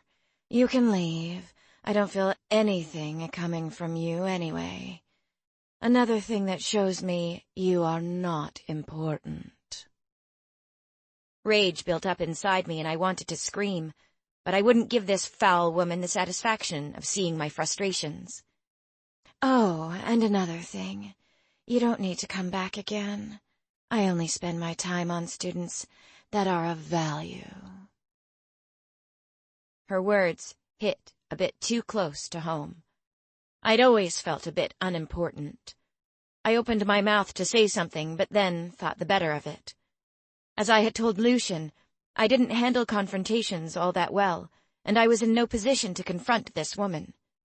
So instead, I yanked the door open to make my exit. "A day will come and a day will go," she said, startling me. Her voice sounded like 10 people speaking in unison. "A choice you will have to make. Otherwise the truth will never be known." Her eyes were a crystal white color, almost silver. She was still in her human form, and her hair blew wildly around her face, as if she was in the path of a strong wind. Just as suddenly, she stopped and shook her head fast and cleared her throat as if something was stuck, like the cookie. My heart beat wildly. When she looked up at me, her eyes were bright blue again. "I thought I told you to leave," she snapped. Turning, I ran as fast as I could. What the hell just happened? 11. The Viden's words were imprinted on my mind, and the worst part was that I didn't understand any of it. What choice must I make? What truth will be revealed? I sighed, wondering if she even meant any of it for me. Our conversation, however, made me furious. I went straight to my room. The more I thought about our meeting, the more I wanted to strangle her.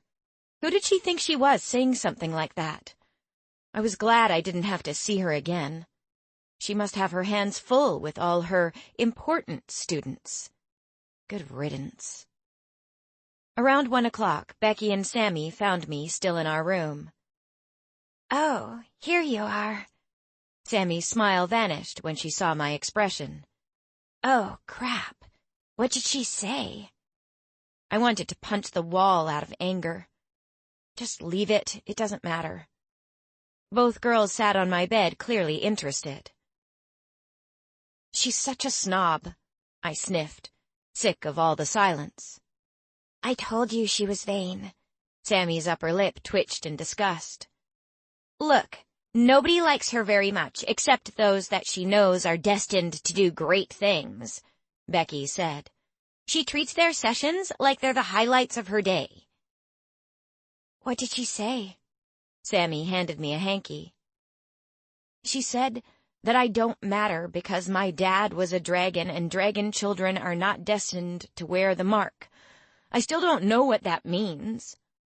I sighed and wiped off a tear that had escaped on my cheek. "The truth?" Becky said. I nodded, ready to hear what she had to say. "You're the first human that bears the mark whose father was a dragon. It has never happened before, and some of the professors here at Dragonia feel that Master Longway is wasting his time." "Becky!" Sammy yelled, clearly stunned at her confession. "I didn't say I felt that way. I'm just telling her how it is." "I still don't understand." "Dragonians have human parents, Elena." "Let me try." Sammy touched Becky's hand softly. "Having a dragon for a father means that you have his DNA. Although you don't have a dragon form, you still carry the gene. A part of you is a dragon, and that's the reason you can't become a Dragonian." As I let her words sink in, it was all slowly starting to make sense. "There are a lot of dragon offspring, Elena. When a dragon falls in love with a human, their children are human and never bear the mark." "There are others who aren't born with the mark and nobody tells them they don't belong," I said stubbornly. "Their daddies paid a crap load of money for them to be here. Only the students with the mark are able to attend Dragonia Academy free of charge," Becky said. "That's why they don't think I belong here, because my father didn't pay?" "No, Elena. It's because your father was a dragon. They feel that Master Longway is taking a chance he shouldn't. I even overheard that some of the parents with non-gifted children who have been on the wait list got really pissed when he let you in.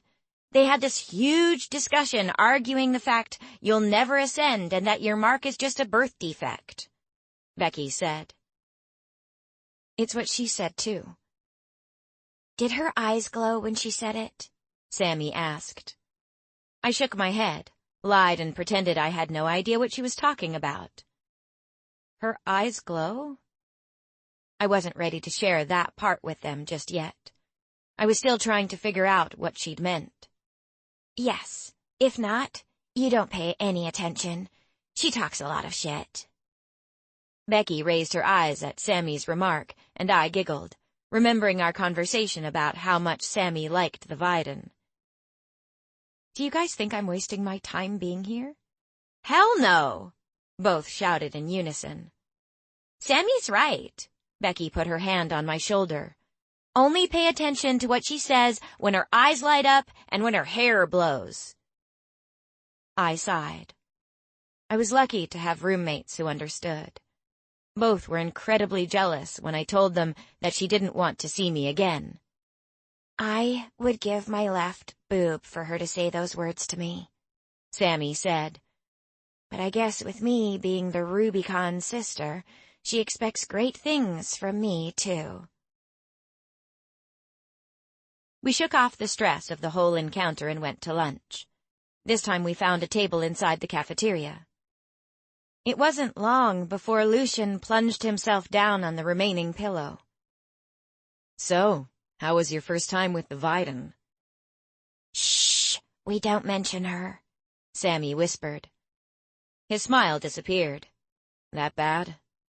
It's fine, I just don't like the way she treated me. Elena, if her hair didn't blow and her eyes didn't shine, then you don't pay any attention to the witch, he said. I gave him a soft smile. When the bell rang for class, I felt better. Before I knew it, my first full week was over. I went through a schedule change around Tuesday, and some of my classes got swapped around. To make matters worse, not all the classes were like Professor Gregory's and Sir Edward's. They were extremely difficult, and each one may as well have been taught in Latin, because I had no idea what they were talking about half the time. Enchantment was a nightmare. We had a professor named Longchaster who lectured for the entire duration of the class. My head ached by the time his lectures finished, and he made us recite foreign words over and over again. My stuttering made the spells backfire more times than they worked. So instead of protecting myself with a stupid shield nobody could see, I got hit with tiny stings that made me look like a crazy person hitting myself. It stopped the minute Professor Longchaster snapped his fingers, but not before the entire class stopped to watch the show. The students always sniggered, and Becky would chuck a pencil or eraser at whoever laughed the hardest. She was fairly accurate at hitting her targets, which I appreciated. I hoped things would get better by the end of the week, but they didn't. When the last bell of the day rang on Thursday, I wanted to jump for joy. The next day was Friday. I soon learned that Fridays were going to be the worst day of my week, because I'd ended up with a double period of arithmetic instead of anatomy. When the bell rang, I dashed out of the classroom and bumped straight into Brian. Hello, Elena. Excited to see Brian? His jolly personality made it difficult to be rude to him. I knew he was only after my virtue, and I began to understand why Sammy said they were obsessed with hunting virgins. Oh, come on, Elena. Brian isn't that bad once you get to know him. Brian laughed when I blushed. Just hang out with Brian, and if you don't like what Brian has to offer, Brian promises he'll back off. Is it really making you that crazy? I said, referring to my virtue. He chuckled. Brian has no idea what Elena is talking about. I laughed. Nice try, Brian, but you forget that I was raised by a dragon. He warned me about the sunblasts. I lied. Elena's father would have loved Brian, he said. Oh, you think so? I said, rolling my eyes at his candor. Come on, Elena. Brian just wants one date. Elena, we'll think about it, I said, and we went our separate ways. Out of the corner of my eye, I saw him fist pump into the air. Elena saw that, Brian, I yelled. Brian doesn't care what Elena sees. All Brian wants is that date.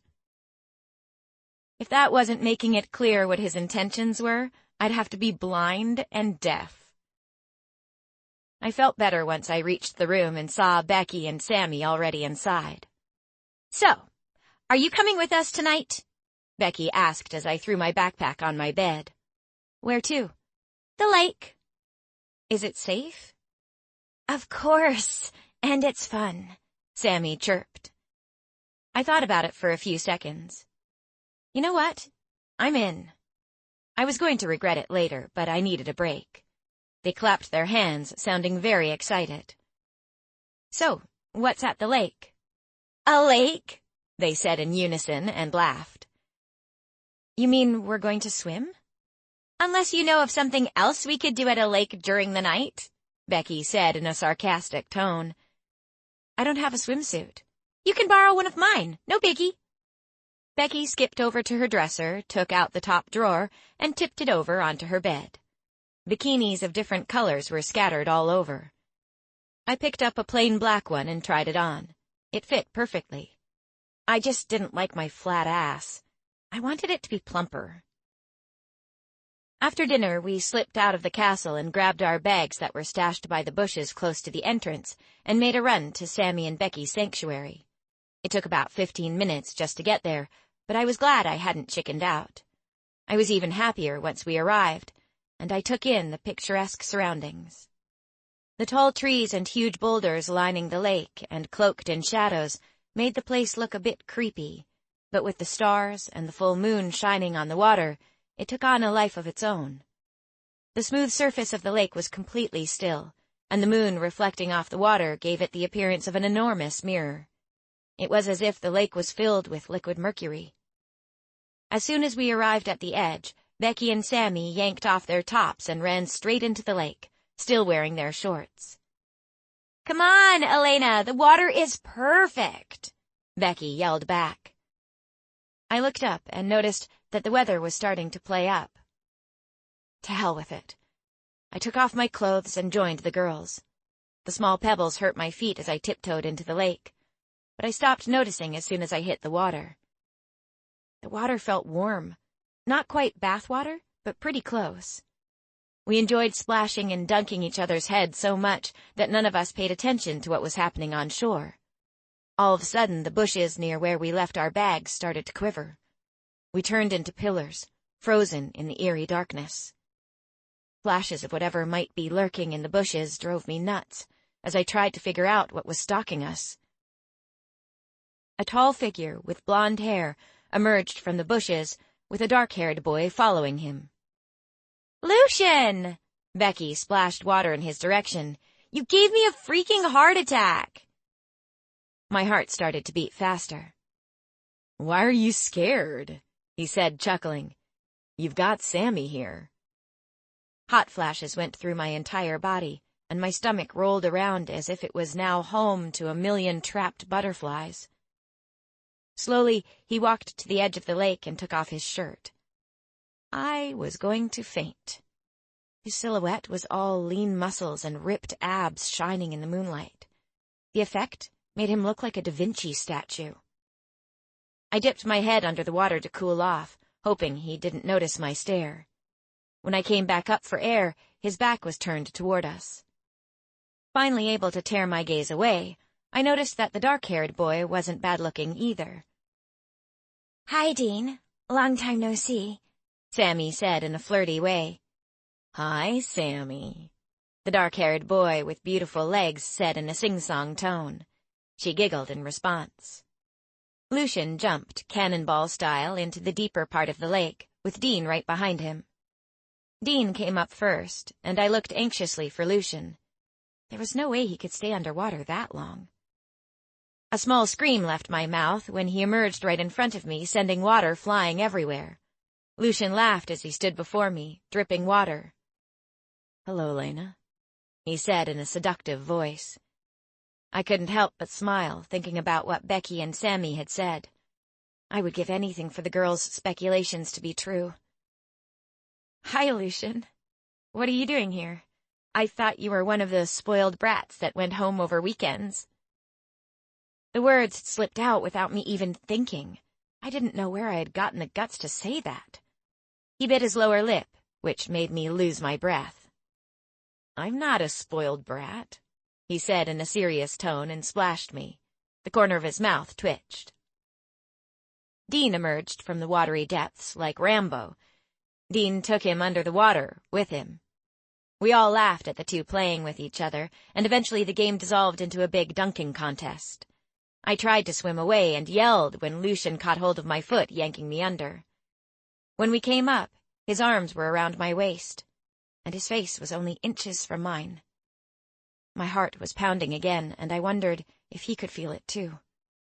He stared at me, with those smoldering eyes searching for something hidden in my gaze, and then gave me one of his $1,000,000 smiles.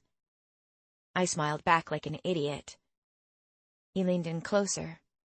My body shivered from head to toe as our lips touched.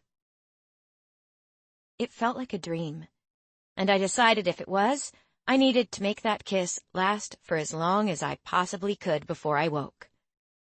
I opened my mouth and started to kiss him back passionately. My hands got tangled up in his wet hair as I leaned in for more. It was the most amazing and perfect first kiss a girl could ask for. His mouth felt as if it was made to fit mine. There wasn't a nose or chin in the way, and our tongues danced in perfect rhythm.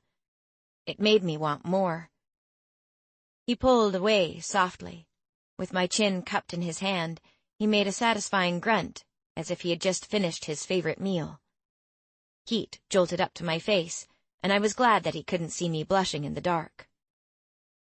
"I've wanted to do that since the first day I saw you," he whispered, and wrapped his arms tighter around me. My legs curled around his waist. I just wanted to kiss him again. I couldn't get enough. "I hope you don't mind."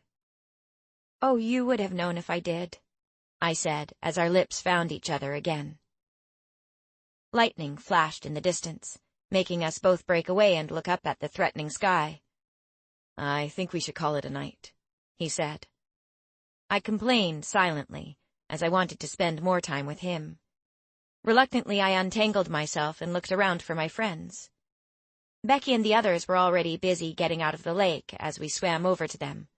I felt insecure that I wasn't wearing shorts, too, just my bikini bottom. I made a run for my towel as lightning sliced through a tree nearby. Red sparks shot in all directions from the impact and jumped off the branches frantically. I shrieked, terrified, and found myself in Lucian's arms once again. Lucian laughed, but stopped and immediately let go as something caught his attention. He darted toward the clearing behind me. I turned around and found Becky lying flat on the ground. My hands covered my mouth in horror as electricity danced along her body. She shook violently, as if she was having a seizure. Lucian crouched beside her and started to search for something. He shouted orders to us, but they sounded hollow. I just stared with huge, unblinking eyes at Becky lying helplessly on the ground. Sammy reached her and fell to her knees, her arms stretched out toward Becky. "Don't touch her, Sammy." Lucian smacked her hand away. "But, Lucian—" "Touch her and your ass gets fried too," Lucian said. "Elena, go get Constance and Master Longway." My feet were nailed to the ground as I tried to process the situation playing out before me. "Elena, now!" he roared, this time waking me from my stupor. The fear that had consumed me disappeared as I ran as fast as I could back to the main building. At about the halfway mark, the trees started to blur around me. I realized my tears were making it difficult to see the path, and wiped them away determinedly with the back of my hand. I found the main building and yanked the door open. Pain crawled up my legs, and my lungs burned as I kept running. I was heaving like a vacuum cleaner by the time I reached Master Longway's dorm. "Master Longway, come!" I shouted.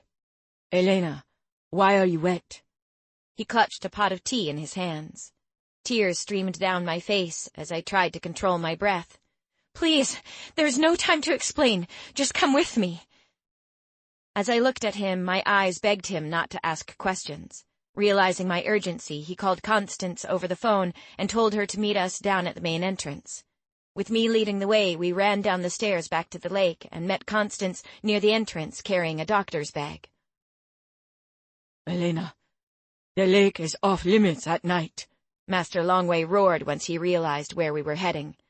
"I'm sorry, sir. Becky said—" I couldn't finish my sentence as my throat began to close with emotion. Tears rolled down my face in torrents, and I was so scared it might already be too late. "Becky knows the rules. She should have known better. What happened?" he asked. I couldn't speak. "Elena, we need to know what happened," Constance tried. I could tell she was just as concerned. "Lightning!" I managed to squeak out. The instant the word escaped my lips, Master Longway and Constance found a faster speed that left me far behind. When I finally made it back to the lake, I heard Master Longway scolding someone. "Becky, how could you be so irresponsible?" he said. The sound of her name lifted my spirits instantly. I saw Becky, where I had left her on the ground, with thousands of volts of electricity running through her. She was now standing, facing off against Master Longway. "March!" Master Longway shouted, looking pissed off. I struggled to keep my eyes away from her. She looked fine, except for her hair. It was standing straight up in every direction. The smell of burnt hair lingering in the air, and electricity ran from the tip of her strands to the roots, releasing a spark every once in a while. She looked petrified, with big round eyes that were forever changed by the horror of tonight. "What happened, Lucian?" I asked when I finally found my voice. "I don't know. One minute she was down and the next she was back on her feet, shaking it off as if it was nothing," Lucian said, rambling fast. His voice broke on the last part. "Are you okay?" I could see how shaken he was by the whole event. He was pale and looked as if he was about to faint. "Yeah. I'm just trying to figure out what the F." We were all ordered to return to the castle and were escorted straight to Master Longway's office. "Master, I have to examine Becky," Constance said as she led her away. Becky started to protest, but Constance hissed something in her ear that silenced her. Lucian, Dean, Sammy, and I entered Master Longway's office, and the look he gave the four of us was worse than the scolding. "What happened?" he asked. "Master Longway, she got hit by lightning and went down. I don't know how she can still be alive. There was so much voltage running through her. I know for a fact that she should not be here." Lucian spoke fast. It must be something he did whenever he was nervous. "Lucian, how could you go down to the lake at this time of night? You of all people know better. Anything could have happened."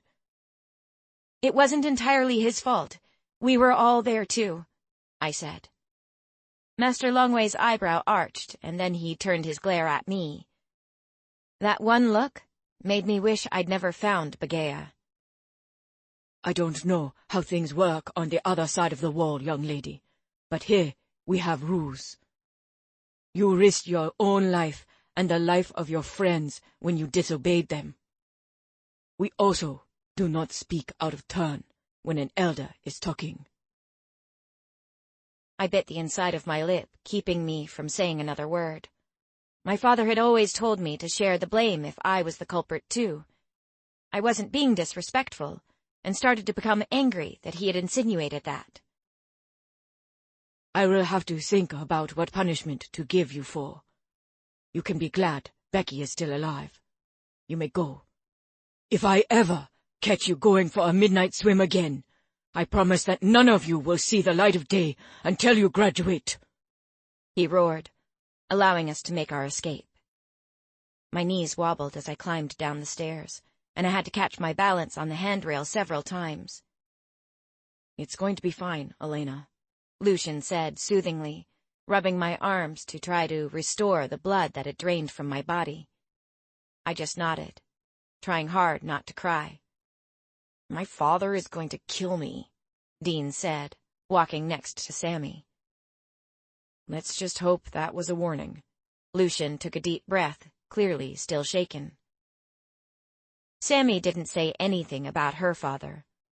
He would probably laugh at it after having to deal with Blake's shit all of the time.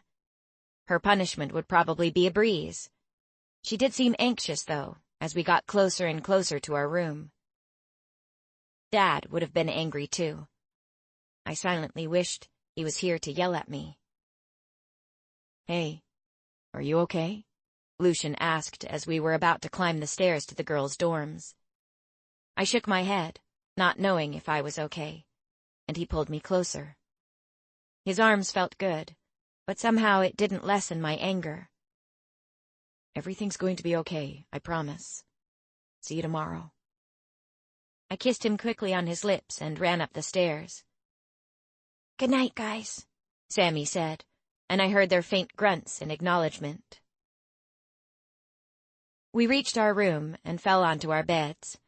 I felt as if I could have ripped my pillow into a gazillion pieces. My feelings were so messed up. A part of me felt so angry and the other part worried sick about Becky. I didn't know how to cope with it. How could lightning strike someone and the person still be alive? "It's okay, Elena," Sammy said, coming over to my bed. "Becky's fine." I laid my head on Sammy's lap and sobbed. Becky could have died tonight, and then what? Sammy stroked my back softly. "It's going to be fine. You'll see." We both started as Becky opened the door. Her hair was still fanned out in every direction, but I just wanted to hug her. "Stay away," she ordered both of us. Her eyes were huge, and she held her hands in the air as if she was a mime trapped in a glass box. "How is this possible?" I yelled, not quite sure what or whom I was furious with. "Are you okay?" Sammy frowned at me and looked back at Becky with soft eyes. "I'm fine. I have ascended," she said. "You have what?" I was still yelling. What is wrong with me? "I have ascended." She couldn't hold her tears back anymore. Sammy stepped closer and reached out to touch her. She put her hands up in the air again, backing away and sobbing. "Don't touch me!" We just stood there in silence and waited for Becky to calm down. Sammy kept cooing that it was going to be okay, and it began to calm her. Becky took a deep breath. "Constance said that I still have so much electricity running through me that I can power up the entire academy for a whole week. She actually thought about doing that." New tears streamed down her face and left small sparks in their wake. She didn't even flinch. I guess she really was immune to it. The image of Constance wiring Becky to draw the electricity from her formed in my mind. It made it hard not to laugh. "They're phoning my mom as we speak," she explained. "It's going to be okay, Becky," Sammy said again for the millionth time. "No, it's not," she yelled. "Don't you guys get it? I can manipulate lightning. That's my power, stupid freaking lightning." Sammy and I looked at her as if she had fried some of her brain cells, too. "I would give my left toe for an ability like yours," I said truthfully, irritated that she was so unhappy when all I wanted was to fit in. She threw me a glare that made me feel like I was back in Mr. Longway's office. "You still don't get it, Elena. I have the power of lightning. It means my dragon is a freaking moonbolt. The only one available in this school is George." 12. Even though George was an idiot, the guy was in the same league as Lucian when it came to his good looks. Hot as hell with dimples like Sammy's. "George?" Sammy asked. Becky fell on her bed and cried. "Okay, that sucks," I said. They were the first words that popped into my head. It was the truth, because I knew she didn't like George one bit. She looked rather upset at the realization that he was the only moonbolt available. Tears streamed down her face, and Becky wasn't a soft crier. She looked comical, and I couldn't hold my laughter back anymore. "Elena," Sammy sang. "I'm sorry," I snorted as the tears ran down my cheeks, too. Sammy and Becky joined me after a while, and it felt good to laugh, especially in lieu of what had happened tonight. Our laughter stopped abruptly. A minute or so of silence followed. "Can we please just talk about something else?" Becky asked quietly. "How was the kiss, Elena?" Sammy interjected. It worked. Becky got all excited as I explained to them how perfect his lips felt against mine. It was nice to relive it, and all of us felt better when I finished my detailed review.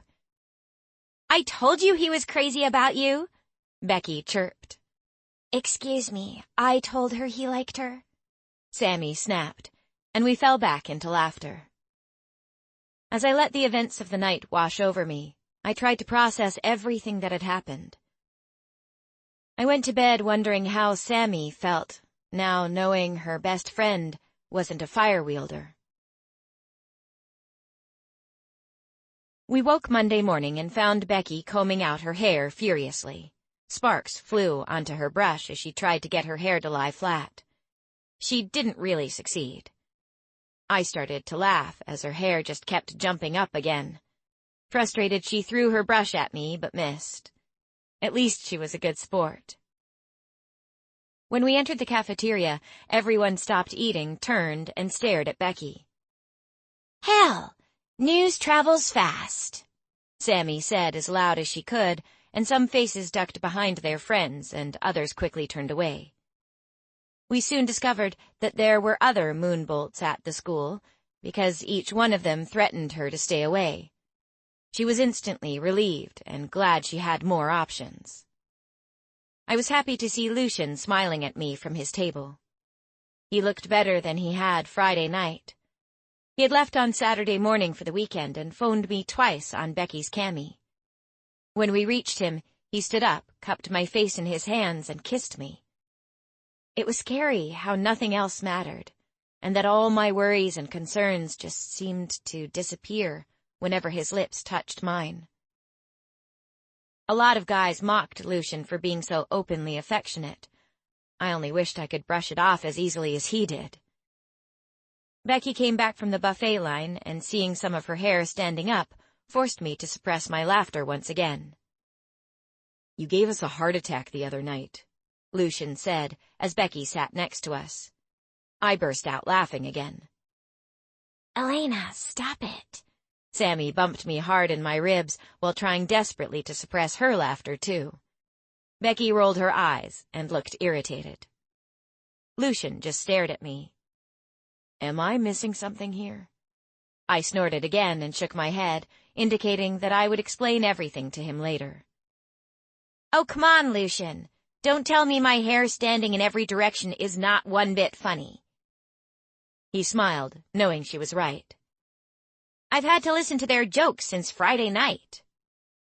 That's so mean. He was trying to make us feel bad. I took a deep breath. Sorry, Becky. I'll try harder to control it. Whatever, Elena. If it was you, I would have broken myself in two. You did already. I reminded her of my first Art of War lesson, and she giggled. Becky? A third-year boy had just walked up to our table sounding serious. He saw her hair and his lips drew in a thin line. It's fine, you can laugh, she said. He smiled. Mr. Longway wants to see you in his office pronto. Why? Our jokes became less funny. I don't know, he just asked me to fetch you, he said and walked away. You want us to come with you? Sammy asked. No, you guys already took a beating on Friday. I guess it's my turn, she said and got up. I hope it's nothing bad, I said. I guess we just have to wait and see, Lucian said, stroking my back softly. When the bell rang, we left the cafeteria hand in hand. He said goodbye with another soft kiss as we reached my class, then ran off to his down the hall. I let out a satisfied sigh, feeling like some sort of fairy tale character who had just found her prince. I had. Literally. During enchantments, I became worried when Becky still hadn't returned from her meeting with Mr. Longway. It was right before lunchtime, and I struggled hard to concentrate, not that I understood one word of it anyway. As I made my way to the cafeteria, I found Lucian and Sammy speaking with her at a table outside. What happened? What did he say? I was upset as I plunged down next to Lucian. She tried to tell me, but she stuttered too much, and then began bawling again as if somebody had died. The Vidan told Master Longway about a foretelling. It's about George. She told him that his Dragonian would be struck by lightning, Lucian said solemnly. She thinks it's you? I asked, stunned. They both nodded on Becky's behalf, while she blew her nose into a hanky. They're going to force me to claim George, Elena, she bawled again. You are part of a foretelling? I finally understood what she was saying, and her lower lip quivered. One that means absolutely nothing. I don't know why I can't refuse, she yelled. Because of what it is, Lucian said. Wait, you guys know what this means? I asked, and they just looked at me as if they didn't see the big picture at all. George is your dent, Becky. It's rare, isn't it? Oh, my word. Elena is right. It hasn't happened for a long time. Sammy sounded excited. Me and George? Becky yelped and fell onto her arms. A short buzzing sound emanating from her made us all stare. Wicked, Lucian mouthed, and I glared at him. Okay, so maybe she had seen that one coming, and it was the reason why she was so upset. Calm down, girl, Sammy said, almost stroking her back, but yanking her hand away just in time. You should embrace this, Becky. Besides, he isn't that bad looking. Becky yelled. That's the absolute worst thing you've ever said to me. I am not that shallow. I didn't mean it like that, Sammy said. Maybe George will change. He's a freaking moonbolt. He almost gave Elena a heart attack on her first day. She looked at the sky. Kill me now, please. Calm down, Becky. I know it's hard to see the silver lining on this one, but maybe Sammy's right. He could change, Lucian said. Not you too. What are you so worried about anyway? The fact that it's George, or the fact that he is a moonbolt? He asked. The fact that he's a dickhead. And to make matters worse, he's going to want to hang with us from now on. It's going to be fine, Becky. If George wants to hang with us, he just better treat Elena better, Sammy said, and we all burst out laughing again. It's going to be okay, I said, trying to boost her ego. It's not the end of the world, and you rock. That dragon could count his lucky stars to have you as his Dragonian. Aw, I wish I could hug you both. You are the best BFs a girl could ask for. Becky snorted, then wiped her eyes. Do you really electrify people if they come too close? Lucian asked, pretending to poke her. Becky giggled. That's so wicked, he said. I stood, seeing it as the perfect moment to grab some lunch. When I got back, Lucian was talking about tricks to calm George, and offered to train her if she wanted. The bell rang again, ending all our fun. I sulked, all the way to arithmetic. So, Elena is now with Lucian. What about Brian? A soft voice said next to me. Elena said she will think about Brian's offer. She did, but Lucian stole her heart, and his intentions are not like Brian's. Elena is making a huge mistake, he said. Brian could have offered her so much more. Yeah, okay, Brian, we get it. Take a hike. Lucian spoke from behind us, and he squeezed in between Brian and me. Your Highness's wishes are Brian's command, he teased and walked away. Lucian, grinding his teeth hard, made a horrible sound that I couldn't stand. Stop doing that. Besides, you are the Prince of Tith, and— Stop that, he said, poking me playfully in the ribs.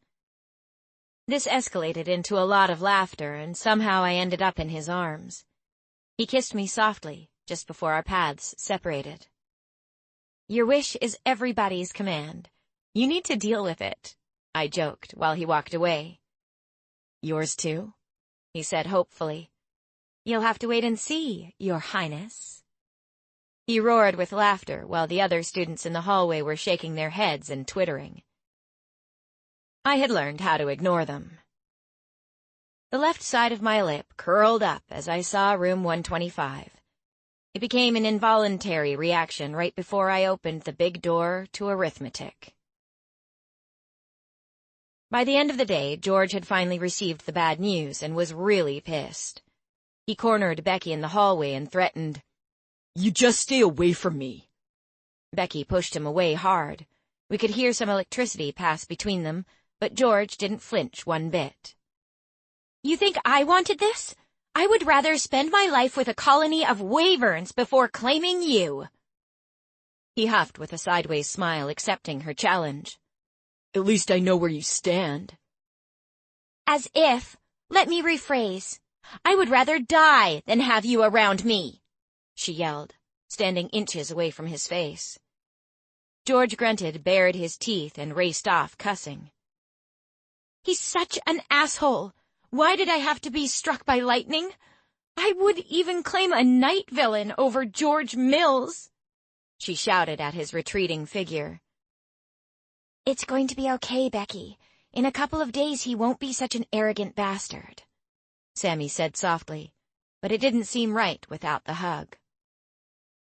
I had to admit, a part of me did pray that I'd never ascend. I wouldn't be able to handle all of this fighting. Racing off with Becky to her favorite class, I hoped she would cheer up. Art of War was still not my thing, and I felt as if I was going backward instead of forward. I struggled to concentrate as I worried about Becky, and I couldn't focus on Professor Mia's instructions.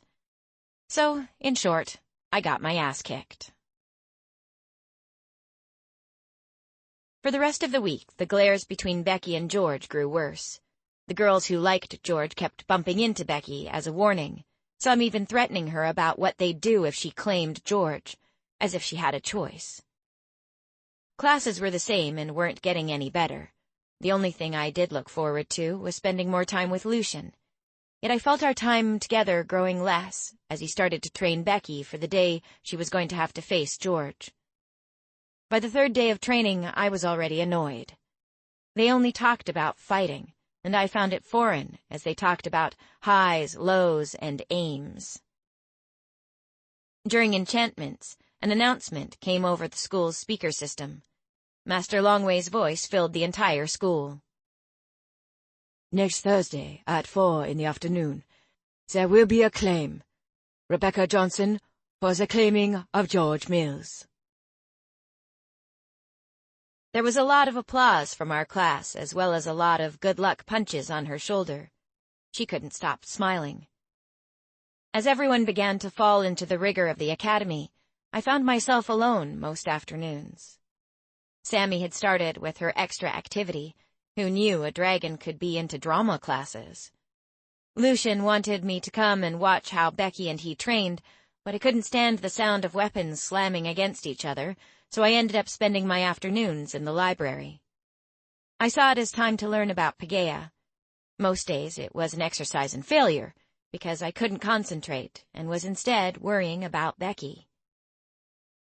I crawled into bed late, scared that I was going to dream again about the woman on the hill. She had been harassing my dreams for the past week, and I still didn't know who she was, what she wanted, or why I was dreaming of her. At least I didn't wake screaming anymore. I just wished she would tell me what the hell she wanted. I couldn't wait for Thursday, the day Becky was going to claim George. After that, things should go back to normal, I hoped as I settled into bed. I turned off the light and fell asleep faster than I thought I would. As usual, I felt my dream shift as the mysterious woman made her appearance once again. 13. On Thursday morning, the slamming of the bathroom door woke me. Sammy sat on her bed and glared vehemently in the direction of the bathroom. "Is everything okay?" I croaked. "Whatever you do, don't Look in that one's direction." Sammy pointed to the bathroom door. "You think it's got to do with the claim?" I think it's got more to do with her last session with Lucian this morning. She looked highly pissed off when she stormed in." Becky came out of the bathroom as we were talking and yanked her dresser drawer open. "Are you okay?" I asked. I hated to see her like this. Yes, she said, as if she was about to take an exam instead of fighting a dragon. T-shirts flew out of her drawer as she searched for something. Sammy and I just stared at each other, perplexed. Becky, what's wrong? You seem upset. Sammy sounded as if she'd struggled to find the right word. I'm fine. She turned around and sighed. Lucian has taught me well. Her voice changed, sliding into sarcasm, so Sammy was right about Lucian being the culprit behind Becky's bad mood. Spill, Sammy demanded. Becky curled her lip. He's a slave-driving demon when it comes to fighting. I mean, the guy is good with a sword in his hands, but he has no sense of when he needs to stop. He's driving me insane. What? Sammy said. Lucian Mackenzie. My Lucian? I felt great saying that. You heard me. She plunged onto her bed with a pair of socks in her hand. You only know his sweet side, Elena. He's head over heels for you. Well, I hope so. Since he's been training you, I hardly see him, I said, irritation filling my voice. I'm sure he'll spend all his time with you after today. You know, he told his parents that he won't be going home over weekends anymore, Becky said, arching her eyebrows. Get out of here, Sammy screamed while my stomach was doing a backflip. It's the truth. Do you guys think he told them about me? I asked, my gut turning into a big knot. Who cares? He's going to stay.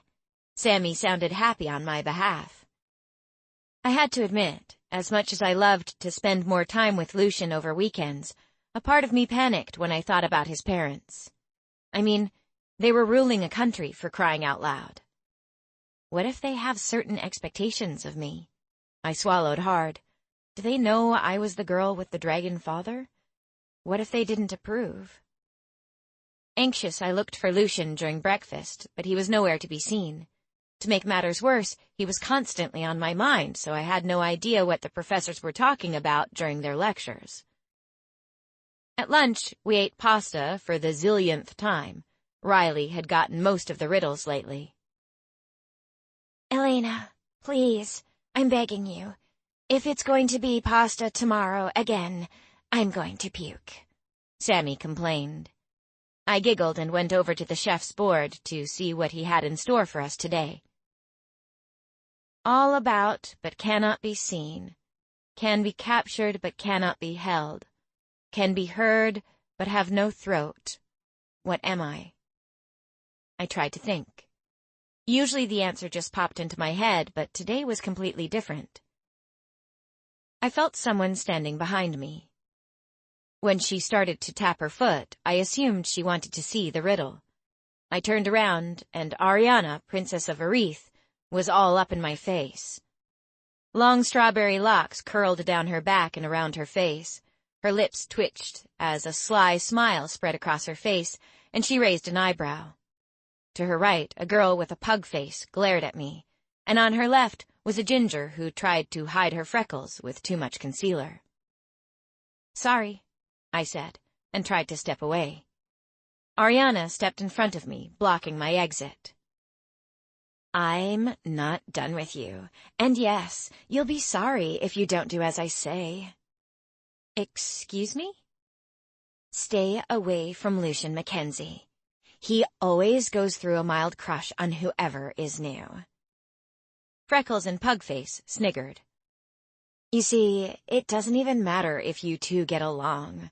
Lucian is royalty, Elena, and he can't waste his time with a commoner. So, the way I see it, is that you stop whatever this is before you get hurt. She emphasized you a little too harshly. After all that venom, her lips turned into a perfect smile and she turned around to leave. Becky and Sammy were approaching us, and Ariana slammed into Becky violently. It was a miracle Becky remained standing. Get out of my way, Ariana spoke down to them. This is not Arith, Ariana, Sammy yelled after her. Are you okay? Becky said. I nodded and felt tears clog my throat. Elena, whatever she said, ignore it. She is a big biatch. Yeah. What she'd said had stumped me. What was that all about? Sammy asked as we sat down at the table. It doesn't matter. I sulked and started to eat my bowl of Alfredo pasta. I'd totally forgotten about the riddle when Chef rang the bell. Lucian mimicked Becky with her happy dance and the entire cafeteria cheered. Could he be sexier? I closed my eyes and pushed away my tears. What do I do now? Ariana was right and had only said what I already knew, but how could I stop what we had? Hey, beautiful. Lucian sat down next to me. Not now, okay, I have to go, I said quickly. I rose to leave as one tear lurked in the corner of my eye. The fact that he was royalty wasn't going to change, and having a commoner for a girlfriend was probably against the law or something. How was I supposed to get rid of my feelings for him?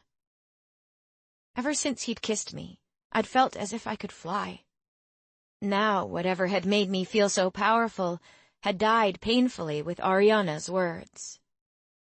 I tried to push Lucian to the back of my mind, but struggled as I made my way back to our room and fell onto the bed. Sammy and Becky came into the room a little while later. What's up, Elena? Becky stood with her arms folded, and I knew I wasn't getting off the hook that easily. It doesn't matter, Becky. I picked up my brush and pulled my hair up in my usual ponytail. But Lucian is asking if you did something wrong. She just kept talking as if she hadn't heard my reply. Is it about what I said this morning? No, Becky, just leave it, please. Elena, come on, I can see something is bothering you, she said. It's not that, okay? Just leave it. Oh, my word. It's Ariana, isn't it? Sammy gave an I don't believe this crap giggle. It's Ariana? Becky asked, confused. Elena, what did she say? It doesn't matter. She's right. Lucian is royalty, Becky, and I'm not. My voice broke, and my hand somehow found the top of my head. This was so wrong. Why can't he choose who he wants to be with? Becky paced, her lips pressed hard in a thin line. Don't listen to her, Elena. She's always had a thing for Lucian and my brother. Believe me, she's been trying her luck with both of them. Don't let her get under your skin. Sammy folded her arm around my shoulder. He's royalty. Someone is going to get hurt in the end, and I know it's me. If Lucian finds out about this, she's going to see her ass. Becky fiddled with her necklace. Don't tell him, please. I hated confrontations. Fine. One condition, Becky said and stopped pacing. You forget what she said. Becky, I sighed. She lifted her index finger for me to stop. She scares the living crap out of me, I yelled. Both girls laughed. Elena, she's got a big mouth, that's it. She's just like Tabitha. Sammy's right. Becky came over and hugged me too. The bell rang, and we were forced to head back to class. We still had a full hour of Arts of War left, and I wasn't in the mood to fight with a sword pretending to be the greatest gladiator who ever lived. Unfortunately, Professor Mia had the opposite idea and drilled me even harder. I slouched to my room, stumbled into the shower, and fell onto my bed. I'd only briefly shut my eyes when Sammy stormed in. Elena, what are you doing? What? I said, sleepy, and looked at the clock. Somehow, I dozed off until 4 o'clock. Becky was about to claim George. I jumped up, slipped on my flip-flops, and darted for the Coliseum. Goosebumps covered my entire body as we neared. I couldn't believe I'd almost missed it. When I heard loud cheers and chants, I made a run for it. I gasped as I saw how packed the Coliseum was. There were people sitting in the stands other than the students and professors, and I finally understood how big of an event this was. Thankfully, nothing had happened yet. George threw a show for the crowd. He ran up and down the sides where all the dragons sat, touching people's hands as he passed. Loud music boomed through the Colosseum, and he ripped off his t-shirt. Girls screamed wildly. I had to admit he was very muscular, with an 8-pack bulging from his stomach. I still hated his arrogance. The chromatic dragons cheered the loudest and instructed him to show Becky what he was made of. "They're wasting their time," Sammy said in a sing-song tone. She led me to the side where all of the Dragonians sat. "Why?" "That down there is Dr. Jekyll, and Mr. Hyde will come out in a couple of minutes." I understood that analogy and should have known that she would take me straight to Lucian's seat. He seemed agitated as he stared over at the small entrance where Becky would emerge. Ariana's words were still fresh in my mind, making me fidget. "Aren't you supposed to be on the other side?" A girl with short, mousy blonde hair snapped at Sammy. "Oh, bite me," she snapped back and squished through to the only 2 empty chairs in the row, right next to Lucian. She took the first one and forced me to sit down next to him. I stared at the crowd. Anywhere but him. "Are you okay?" he asked, looking at me. I gave him an assuring smile and he gave me a quick kiss on my temple, his hand folded over my leg. He smelled amazing, but by his clenched jaw and his firm grasp around my leg, I could tell he was uptight. "Where's Becky?" I stretched my neck to see if I could spot her somewhere. "She's still inside going over some strategies with Mia." "So she helps?" I asked. "Not really, but she gives one hell of a pep talk." I giggled. A hint of a smile appeared on his face, too. I remembered how big George was that first day when he'd stood in his dragon form in front of me. And then there had been the one that had killed my father. I didn't have faith that a pep talk would do much good. "We Will Rock You" by Queen started to play, and it didn't take the crowd more than a few seconds to get up on their feet and clap their hands with the rhythm. "What is this?" I shouted. "It is Becky's song. We each have to choose one to be introduced by before acclaim," he shouted back. Just as the music started, George exploded into his huge dragon form, which made me stare like an idiot. Again. He looked so evil, it struck fear into everything that owned a soul. I still thought the humans were crazy to even consider doing this. The crowd went ballistic when the Colosseum's walls vanished. Sand dunes appeared in the distance, and the air became humid. I gawked and pulled my tea away from me to fan myself. The Colosseum's floor changed to sand, and George growled. "What's this?" "The dragons can choose any type of scene they're comfortable with. Moonbolts are desert freaks," Lucian explained, like their temperament isn't enough. "Is this going to turn ugly?" He didn't reply because Becky had appeared. The Dragonians jumped to their feet and started to cheer and whistle like mad. A traditional gladiator outfit, modified for girls, hugged her body perfectly, and the tiny metal skirt showed off her slender legs. Knee-high boots and a black tee under her vest made her look sizzling hot. The guys shouted, and I rolled my eyes. Typical. The music stopped, and Professor Mia walked right to the middle of the arena. She had a white flag in her right hand, and when she lowered it, a big lightning bolt came shooting out of George's mouth. Becky blocked it with her shield, but it didn't look like the wisest choice, as electricity ran through the metal. If she hadn't been immune to it, she would have been on the ground shaking like she had the night at the lake. George kept breathing lightning bolts aimed directly at Becky. I hid behind Lucian, unable to handle seeing one of my best friends take such a beating. "Come on, Becky, get up!" Lucian yelled. "Use your lightning!" "Her lightning?" He didn't answer. I hated not getting an answer. This was so confusing. My tea crinkled up inside my fists, and my skin started to feel baked from the sun's heat. I flinched every single time the lightning zapped her shield. It sounded like thunder, and when I had finally gathered enough courage to peek, I hid again as George threw Becky to the ground. It wasn't a fair fight, and I wished somebody would help her. Sammy shouted things for Becky to watch out for, but I doubted Becky could hear it.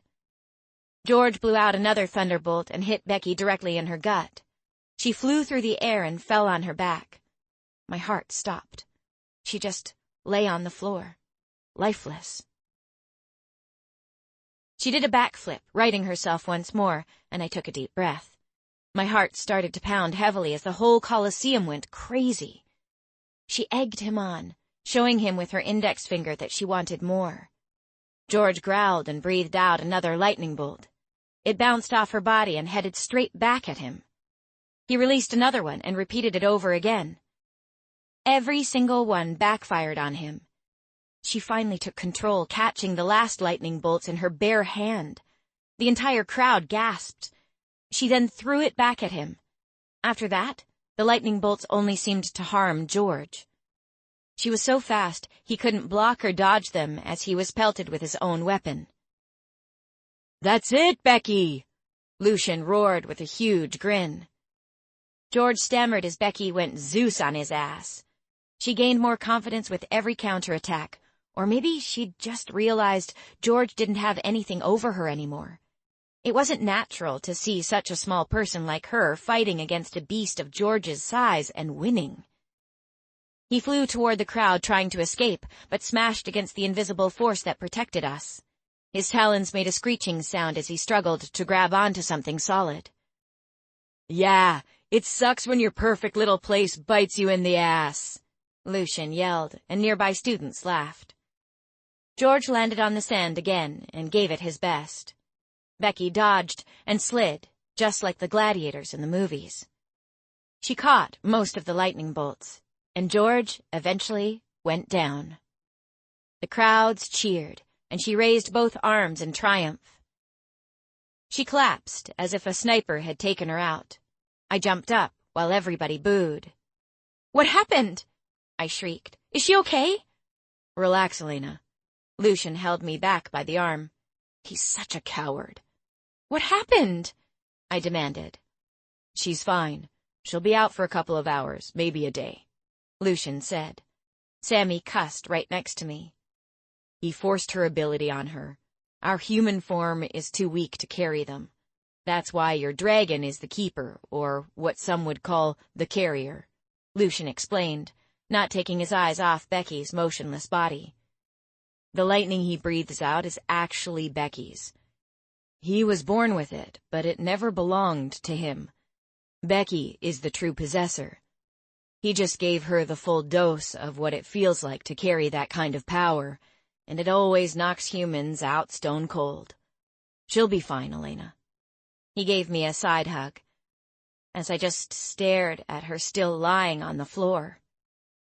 "But it's very cowardly for a dragon to do that, and you'll see this behavior only around the chromatic ones." "Do all of them do that?" I asked, still shaken. "Only when they know the battle is lost," he said. The Dragonian side still cheered as Constance and another student carried Becky away on a stretcher. "So what's going to happen now?" "George is Becky's. Doesn't matter how bad he's going to resist at first. If he's part of a dent, he'll end up as tame as a lamb. We don't know what it is they are going through, but it's some sort of transformation that makes them stay together forever."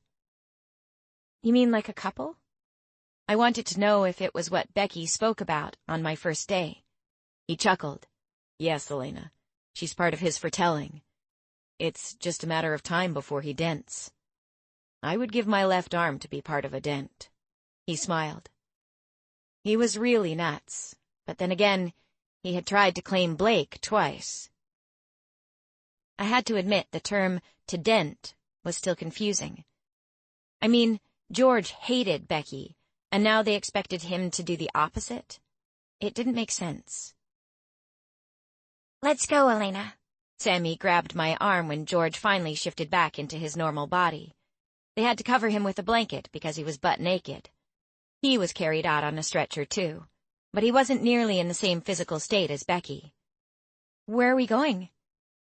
"To go and see how Becky's doing. I can't believe George just did that." I waved at Lucian since Sammy didn't give me time to say goodbye with a kiss. He waved back with a gorgeous smile, which made my stomach flip again. Sammy walked so fast I struggled to keep up. I almost had to run to maintain her pace. We squashed through the crowd while they were still chatting about Becky's moves. She was a real Dragonian now. When we reached the infirmary, Julia asked us to wait by the door while Constance tried to stabilize Becky. My throat tightened as I saw how Constance placed a brace around her neck. "Can a Dragonian die from this?" I asked, biting my nails while staring at Becky's still body on the bed. "I've never seen one die. Constance was close, but anything's possible." I felt like crying again. I didn't want to claim a dragon, and I started to doubt Master Longway's theory about my dark mark, too. I didn't belong here. I would never have the amount of courage to do what Becky just had. "Stop doing that." Sammy tapped my hand with hers, and I realized that I was still nibbling on my nails. I only did it when I was really nervous. We waited for a long time. Sammy mumbled plenty of times, and by her 20th sigh, Julia popped her head out of the door. "You may come in, but only for a couple of minutes, okay?" We both went in without saying a word. We couldn't do much but watch Becky lie on the bed with a bruised-up face. It looked as if she had been beaten by a jealous boyfriend. This made me feel anger and other emotions I didn't want to feel. Her leg was splinted and her arms were full of scrapes. Her one eye was swollen shut and had turned a greenish-purple color. My eyes started to sting. "She is going to be okay, Elena, and believe me, George is going to feel pretty bad about what he did soon," Constance said while making Becky as comfortable as possible. "When will she wake up?" "It's up to her." "Chromatic dragons are so stupid," Sammy hissed. "If you don't mind, Becky needs her rest. You can come back and check up on her later, if you want," Constance said and smiled. We went straight to our room, and I wondered what they had done with George. I hadn't seen him in the infirmary with Becky. Once we were settled, Sammy took a long bath. She always felt terrible whenever a dragon did something horrible to humans, and now that it was her best friend, she must have felt even worse. Later that night, we went back to check up on her. This time, thankfully, she was awake. "Where is that coward?" she said. "Becky, take it easy," Constance said as she tried to get Becky to lie back down. "Take it easy?" she hissed. "I was out for I don't know how long. He's a coward." She grabbed her ribs in obvious pain when she moved too fast. "You're not healed. Just give it a couple of hours," Constance said, then told us to go. "That girl is not happy," Sammy remarked as we started to leave. "I'm just glad she woke up." I remembered the time I had spent almost a whole week in the infirmary and shuddered. I struggled to sleep that night, and when I finally fell into a deep slumber, I was rewarded with the same dream that had haunted me since my arrival. I woke around 4 a.m. hot and sweating, and opened the window to clear my head. The fresh air blew gently into our room as I reflected on all the things that had changed in such a short period. A lot of things played in my head. Becky was one, and I tried to make sense of how George was magically going to like her. My dad saving my life was something that was constantly on my mind, making everything jumbled. What did the Moonbolt want from us? And why did he kill Dad? What did Dad want to tell Matt that was so important he couldn't do it over the phone? Why do I have a dark birthmark when it isn't meant for dragon children? And why do they think I'm going to show them great things? It put so much pressure on me. Sometimes I just wanted to scream. What was I going to do about Lucian? I couldn't go back to being just friends again. I loved being with him, so Ariana's words shouldn't matter. I don't care whether I was normal. I couldn't imagine my life without Lucian in it. Our room started to turn a bit lighter. I looked outside my window and saw the first rays of sun peek over the mountains in the distance. For a few blessed moments, I forgot about all of my unanswered questions. There was something truly amazing about how the world woke. For the first time ever, I watched the sunrise and felt completely at peace. 14. Today was a nightmare. With Becky still stuck in the infirmary, classes were 10 times worse. I never realized how vital her quick explanations about foreign words were to keep me on track. In Art of War, Professor Mia gave me Colin, Becky's old sparring partner, to fight against. I was less than thrilled.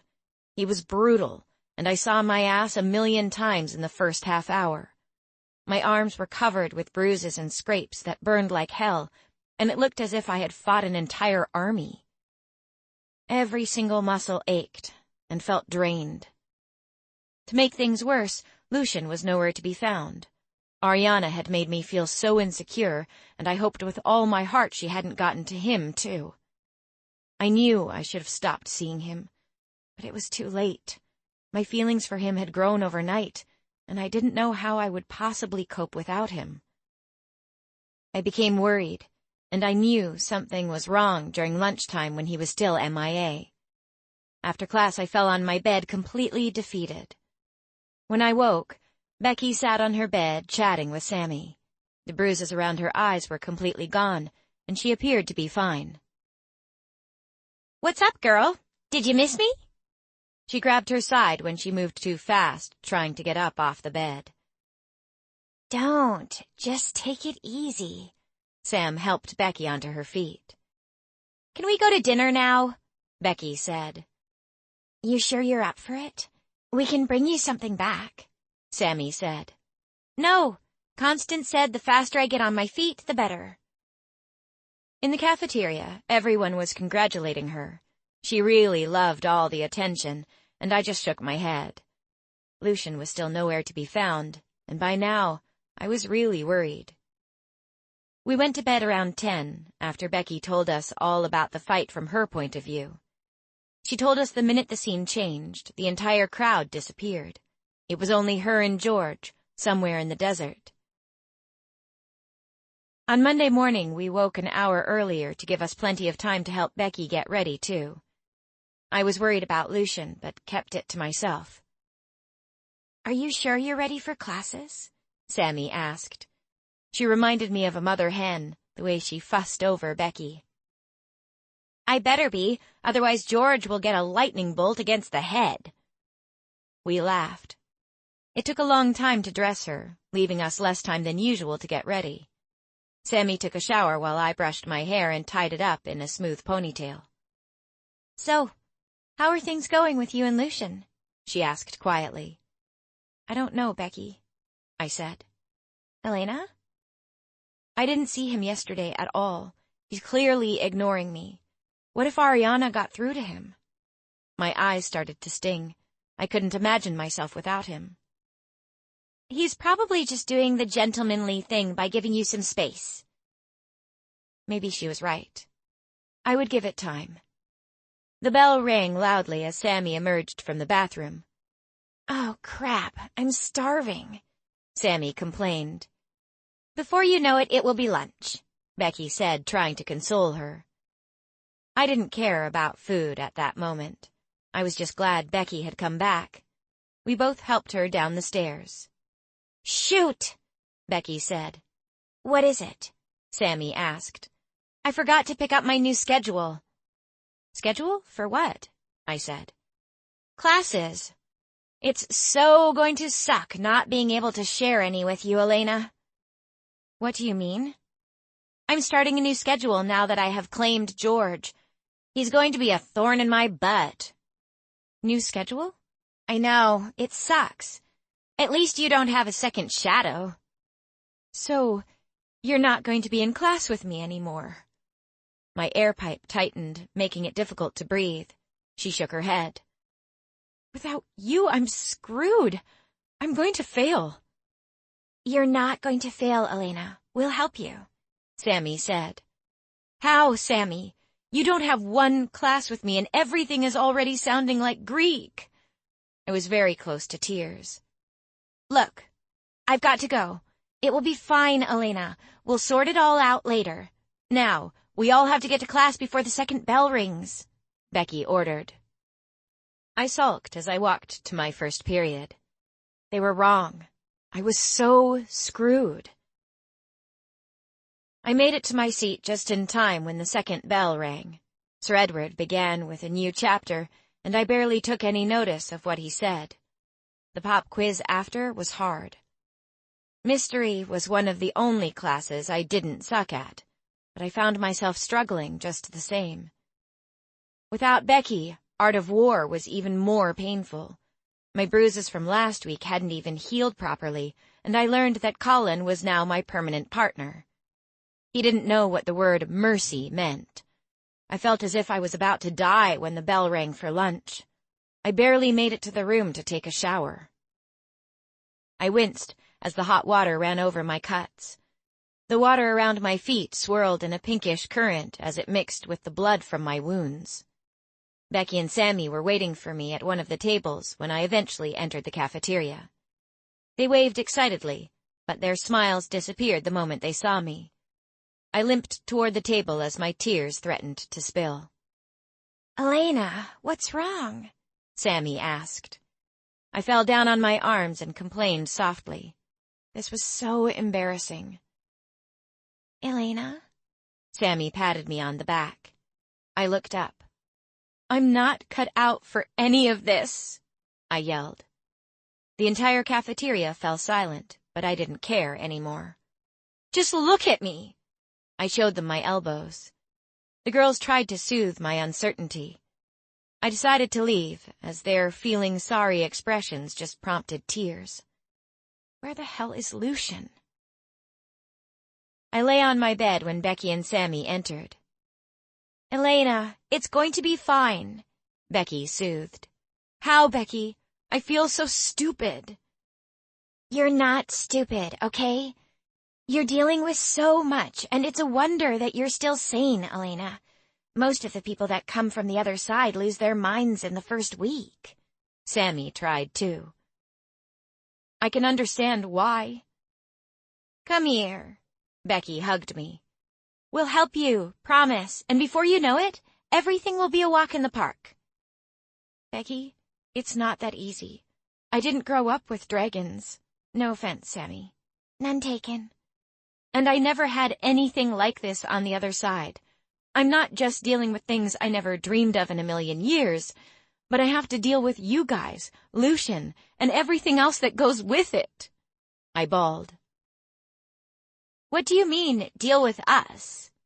I took a deep breath. I already told you guys, my father made us move every 3 months, so friends weren't really a priority. The paranoia always drove them away. Well, you've got some now, Becky said. The way I see it, Paegeia should have been your birthplace, Elena. You belong here, and I'll make sure that you understand everything. I'll help, Sammy promised. I wiped away my tears as the bell rang for the second part of the day. Everybody in Professor Gregory's class stared at me as I walked in. The familiar, new chick's first day at school feeling came back. And it was so bad that my stomach turned. Good afternoon, guys, he said as the second bell rang. And ladies, Riley sang annoyingly. Sorry, ladies. Elena, Master Longway wants to see you in his office, please. The feeling became even worse after his words sank in. I got up and put my books into my bag. I left as he began his lecture. The last time I was in the headmaster's office, I had received the biggest scolding of my life. What does he want now? It felt as if it took an eternity to get there. I knocked timidly. Enter. His voice came from inside the room. I found him sitting behind his desk, busy with paperwork. "You wanted to see me, Master?" "Yes, Elena. Sit down, please. I heard what happened today in the cafeteria," he said. "I'm going to cut to the point. You have so much to deal with, and it was wrong of me to throw you in the deep water before you were ready. You are struggling to cope with all of this, and now I'm forcing you to learn everything in such a short period of time. I know you are not doing very well in your classes, and all of your professors are worried that you started this year a little too late. What I suggest is that you take it easy, and then next year you can enroll with the first years." "Please don't do that, Master. I swear I'll work harder," I pleaded. "Elena?" "Please, sir, don't fail me because you think I can't make it. Fail me for the right reasons. Just give me a chance," I begged. "I will take extra classes after school. Becky and Sammy said they will help me to catch up. Please." "Elena, it is too difficult." "I don't care. I just want a chance." I was adamant. Silence filled his office, and he frowned at the papers splayed out on his desk. He sighed. "Okay, fine. If you're up for it, I will see what I can do from my side." I nodded. "Thank you, sir." "That will be all." He spoke with a whisper. I wiped away a tear as I exited his office. I found Becky and Sammy sitting in our room, and everything came spilling out. "How can he even suggest something like that?" Sammy asked. "Maybe he's just worried about Elena. She did start late," Becky said. "I don't care, Becky. I'm not going to be left behind." "Okay, easy. I'm sure Lucian will help too. He has—" "Let's just see what Master Longway is going to come up with," I interrupted, not wanting to talk about Lucian. "It had better be a good plan. Face it, girl, you do have a lot of catching up to do," Becky said. "It's not impossible, though." Sammy eyeballed her. "Besides, that mark is really dark. I'm sure Elena can do it." "I just have to work harder," I answered both of them and left for the library. I had no idea where to begin, so I started searching in a section that had something to do with magic. Lucian kept jumping into my mind, and I had to push him away in order to concentrate on my task. I found a book called Nobody's Magic and paged through the first few pages. It sounded like a good book about where everything started, but the way the author wrote made me wonder if he was related to William Shakespeare. Someone spun me around as I was going to return the book to the shelf. I found myself in a pair of arms. By the smell of his shirt, I knew it was Lucian. "Where have you been?" "I'm sorry, Elena. I had to do something for one of the professors. I heard what happened today. Are you okay?" He clamped both my wrists with his hands to stop my weak punches. A tear rolled down my face, and he caught it gently with his thumb. He gave me a soft kiss, and all my doubts disappeared in that instant. "You need a break," he whispered once we'd finally stopped. "Lucian, I need to study." "You can study tomorrow." He grabbed my hand and dragged me to the exit. His hands were really cold, but his touch made me boil from the inside. My stomach did so many flips it almost made me sick again. "Where are we going?" I didn't recognize our path. "Have you ever been on a horse's back?" "No," I said, nervous. Dad had loved horses, but he had never made the time to take me riding.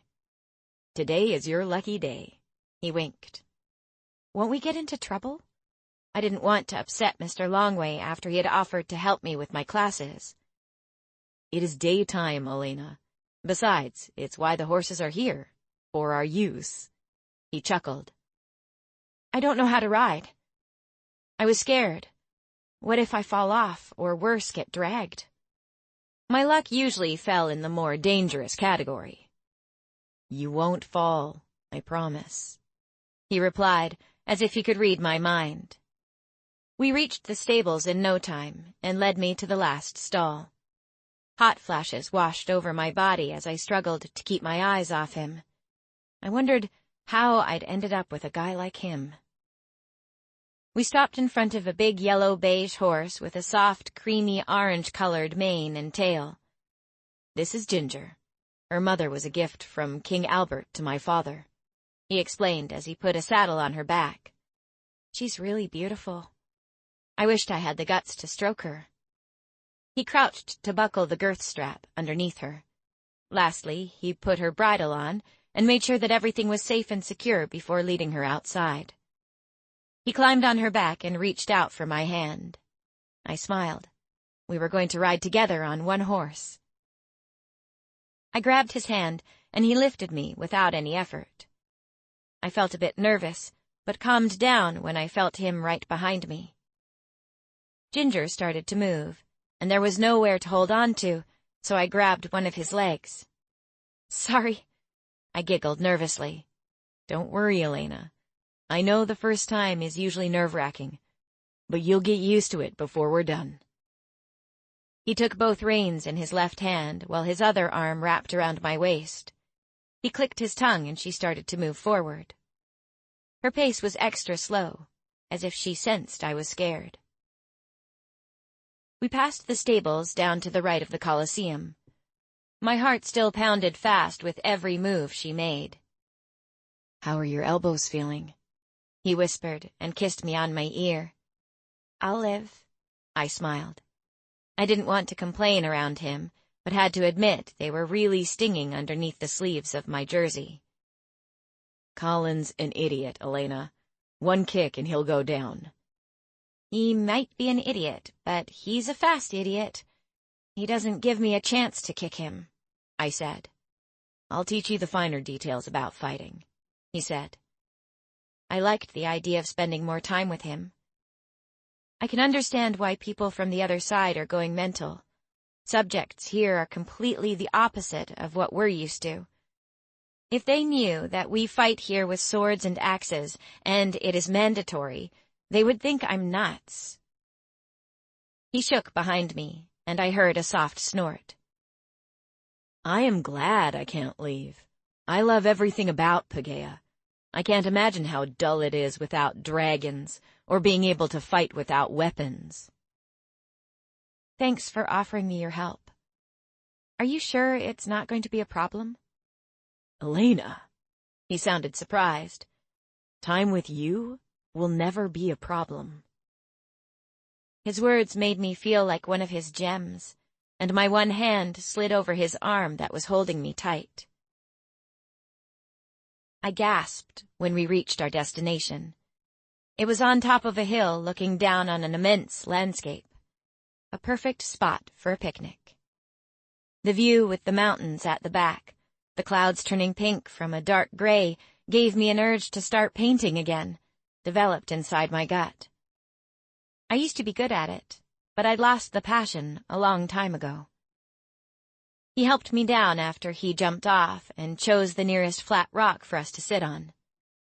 Gazing out over the expansive landscape, I couldn't help but wonder that it was weird how no dragons were soaring in the sky like I thought they would be. "So, how do things look on the other side?" he asked me. To be honest, I didn't know what to expect on my first trip to Elm. I imagined totally the opposite, thinking I would have to shop with dragons and that I'd have to dodge poop droppings. He sniggered. "It is forbidden." "What, the poop droppings?" We both laughed. "This side looks exactly the same, except for the dragons and magic." "What did you learn in school then?" he asked. "Almost the same as in Dragonia, social studies and anatomy of different animal species. We had math, too, but it's much easier than Paegeia's. I hate it, and you can just imagine how much I love it on this side." "Yeah, sometimes I have to scratch my head, too. What was your favorite subject back home?" "Art, the drawing type." He looked away, and when he turned back, a small smile was playing around the corner of his mouth.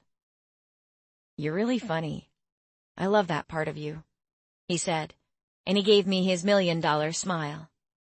"Yeah, so Becky and Sammy keep telling me." We started to talk about art in Tith. He told me about an amazing gallery that sold startling pieces, and someday he promised he would take me there. I liked that part of someday, because I knew Ariana hadn't gotten to him the way she'd gotten to me. We talked about all different kinds of things, for hours. "It made sense what you said before about the people going mental this side," he said. "I mean, when things look so normal to you guys but isn't really, I think it's easier to lose your mind." "I guess. So, have you ascended yet?" "No, I'm still waiting for that part. To be honest, I barely qualified. Otherwise, I would have been known as one of the wannabes, and my father would have to pay a crap load of money so that I could attend Dragonia. My mark is barely noticeable, and I can relate to what it is you're going through a little. I had to work extra hard to prove to them that I truly belong here, too. I guess it's one of the things we have in common, sort of. I take it by now that you know that you're the only human with a dragon father that bears the mark of the Dragonians." That part still doesn't make sense to me. I have read so many dragon stories, and all of them that are born from a dragon parent can shift into dragons. "They're not dragons, Elena. They're shapeshifters. It's a completely different thing." "How's that different?" I asked, confused again. "Shapeshifting is a gift, just like the ones we will receive when we ascend. The only difference is that you're born a shapeshifter. Turning into the form they shift into, now that is genetic." I finally understood what he was saying. "Are there any shapeshifters in Paegeia?" "There used to be a long time ago, but like the dragons, most of them were hunted down and killed. I imagine the ones that are still left this side hide it because there haven't been any sightings for a long time." I sighed. "That's just wrong." I was quiet for a while. "So what will happen if you don't ascend?" "Nothing. But you make your own future." "But how do you know what dragon to choose then?" "You can choose anyone. It just makes it harder without an ability. 3 of the metallic dragons don't even have abilities, and yet they are the most important dragons of war. Without them, the chances of winning are very slim." "Most of the metallic dragons don't have an ability?" "Yes. It's only the Firetail and the Swallow Annex that have them," he said. "The rest have to rely on their speed and strength. Their exterior is much more advanced than the chromatic dragons. They are the attackers, and not scared to fly in and take out the enemy in close contact." "Why do you fight?" "We fight for the same reason war starts on the other side. Freedom, peace, love." He smiled on the last word and stroked my back. He leaned in for a kiss, and I knew that it was my favorite thing in the entire world, kissing him. "We need to go. It is almost dinner time," he whispered as our noses touched. I looked at my watch and saw that it was 5:30. I sulked, which made him laugh. "I know I have been neglecting you this last couple of weeks, but I promise it's going to change," he said, and kissed me one more time. The ride back was too short. We ended up talking about him trying to claim Blake again. "Lucian, Becky told me the last time you got seriously hurt. Why do you keep on trying if he can kill you?"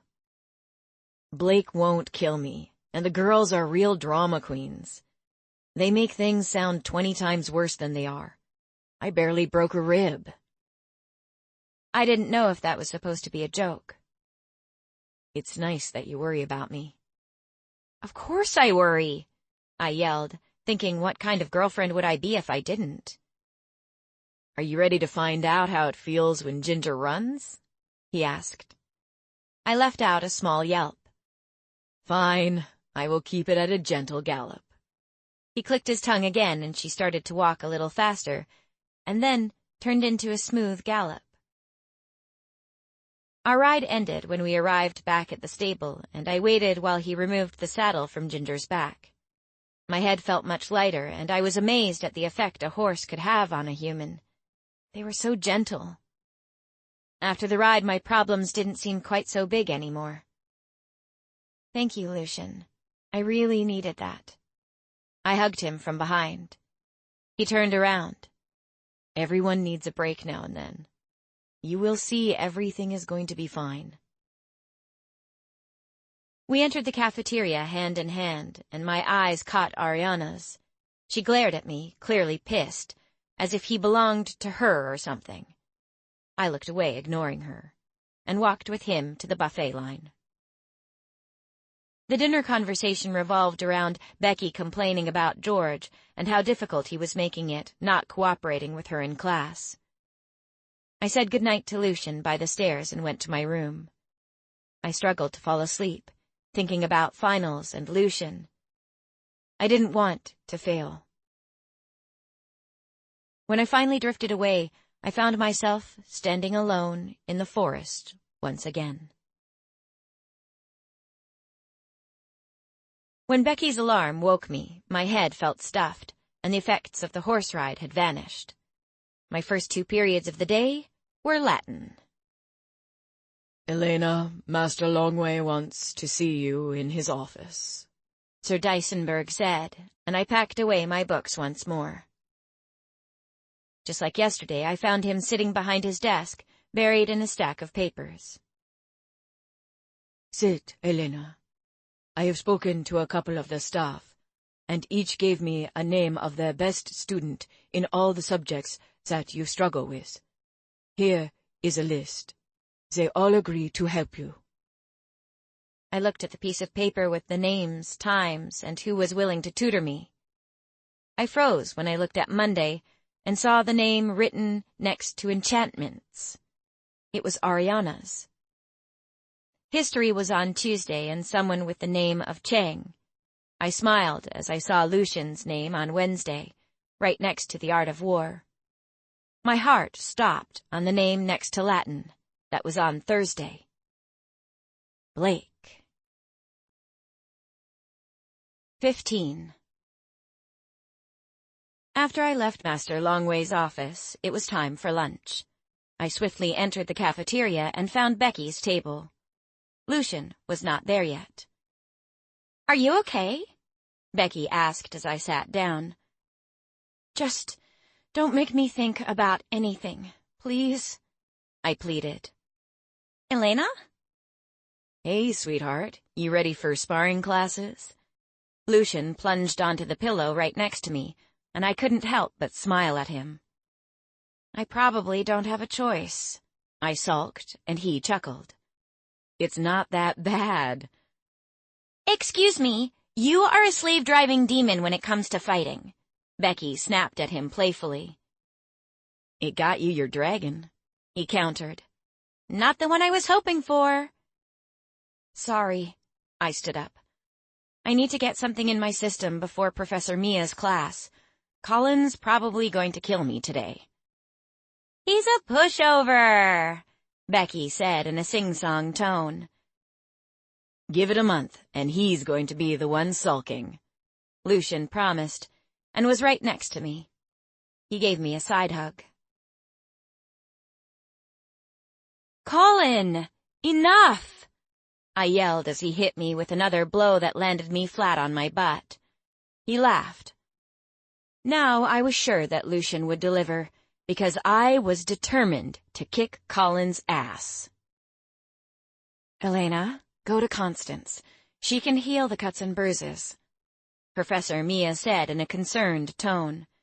Blood soaked through my sleeves and my elbows felt raw and painful.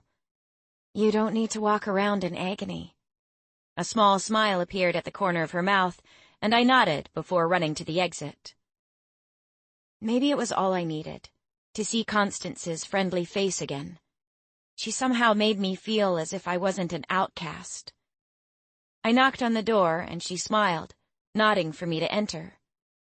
"Look who's here," she sang, but her smile disappeared as she saw the agony on my face. "Come here." Her arms were open, and she hugged me tightly. Her arms felt so motherly, and she even gave me a soft kiss on my head. "It's so hard," I said, and my mouth felt parched. She poured me a glass of water and handed it to me. "Just look at me." I showed her my elbows. She took my arms softly and examined me. "She's really beautiful." "It's going to be okay, Elena. Before you know it, everything's going to make sense, and I'm sure with the help of Lucian, you'll not have these anymore." She gestured at my bruises.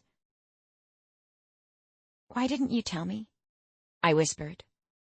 She squinted and looked as if she was thinking really hard about what I was asking. "That you're a dragon." She giggled as her hands started to glow. I couldn't take my eyes off them. "At the time, you had a lot to cope with."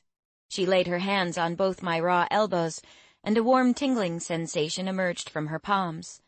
It went deep into my skin and felt as if it reached inside of my bones. "Why didn't you heal me the first time this way?" She smiled.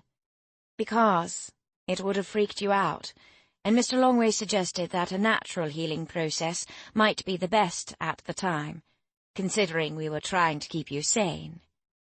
She stroked my elbows as if she tried to wipe away something. "There, I'm sure that feels much better." I looked at my scrapes, and they were gone. Even the blue around them had vanished. "Wow!" I laughed nervously. "Thank you so much." I hugged her without thinking, and she tapped me softly on the back. "Go, you'll see. It's all going to be fine." She winked, and I left feeling mildly better. Monday couldn't have come faster. I was so not looking forward to spending time with Ariana. But if she was the best at charms and spells, then I had no choice. I needed her. "Elena, you need to concentrate and, for crying out loud, learn to speak Latin." She snapped at me, sounding extremely irritated. "It's not my fault everything is in Latin," I yelled back, already frustrated. "Who do you think you're yelling at, Missy? I'm royalty, and it's princess to you. We used to hang commoners for backbiting." "Again, Elena, what do you do when an enemy tries to attack, and you have nothing to defend yourself with?" "You try to shield yourself?" I whispered. "Show me," she ordered. "Ariana," I said, and she gave me the eye. "Sorry, Princess Ariana. I don't know the spell that well." I felt how my throat thickened and angry tears started welling up. "Oh, are we gonna cry?" Nothing came out. I hated enchantments and knew I would never be able to learn any of it. Maybe I was stupid. She chanted some things in a different language while gripping the bridge of her nose. It was the words to the spell, and I could hear the vibration of the invisible shield taking form around her. "It's a lot to take in. I don't even know what that means." "Maybe if you pay more attention in class and stop daydreaming about guys that are way out of your league, you might learn something. I told Master Longway teaching a dragon offspring was going to be a waste of my time." She spat out the words as if they scorched her tongue. "You're not really making it easier for me. You don't even want to be here." "You got that right." "I really need your help, Ariana.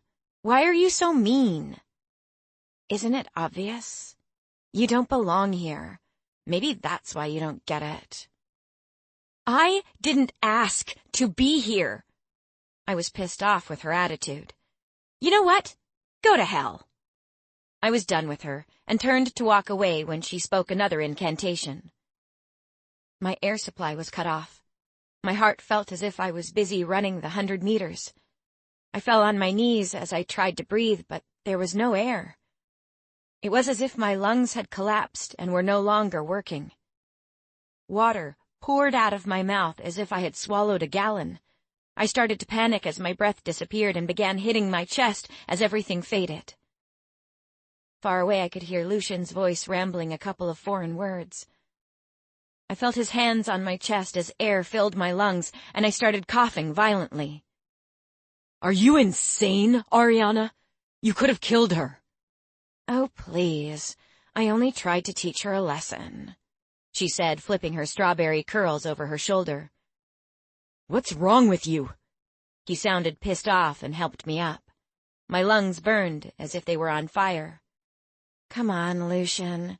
It's not like you haven't done it before." "That was different. It was an exam," he roared. He shook his head and led me away from her. "I'm so sorry. Are you okay?" His tone was full of concern, and he held me tightly. It felt good in his arms, and I started to cry.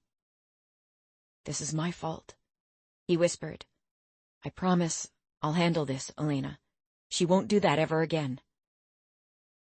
I was glad there wasn't an audience to witness my tears. It wasn't the first time I played on death's porch, but it didn't mean that I was used to it either. It was weird how in the movies your whole life plays out in slow motion. It was nothing like that. It felt horrible. I stumbled up the stairs as if my limbs were made from paper. I felt Lucian's one arm behind my legs, and he lifted me up. Becky's smile vanished the moment we entered the room. Her face turned pale. "What the F?" she shouted, and helped Lucian get me onto the couch. Not that he needed it. "What happened?" "Ariana used a moon spell on her." "She what?" Her eyes turned a shade darker that seemed almost pitch black. I'm glad Sammy wasn't here, otherwise the whole 4th floor would have heard that Ariana had almost killed me. "She'll be fine, I hope. I think I got there in time." Lucian's voice broke a little, like on the night Becky had ascended. He hugged me again. "We have to tell Master Longway. Princess or no princess, she's going down," Becky threatened.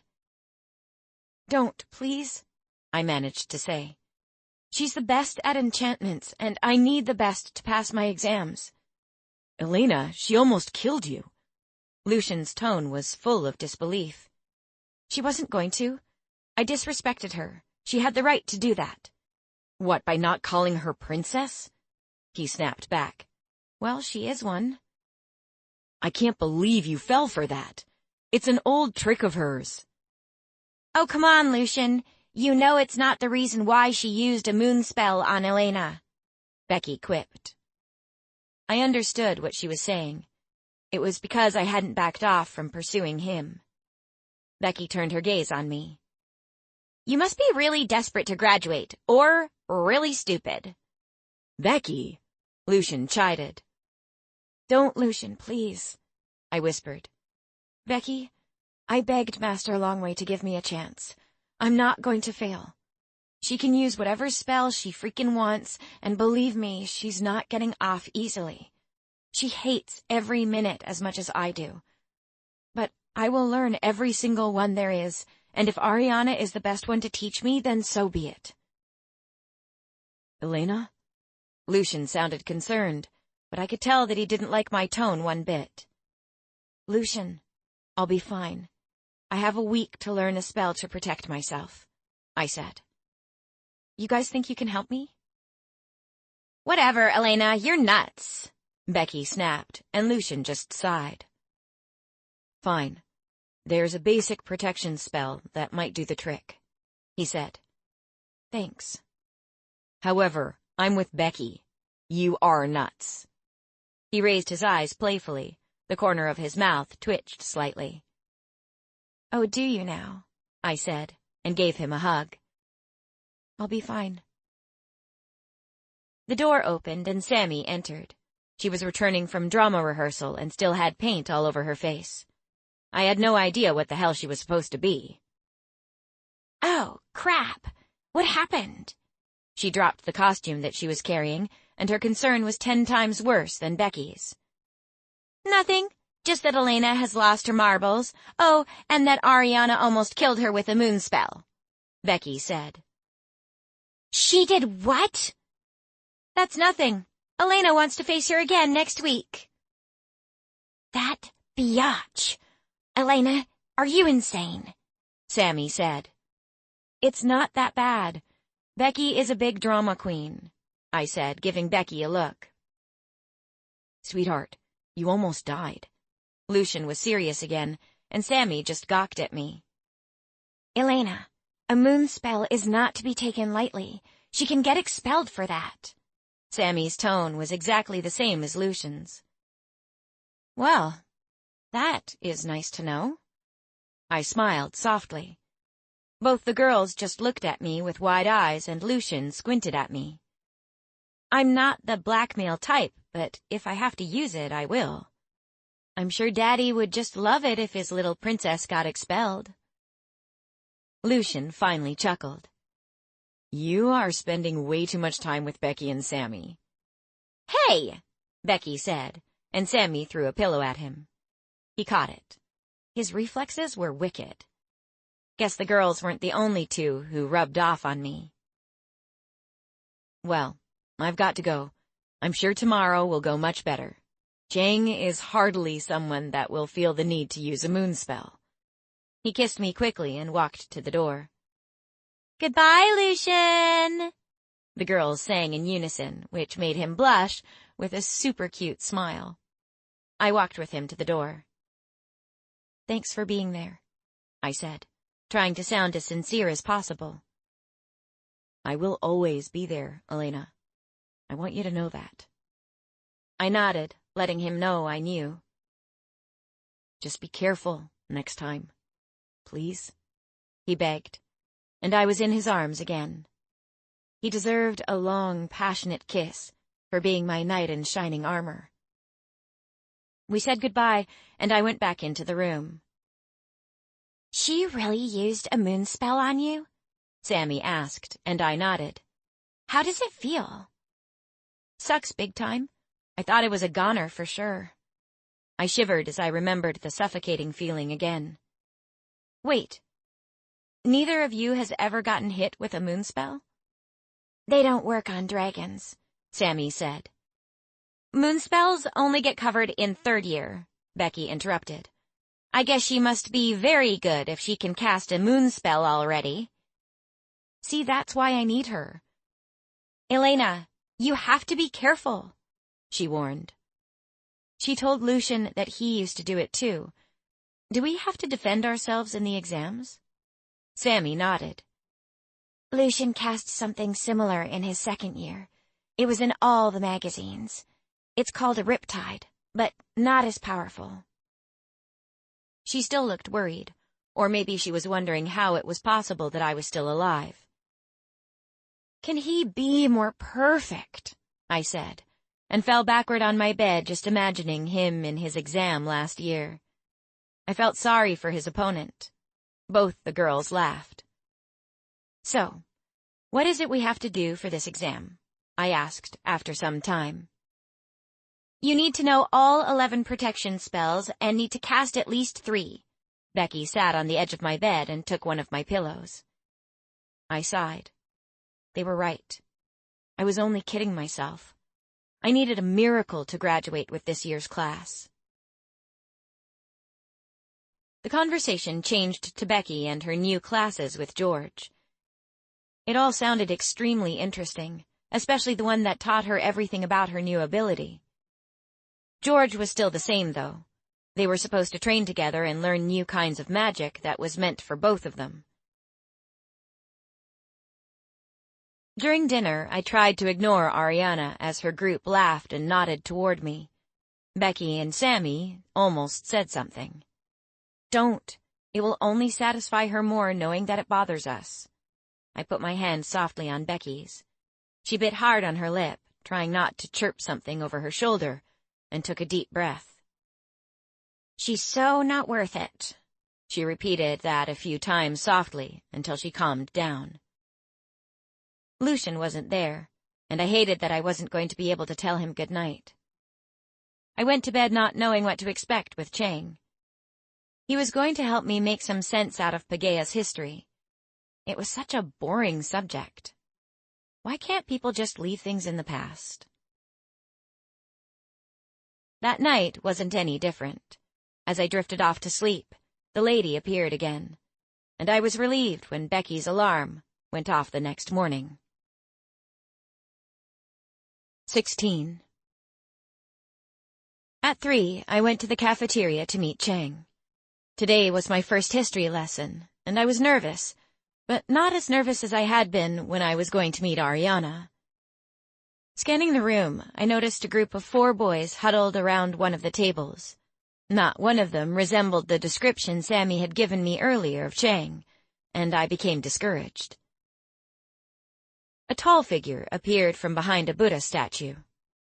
He wasn't Oriental, as I imagined he would be, and looked like he was a true ethnic mix.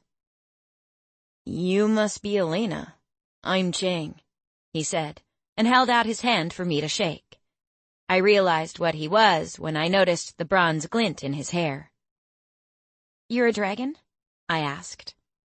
"Busted." His smile reached his eyes as he held up his hands in mock surrender.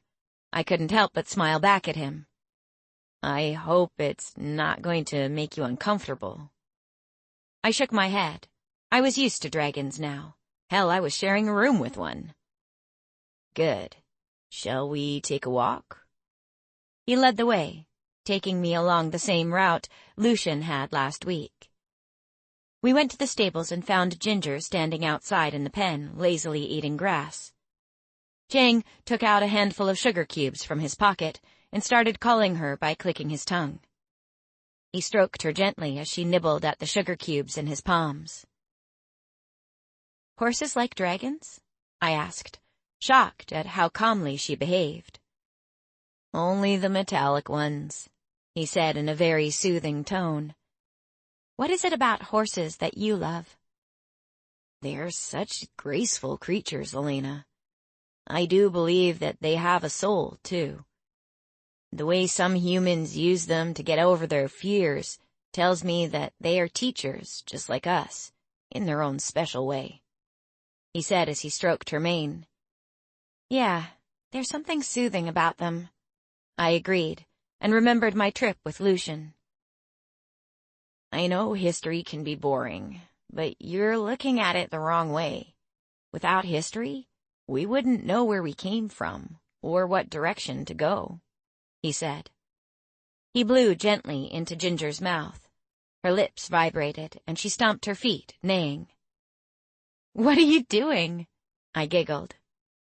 "I'm making her used to my smell. It's a small human trick. The Sioux tribe used to believe that blowing in their faces makes them used to your smell. I hope it's true, otherwise I just looked like an idiot." I laughed. "So what is it that makes history so exciting?" "What are they teaching you?" "Oh, very boring stuff about medieval times." "You don't like the medieval times?" he asked as we carried on walking toward the Colosseum. "Not really. They were cruel and saw dragons as the enemy, right?" "Yes, it was. I'm really lucky to be born during King Albert's time." "Why were they so afraid of the dragons?" "It was mostly the chromatic dragons that gave them reasons to fear. There was no enchanted wall back then, and Paegeia was free for anyone to visit. People passed fluidly through the barrier. The metallic dragons, like me, were wise to hide.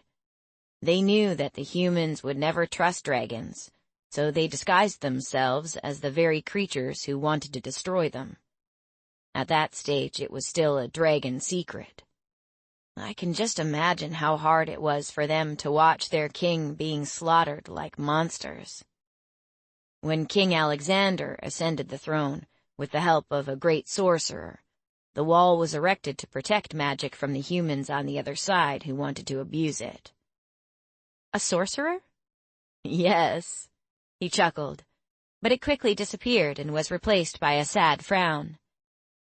"I wish he'd died before he could produce an heir," he said. "Why?" It was a weird thing to say. "Because the most powerful sorcerer that ever lived descended from his bloodline. His power consumed him, and he betrayed and murdered his best friend." "Who did he betray?" I was intrigued by Chang's story. Why can't they talk about interesting stuff in class? "King Albert." His best friend was a sorcerer? Chang's lips twitched while he stared holes into the ground. "It happened about 15 years ago. The Vidin warned King Albert, or so my mother tells me. The Vidin said that someone in his kingdom would betray him. He didn't want to believe her because everybody loved him. She planted the seed of doubt, though. Said there was a time that he became suspicious of everybody, became really quiet, too. Mom was a serving maid in his castle, and she remembered the sadness in his eyes around the dinner table, just looking at his men and wondering who was going to betray him. She told me that it was a look that didn't suit him at all," he said softly. The story of King Albert had hooked me, and I stumbled over the only rock in the path. Chang's reflexes were fast, however, and he caught me before I landed on my face. He chuckled. "I can see why you don't do so well with classes on this side." I giggled at his sarcasm. "If you think this is bad, you don't want to see me in enchantments." We walked past the Colosseum toward the edge of Dragonia, while he continued his story. Looking around, he chose a spot on top of a big rock and wanted me to sit with him, but I chose to stay on the grass with my back turned toward the view. My fear of heights had spoiled plenty of breathtaking scenes, and this was no exception. He told me how King Albert had been the only one who had given chromatic dragons a chance. He explained how Sir Robert had been evil, but King Albert had been adamant about claiming him. Night villains weren't very pet-like, he explained, while shrugging, and I laughed at his comment when he said that it was the metallic dragon's job. I was mesmerized by King Albert's bravery, how he'd claimed the first chromatic dragon.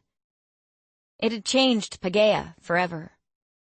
Chang told me it was also when he decided to build Dragonia. It took many sorcerers and strong enchantments to raise the academy into the air and keep it aloft. The minute King Albert discovered that humans born with the mark could actually bond with the dragons, he chucked them inside too. I don't know why people like that always have to die. The world doesn't have many of them to start with. His tone was soft, and some sadness lined each word. So this best friend that betrayed him, is he still around? Goran. He's the reason eating is forbidden. Yes, Becky told me about the creepers. Is it true that only Blake and his Dragonian can enter? He grinned. I doubt that anyone would be able to claim the Rubicon. Why do you think that? King Albert claimed the first chromatic dragon. How should the Rubicon be any different? There always has to be a first, even if it seems impossible. He looked at me surprised. You've listened. Well, your story's interesting, I said. It's history, Elena. I frowned when I realized what he meant. Then why is mine so boring? He roared with laughter. Don't tell anyone, but I agree. We both laughed. Then he sighed. It was quiet for a while before he spoke again. I know you and Lucian have something going on, and don't get me wrong, he's got the makings of a great Dragonian. But I truly don't believe that he'll be able to claim Blake, he said. Why not? His statement intrigued me. Easy. The Vidin. The Vidin sucks things out of her thumb. Just thinking about her made me pissed off all over again. Grabbing a rock that was next to my leg, I threw it as far as I could, pretending that it was her crystal ball. Yes, most of the time. But when she makes a true foretelling, it always happens. You mean like when the so-called wind blows and her eyes become silver? I joked. He threw a stone over the edge. Yes, it freaks me out too. It happened when you were with her? I asked, and he nodded. What did she say? That's only meant for me, Elena. Foretellings are very personal, and you'll never find anyone that will reveal what the Vaiden told them, unless they are written in the Book of Shadows for everyone to see. He said, Book of Shadows? It's a book that follows the Vaiden's foretellings. Nobody knows how it came to exist. Every time she makes a foretelling that is of importance to Paegeia, it will magically appear in the Book of Shadows, he said. What did it say? I asked, curious. I was always curious when it came to Blake. That the only one who will ever claim Blake is his true Dragonian. His egg hatched 3 years before King Albert and Queen Catherine were murdered.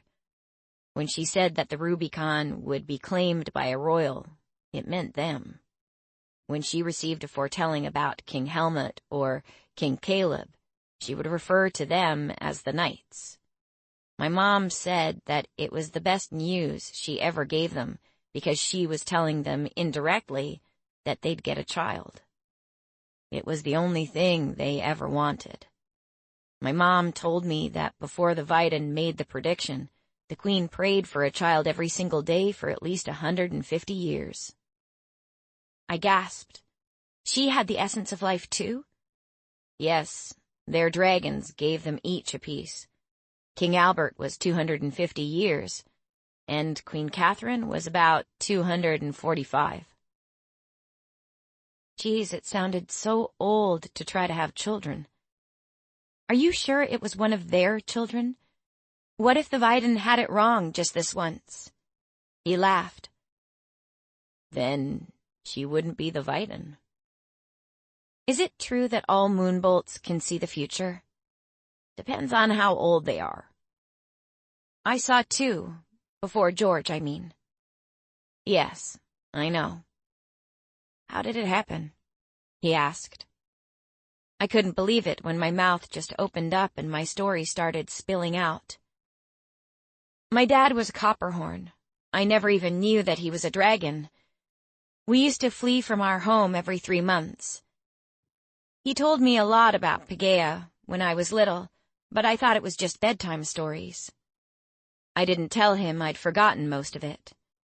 The pain buried deep inside me slowly emerged to the surface. I missed Dad so much. I told Chang everything about that night, and when I was finished, I looked away to wipe off a tear before it rolled down my cheek. No wonder you don't cope with classes. You've hardly dealt with all of this. I just don't know why it happened. What was so important that they felt his life had to be the price? What if he died thinking that I would never forgive him? I can't tell you how many nights I'd prayed for a miracle, a normal life, a life where we didn't have to flee anymore. Now that I've gotten my wish, I feel like such a nobody. The way some of the students look at me as if I don't belong here. The Vaiden... You're not a nobody, and your dark mark is why you are in Dragonia, Elena. Not who or what your father was. Then why don't I get anything, Chang? I said, tossing my hands in the air. Give yourself some time, woman. You'll get there, he said. It was as if he knew something I didn't. When? Rome wasn't built in a day, or so I've heard. He joked, and it worked. It made me smile. You put so much pressure on yourself. Why do you do that? It's stupid, you'll laugh. I spoke, turning my face away. Try me. I took a deep breath. I might as well tell him. I had told him everything so far, and I felt as though I could trust him with my life. never felt so alive. He just looked at me and frowned. I'll help you with whatever I can, Elena. If it's that important to you not to fail, I'll give it my best. Thanks. I really appreciate it. You're really cool, I said, meaning every single word. Wow, I don't think I heard that one before. Most of the other students think of me as a geek. I laughed again and punched him playfully on the leg. Well, maybe they should try to get to know you. So, you want to know why I believe Lucian won't claim Blake? He moved from the rock and plopped down on the ground beside me. It has to do with another foretelling she made a couple of years later. It's also written in the book. She said that only the King of Lion can claim him. The King of Lion, like the sword? I asked, and he nodded. Nobody knows what she meant, not even her. They still think that using the sword is the answer. But it's also the one thing that can kill Blake, so they don't even consider it. You don't believe that? I can give you a lot of theories, Elena. Crown Tails love theories. If you ask me, I think she didn't mean the sword at all. Then what? I said, leaning in so I wouldn't miss a word. I think it has to do with King Albert's bloodline.